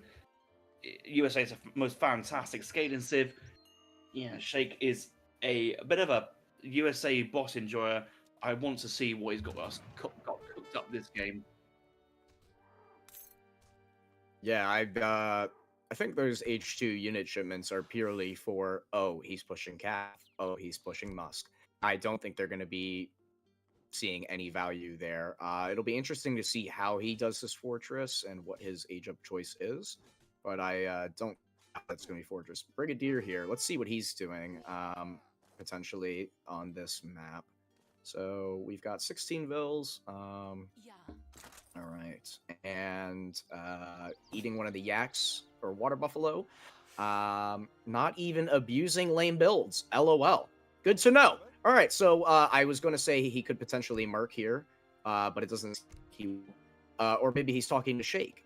We'll see. Oh, he's We'll see. definitely talking to Shake. He's definitely. I mean, but he also did Chinese immigrants, Yeah. so It might be that the build he's referring to is the JPC H2 all in with the Spanish immigrants teeing up the Seminole Shark 2 double. But I think on a map like this, doesn't quite make as much sense because of the amount of TPs and the potential for Chinese immigrants. One thing I've always known is, like, Chinese immigrants on a map like this is great, but it's even more broken on a 3 TP map. So just, like, hypothetically think about it. Like, Germany hasn't got an opportunity yet to get onto the TP line. Well, he's getting onto it now, but Shake's already got 2 TPs built in one building. Like, on some maps, it is physically impossible for you to contest the trading post line, and I find these like mechanics quite annoying actually, because it just does promote like poor gameplay occasionally, but like on a large TP map, it's maybe not as bad as you think. I mean, I see your point. I do think though, with the option to upgrade this to potentially Stagecoach, and you know, you also see the line of sight at all of the choke points on this map. I think it's just, yeah. I mean, either way, it's going to be very strong. He is gathering some coin here. Did he send capitalism? I thought he did. Maybe he didn't. He did. So okay. Maybe gonna gather a bit more. Maybe let's see. Yeah, he's going for the Pennsylvania or Philadelphia convention with the stable. All right. Brigadier. Of course, the 3 settler wagons start. Ooh la la. Zum Schluckskift has been plopped down, everybody. We're going Mercs. Can we take a look at his... Yeah, Zum Schluckskift.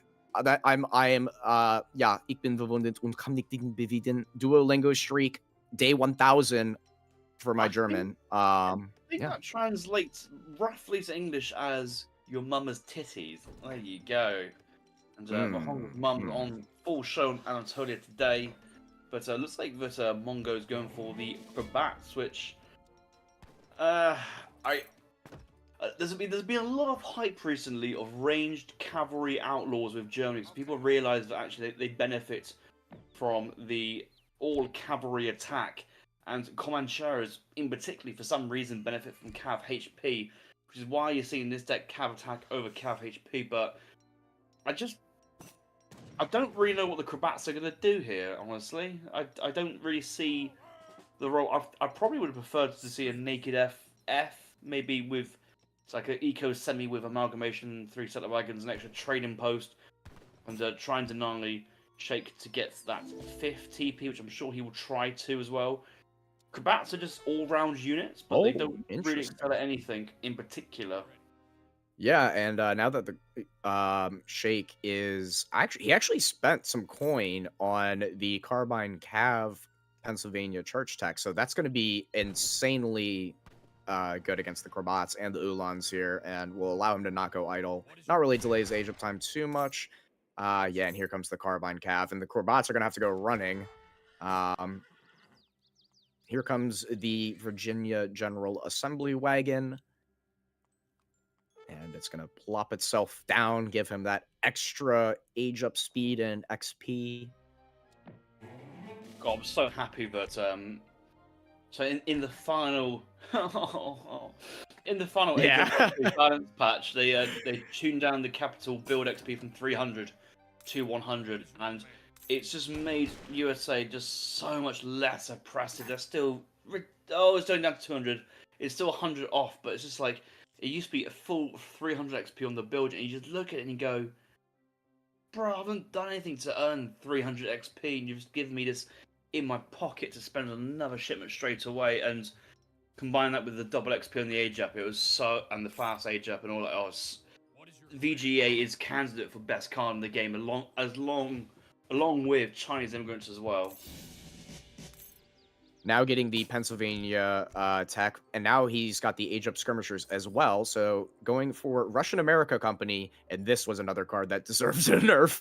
My God, when you had the fortified blockhouses, that was the worst. Getting Amalgamation for Germany and clicking the Age Up button. You know the crazy thing is, another card I would have argued which could deserve a nerf is Capitalism, and I've always said this, but like it obviously benefits the Civs with it, but like why is it that you've nearly got a 3 villager in Coin Trickle, but Colbritism is still 1.5 and Distributism 2.5, but you don't use wood for age up or training units. It's I've always found that I just couldn't quite understand that one, but it is what it is. Maybe it's 1.65. Oh, did the train boost wagon just sneak in there before Mongo could build it? It was looking to build it. It did. Oh my! And yeah, good luck trying to siege a 3.5k HP building, even if it's under on foundation.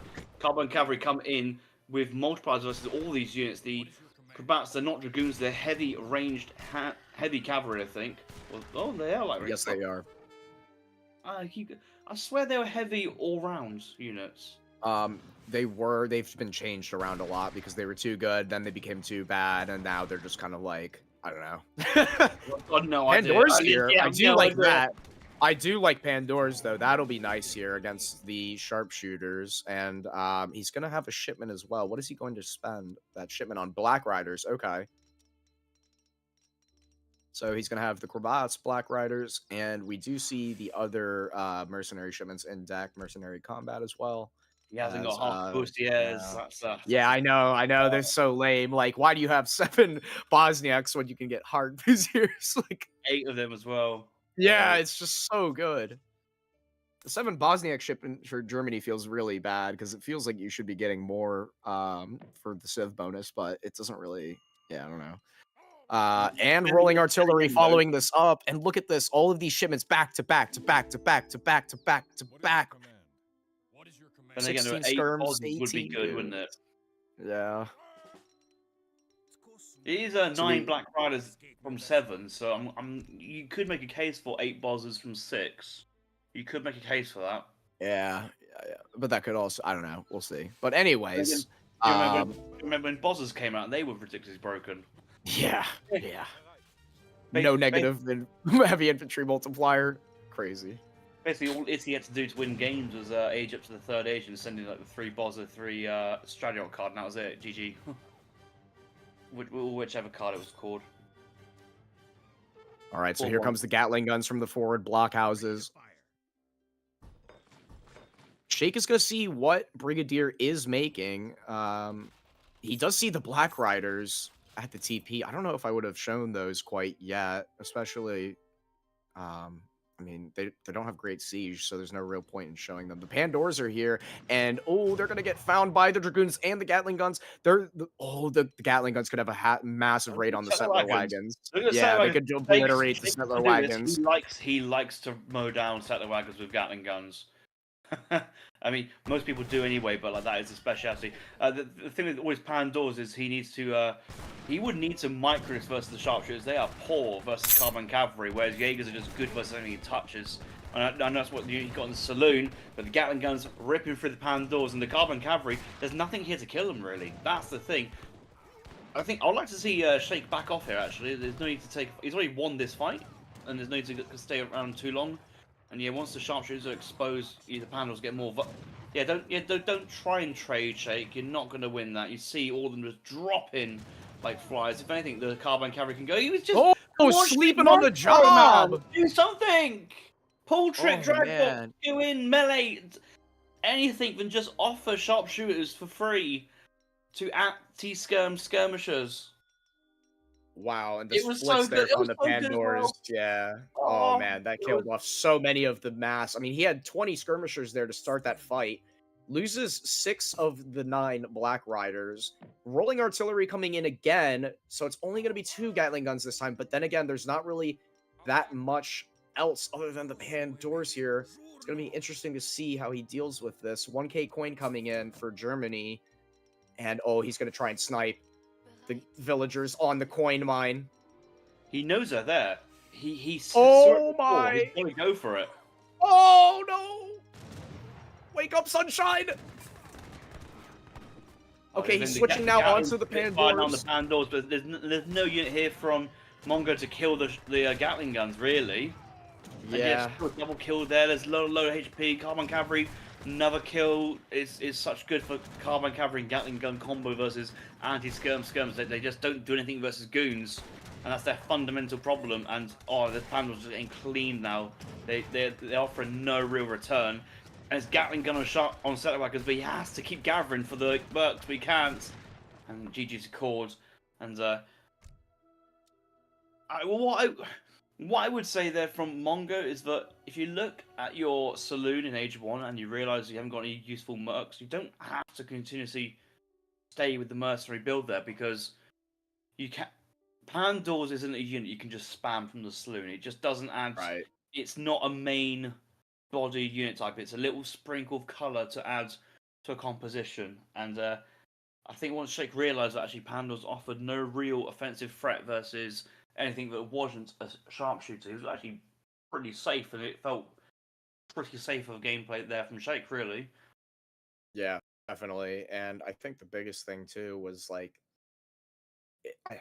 I mean, really, he shipped the Jaegers and then made Pandors, but doubling down on the Pandor shipment and making them just felt like he wasn't really considering the Carbine Cavalry threat to be as serious as it was. So yeah, definitely a bit of a Mahonga, mission. you know, we were talking about other cards, USA cards, which need nerfing. Mm-hmm. Infinite artillery shipments, Age 3. Yeah, yeah, and I mean, well, yeah, I would argue that a 3 Gatling gun and a 2 Gatling guard shipment is a worthy trade-off for like another card in the deck, but put 2 in 1 there is all fine. Yeah. And those 2 Gatling gun shipment, not the 3, but the 2 Gatling gun shipment, won the game at the end there. Yeah, getting the raid secured and cleaning the rest of the Pandors. So really nice that. We've got the next game coming in here, and it's going to be Brigadier as Italy versus Shake as the British. Come on, Mongo. Let's get another score back on the board, even though we played some. I mean, both players. Both players are way better than me. I can't even beat Mexican and Ottoman lamers on the lads. I'm just getting clapped every game. I'm stuck at 16-20 elo. But we've seen some good gameplay today from Shake and Mongo. We've seen some proper bot build orders as well. And all I'm expecting, I don't know what you want to expect this game. I'm sure Mongo will try an Italy FI regardless of what Shake does. But does Shake play standard Brits, mid-map control, lots of manners over the place, yes, must cast heavy, and probably just overwhelm Italy?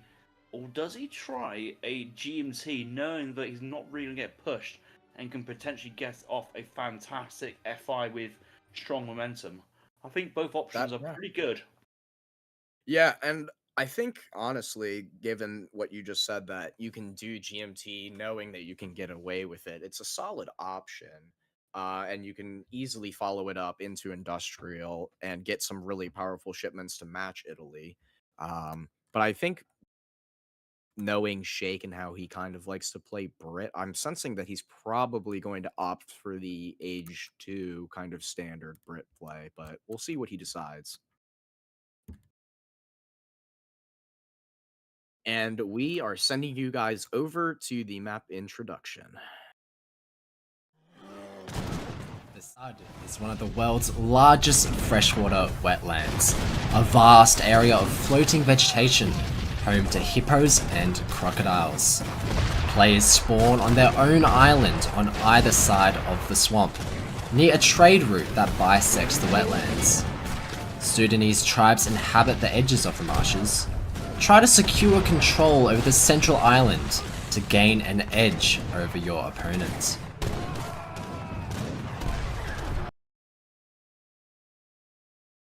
You can do it. Welcome back, everybody. We are playing in this ESOC best of 7.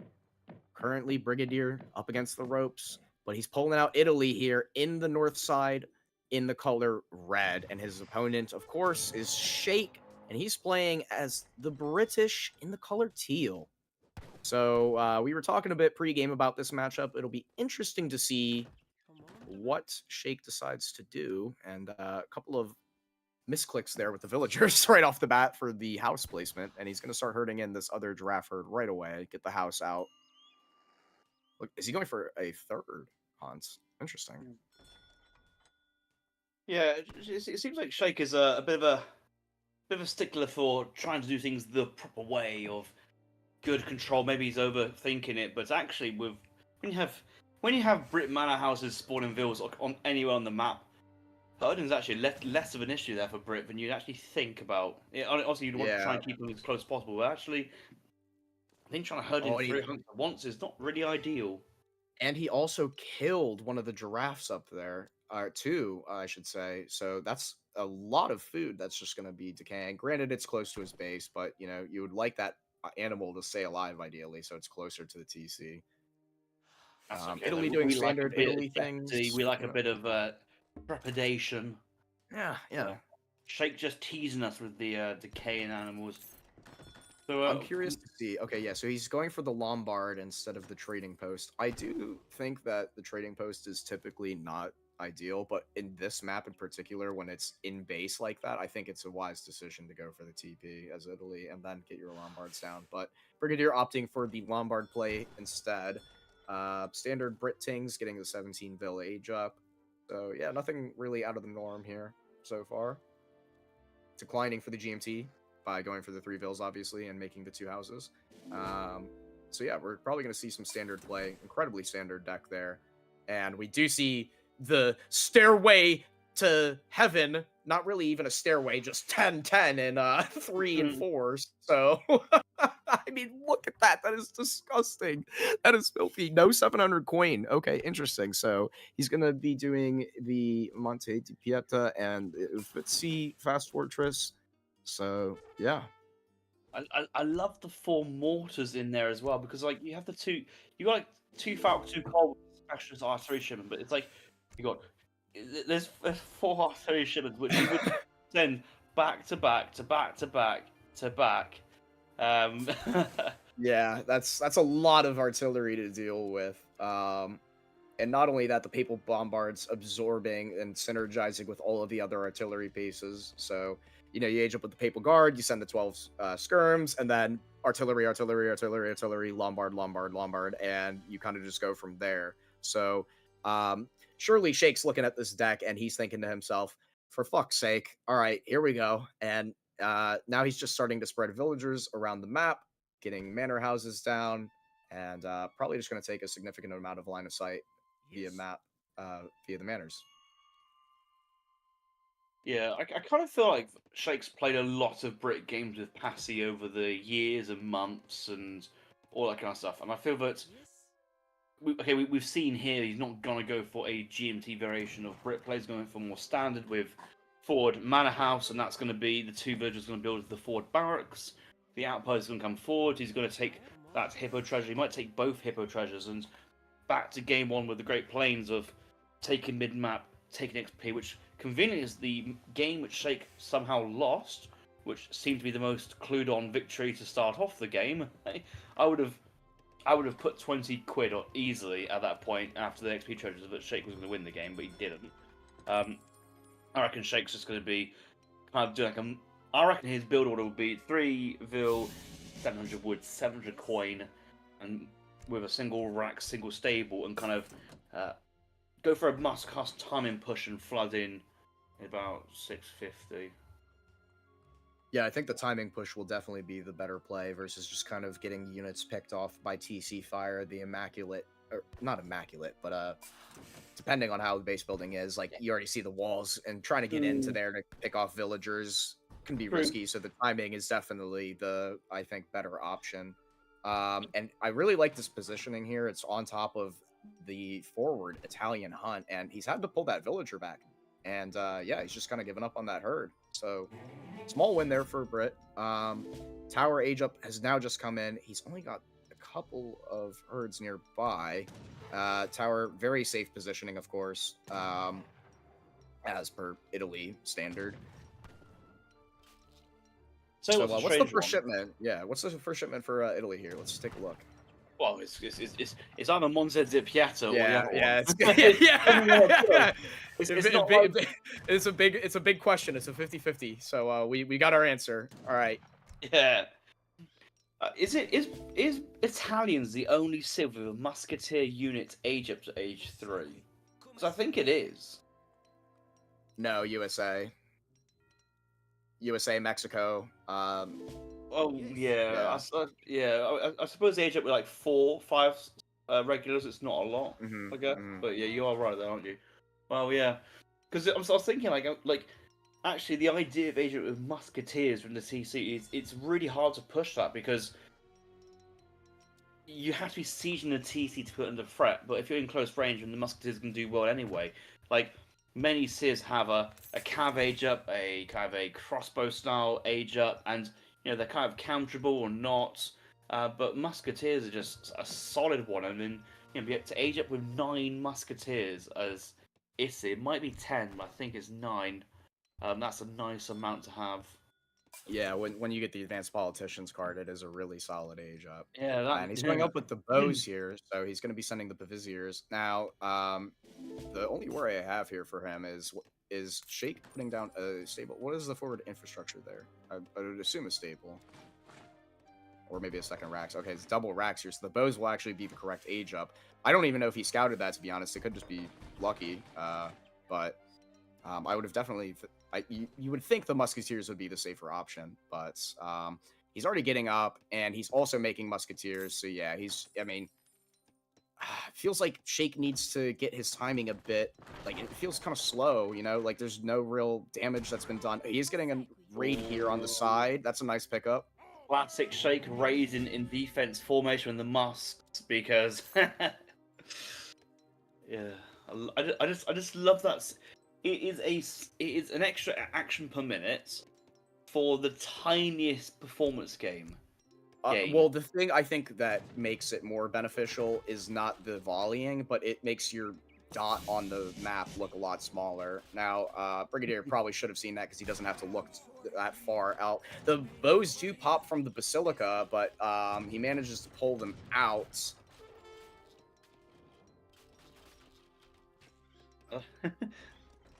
Mahonga is scared, not by score leads in the game, but how big the dot on the mini-map is when he's on the other side of the map. I mean, it's a legitimate thing. If you're trying to raid, you don't want your units to be seen, and if you can get closer with your musketeers by having a smaller dot, your opponent might not notice it versus a line marching towards your units. It is a thing to think about. Hey, so that's why he does that. Yeah, I think this game's gone down a bit of an interesting route here because Brigadier's got to the 3rd age, and now he's actually sending in Black Company, which is armed pistoliers and Black Riders, and looks to be staying like a kind of an age 3 play now. I'm not going to say it's abandoned age 4, but it doesn't look like it's on the card at all. And Sheikh, I thought he would be a bit more in your face, trying to kind of get under a TC, do some stuff, but although this mass is pretty nice, it's a pretty late as well, and once some of these big shipments come in, or just one-off shipments, he's actually, why? Get back! Wait. Oh, you can spawn it from the Basilica, because... that should be right in it, but that's a nice little pop. Min a bit late, unfortunately. Sheikh Wood's back. The one thing that I don't understand from Sheikh is he already had this significant mass. Why is he sending 6 musketeers instead of a musketeer upgrade? I feel like that would have been so much more beneficial here. And the Black Riders with the armored pistoliers going to soak up damage for each other. Minutemen still pushing back, but yeah, and the Falconets coming from behind as well. Gonna try and get this herd in, but the musketeers are marching right back in. Well, this 2 Falcon players is gonna be so sick here from Mongo as well, actually, because he even seemed like with one volley from Mongo was like 4 musks died, and 1 volley from Sheikh was like nothing really happened. Maybe a couple Minutemen, a couple Paviciers from the age up, but not the important stuff. And the Falcons now putting that 4 base into siege. I would like him to kind of not siege with his military units, just the siege units. And he's going to try and take a few pot shots. Stagger formation must coming in. But if he's going to go in deep and commit to the Falcons, he should be body blocking this. Those armed pistols can get some good value with their spread body as well. Good value with the Falcons, but double longbow plus longbow shipment behind.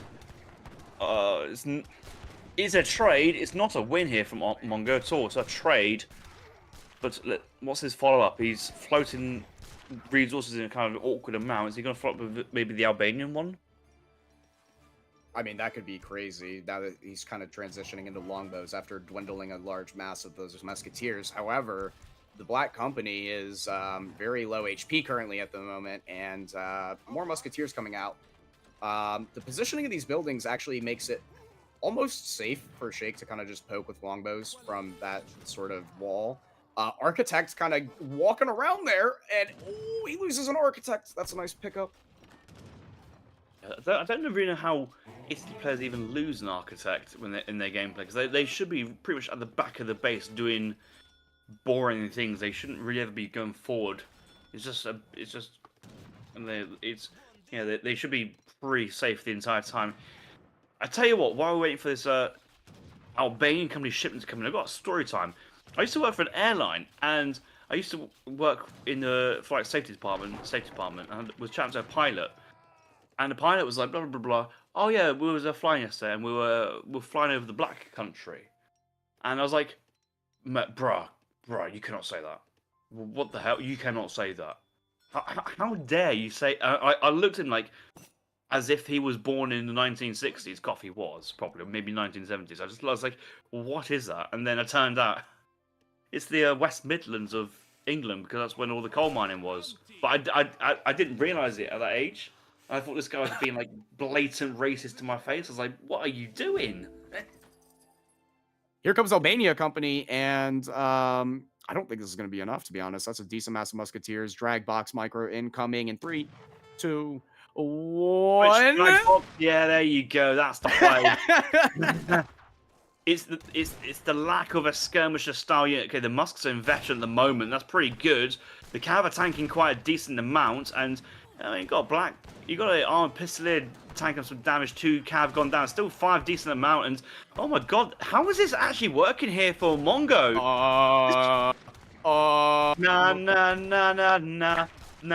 Here goes another musk pop though. He needs to get them into melee. God, the boss has got huge value this game. Promoted to gold rank, and then the musks and the armed pistolier still.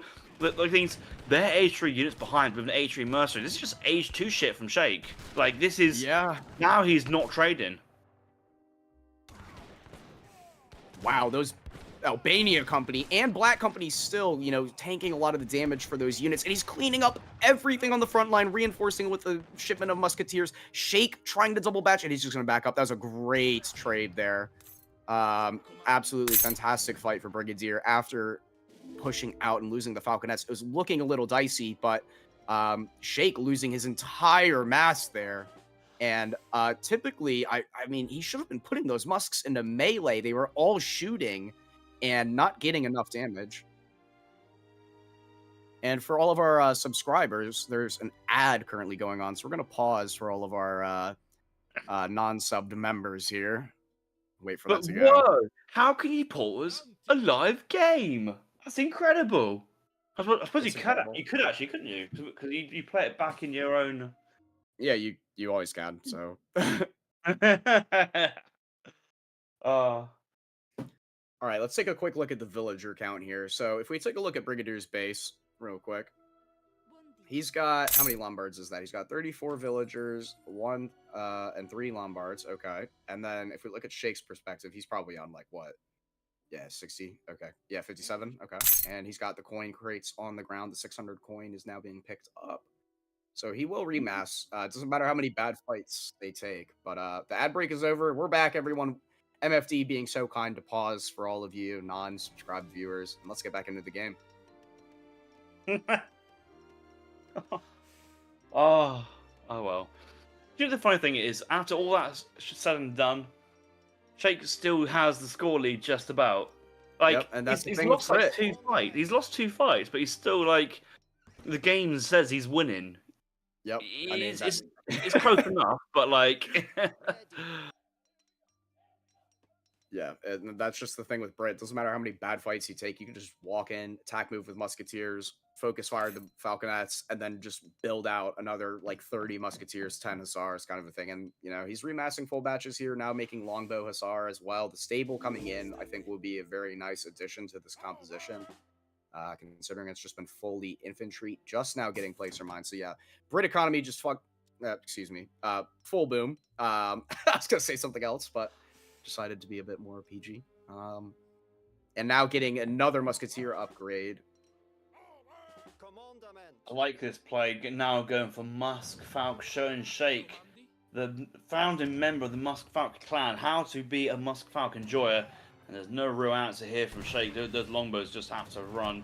I think the addition of the artillery foundry here from Italy, great little play. I'm a big fan of that. One barracks go down, and that means the reinforcements not looking too hot behind. Falcons volley onto the Musk longbow.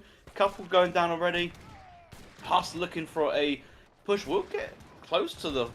He actually will get onto the Falconet, but we'll get picked off by the actually does get on the Falconet, and both Falcons down because the rest of the infantry focused the first Falconet down, and Mongo's running back to base again, and actually Shake just getting on top of it, things slightly.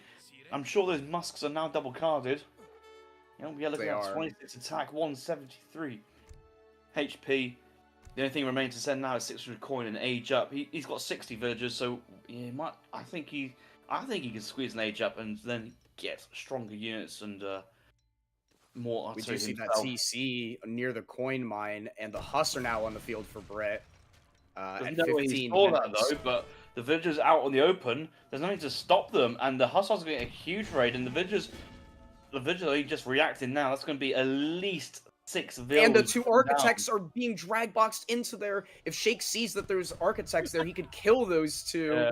Yeah. And now that the Musketeers are kind of out of position, the Longbows have a very nice concave, and they're going to deal a lot of damage. But the Falconets are dealing really nicely with those Musketeers.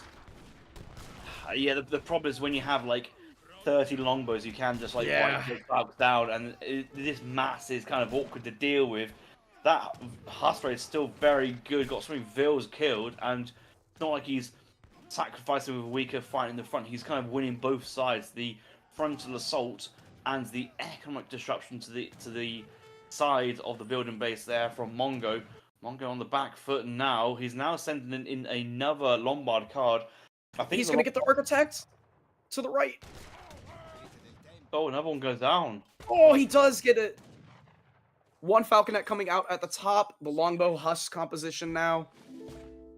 I don't know about continuously making Falcons here. I feel like surely going industrial would be the play, because you just get the auto tech skirms, you get the Papal Guard, and he's just continuously making artillery. I don't really know. Oh boy. And the Huss are going to get on with the longbows onto that Falconet. Nice couple of volleys, but again, with this massive longbows, I mean, you know, that's a lot. It's a lot of them. Yeah, a lot of them. Yeah. Longbows, they're not skirmishers. Yeah, I mean, I don't really know about this Shake. I think he stood too long and fought too long there. Yeah. I did say to Shake, like, once he said, like, he has the resource to age. He's gonna age. He's gonna train longbows and age while training them, because he's got the coin saved. He's gonna do. I think he's gonna commit to that now. But I think he's realised that he has to do something slightly different, because Mongo will carry on with another couple of Falcons. But that's a coin mine to the northeast, which I don't think Shake's seen just yet. But he's moving that way, and those Musks will come to defend. But he's now seen the Vills are on that coin mine itself. He has to run past, so I don't think he can. I don't think a Vill is an offer. But there's only 4 Musks defending. The rest have gone on the frontal assault, and the Vills actually having to move out the way there. Our base is now being sieged. We do see the 11 Pavizier shipment coming in. I don't know if that's... Yeah, they're not veteran yet, so... he's still walking forward, though, and just letting the longbows shoot here. More Falconets coming in. Huss raiding in the back still, being very annoying.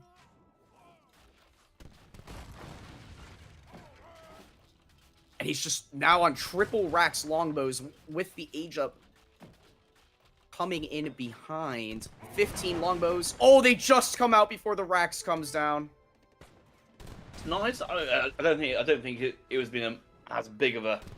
Yeah, it's still situation definitely there. nice though. I mean, Oh yeah. But Shake is definitely aging, and I appreciate him taking pot shots where possible. But I think Shake needs to have the mentality. Okay, look, I'm now aging up. I'm now 63 villagers. I need to kind of send my cards in, tech what I have. Do you reckon he's going to stop making musks in total? He has double card. Oh, he's not paying attention. The Falconets are just Both right of them there. are not What is he paying doing? attention. They're both of neither of them are paying attention. Oh my goodness. How's only one go down there? What? I have no idea. What? Thanks, DE. That's all I can say to that one. Yeah, I have no idea how only one longbow died from that volley at like 10 feet. That is a lot of low HP. He's getting 3 more Falconets. Oh boy. Brigadier catching up in score now. That Huff Veteran race C is coming gonna in. be huge, I reckon. Yeah, that could be huge. He's Gonna going be- up north. He knows where to go. Because if Mongo's training 3 more Falcons, he's going to send them forward, and he's going to try and reinforce as many musks as possible. You don't have a game sense. There's no building north to kind of reveal that line of sight, and he's fully focused on this fight. Yeah, the Huss are straight on the Vil. Oh, it's a huge raid. That's a great play there from Shake. Gonna lose at least 6 or 7. Papal Arsenal now being researched. Although, did he rebuild his Basilica? Because I don't think he can get Basilica. Okay, he is building it now. Okay, so he's gonna use that and then get more Basilica units. Training Culverins. And the Huss might actually... Oh, and he loses the Falconets. Of course, you know, the artillery advantage here. 5 beats 2. So, not really gonna win that one. Are the Colves gonna get caught by the Huss that are raiding at the top? That could be huge. There's another Oh, he's gonna escape. Falconet war that Shake has lost. That is not like Shake.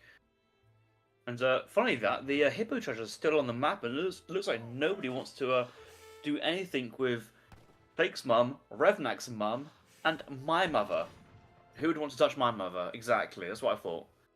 That's what I thought. What are you guys going to do about it? Nothing. Our mother you're talking about there. Let's be... Our mother, yeah, Mongo, your mother too, of course. Of course. Be a little respectful. Falconets coming in. They're going forward, and oh boy. Whoa! The massive volleys. Huss coming in. Vils are now being pulled as well. There's only 5 musketeers. What is he doing pushing with this little amount of anti-cavalry? Oh, the longbows go flying. More hussars are coming in. The Falconets go down. Those Huss coming back in from the raiding as well. They killed so many Vils that they come back to kill the Falconets. And there was still some Age2 Paviciers in Mongo's army feeling rather awkward. Now that the third age from Shake in with the Vet Hussars, they add so much. They're just so much better than their Age2 counterpart. But Vet Musketeers, they can't just solo comp this. And Mongo's just feeding a bit flustered. That outpost on Brit, the line of sight there. How long's that been up there for? That's been there for that's a like nice little several play. minutes. Yeah, that's how he saw the original TC going up. And oh boy, the Huss are just coming in, and they're gonna get massive value here. And Brigadier calls the GG. Yeah, congrats. Well played, Shake.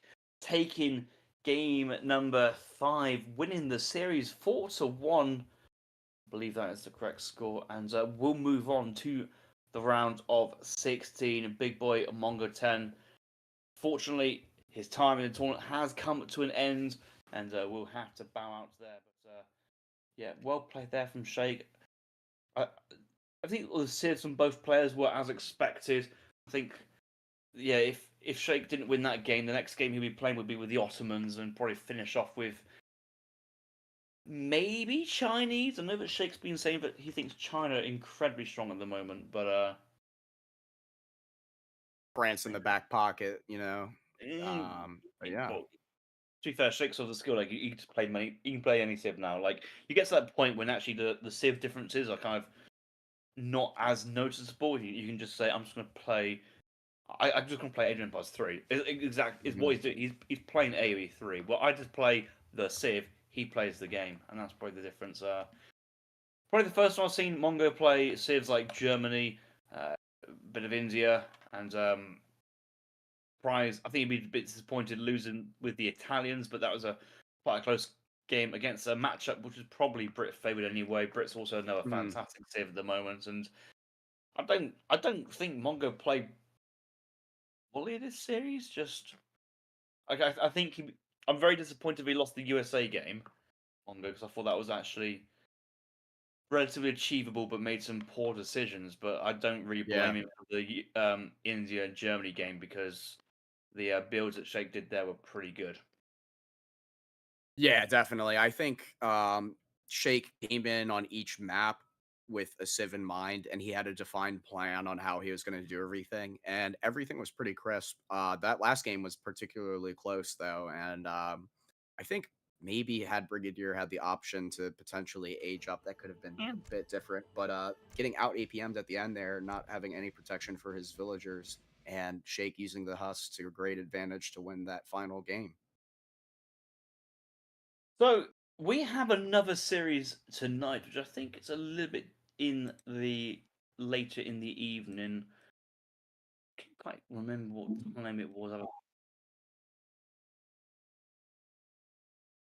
All That's right, so at 3 hours away. 2030 GMT, 4:30 Eastern time, 1:30 Pacific, we have Grogu versus Robrot, and I think Shake's going to be casting that game. That's gonna be a 6 series though. That is actually gonna be amazing. Yeah, that'll be a great series. So be sure to tune in for that. That'll be in about what 3 hours time. So we'll see you guys hopefully then. Thanks all for coming along for the follows and whatnot. And I think Harrison, I'll leave you with the last nipple. I mean, trying to find the nipple on the cat for a long time. I still can't find it. It's hidden somewhere. I mean, shortly. Let's yeah. Maybe for the final. Who knows? Who knows? If we break our fundraising target for the next tournament, then who knows? It might a t-shirt might accidentally fall off. I no promises, no.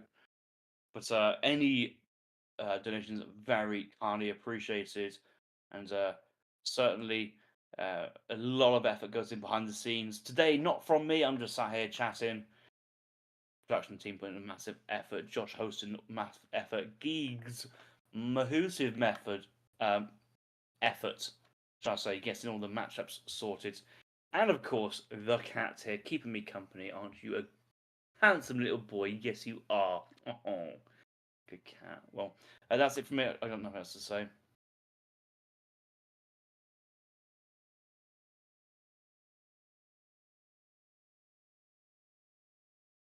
A Big Phoenix is streaming, so we'll go see Big Phoenix AoE, one of the strongest players at the moment. I was streaming earlier today, and I just got faced up with this guy like 8 times in a row. He just played pure Mexico and Otto, and it was just such a cancer fuckfest. Oh my god. I hate quick search sometimes. I feel your pain. Chat saying Raid Jaeger cheer. Chat saying Raid Phoenix. Okay, so No. Don't raid Jaeger. I'm telling you, we were raiding Phoenix AoE 3, one of the best supremacy players in the game. We're not raiding the fucking rat. Playing Treaty. Teen? Oh, did I just see a fiend? Teen? Fiend! Teen? Teen is streaming at the moment. Is he not watching us? Little prick. All right, Lionheart has commenced the raid onto Teen, bitch, Fiend.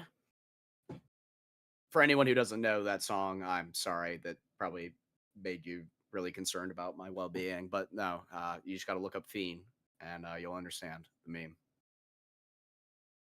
All right, we'll see you guys in the next one. Peace out.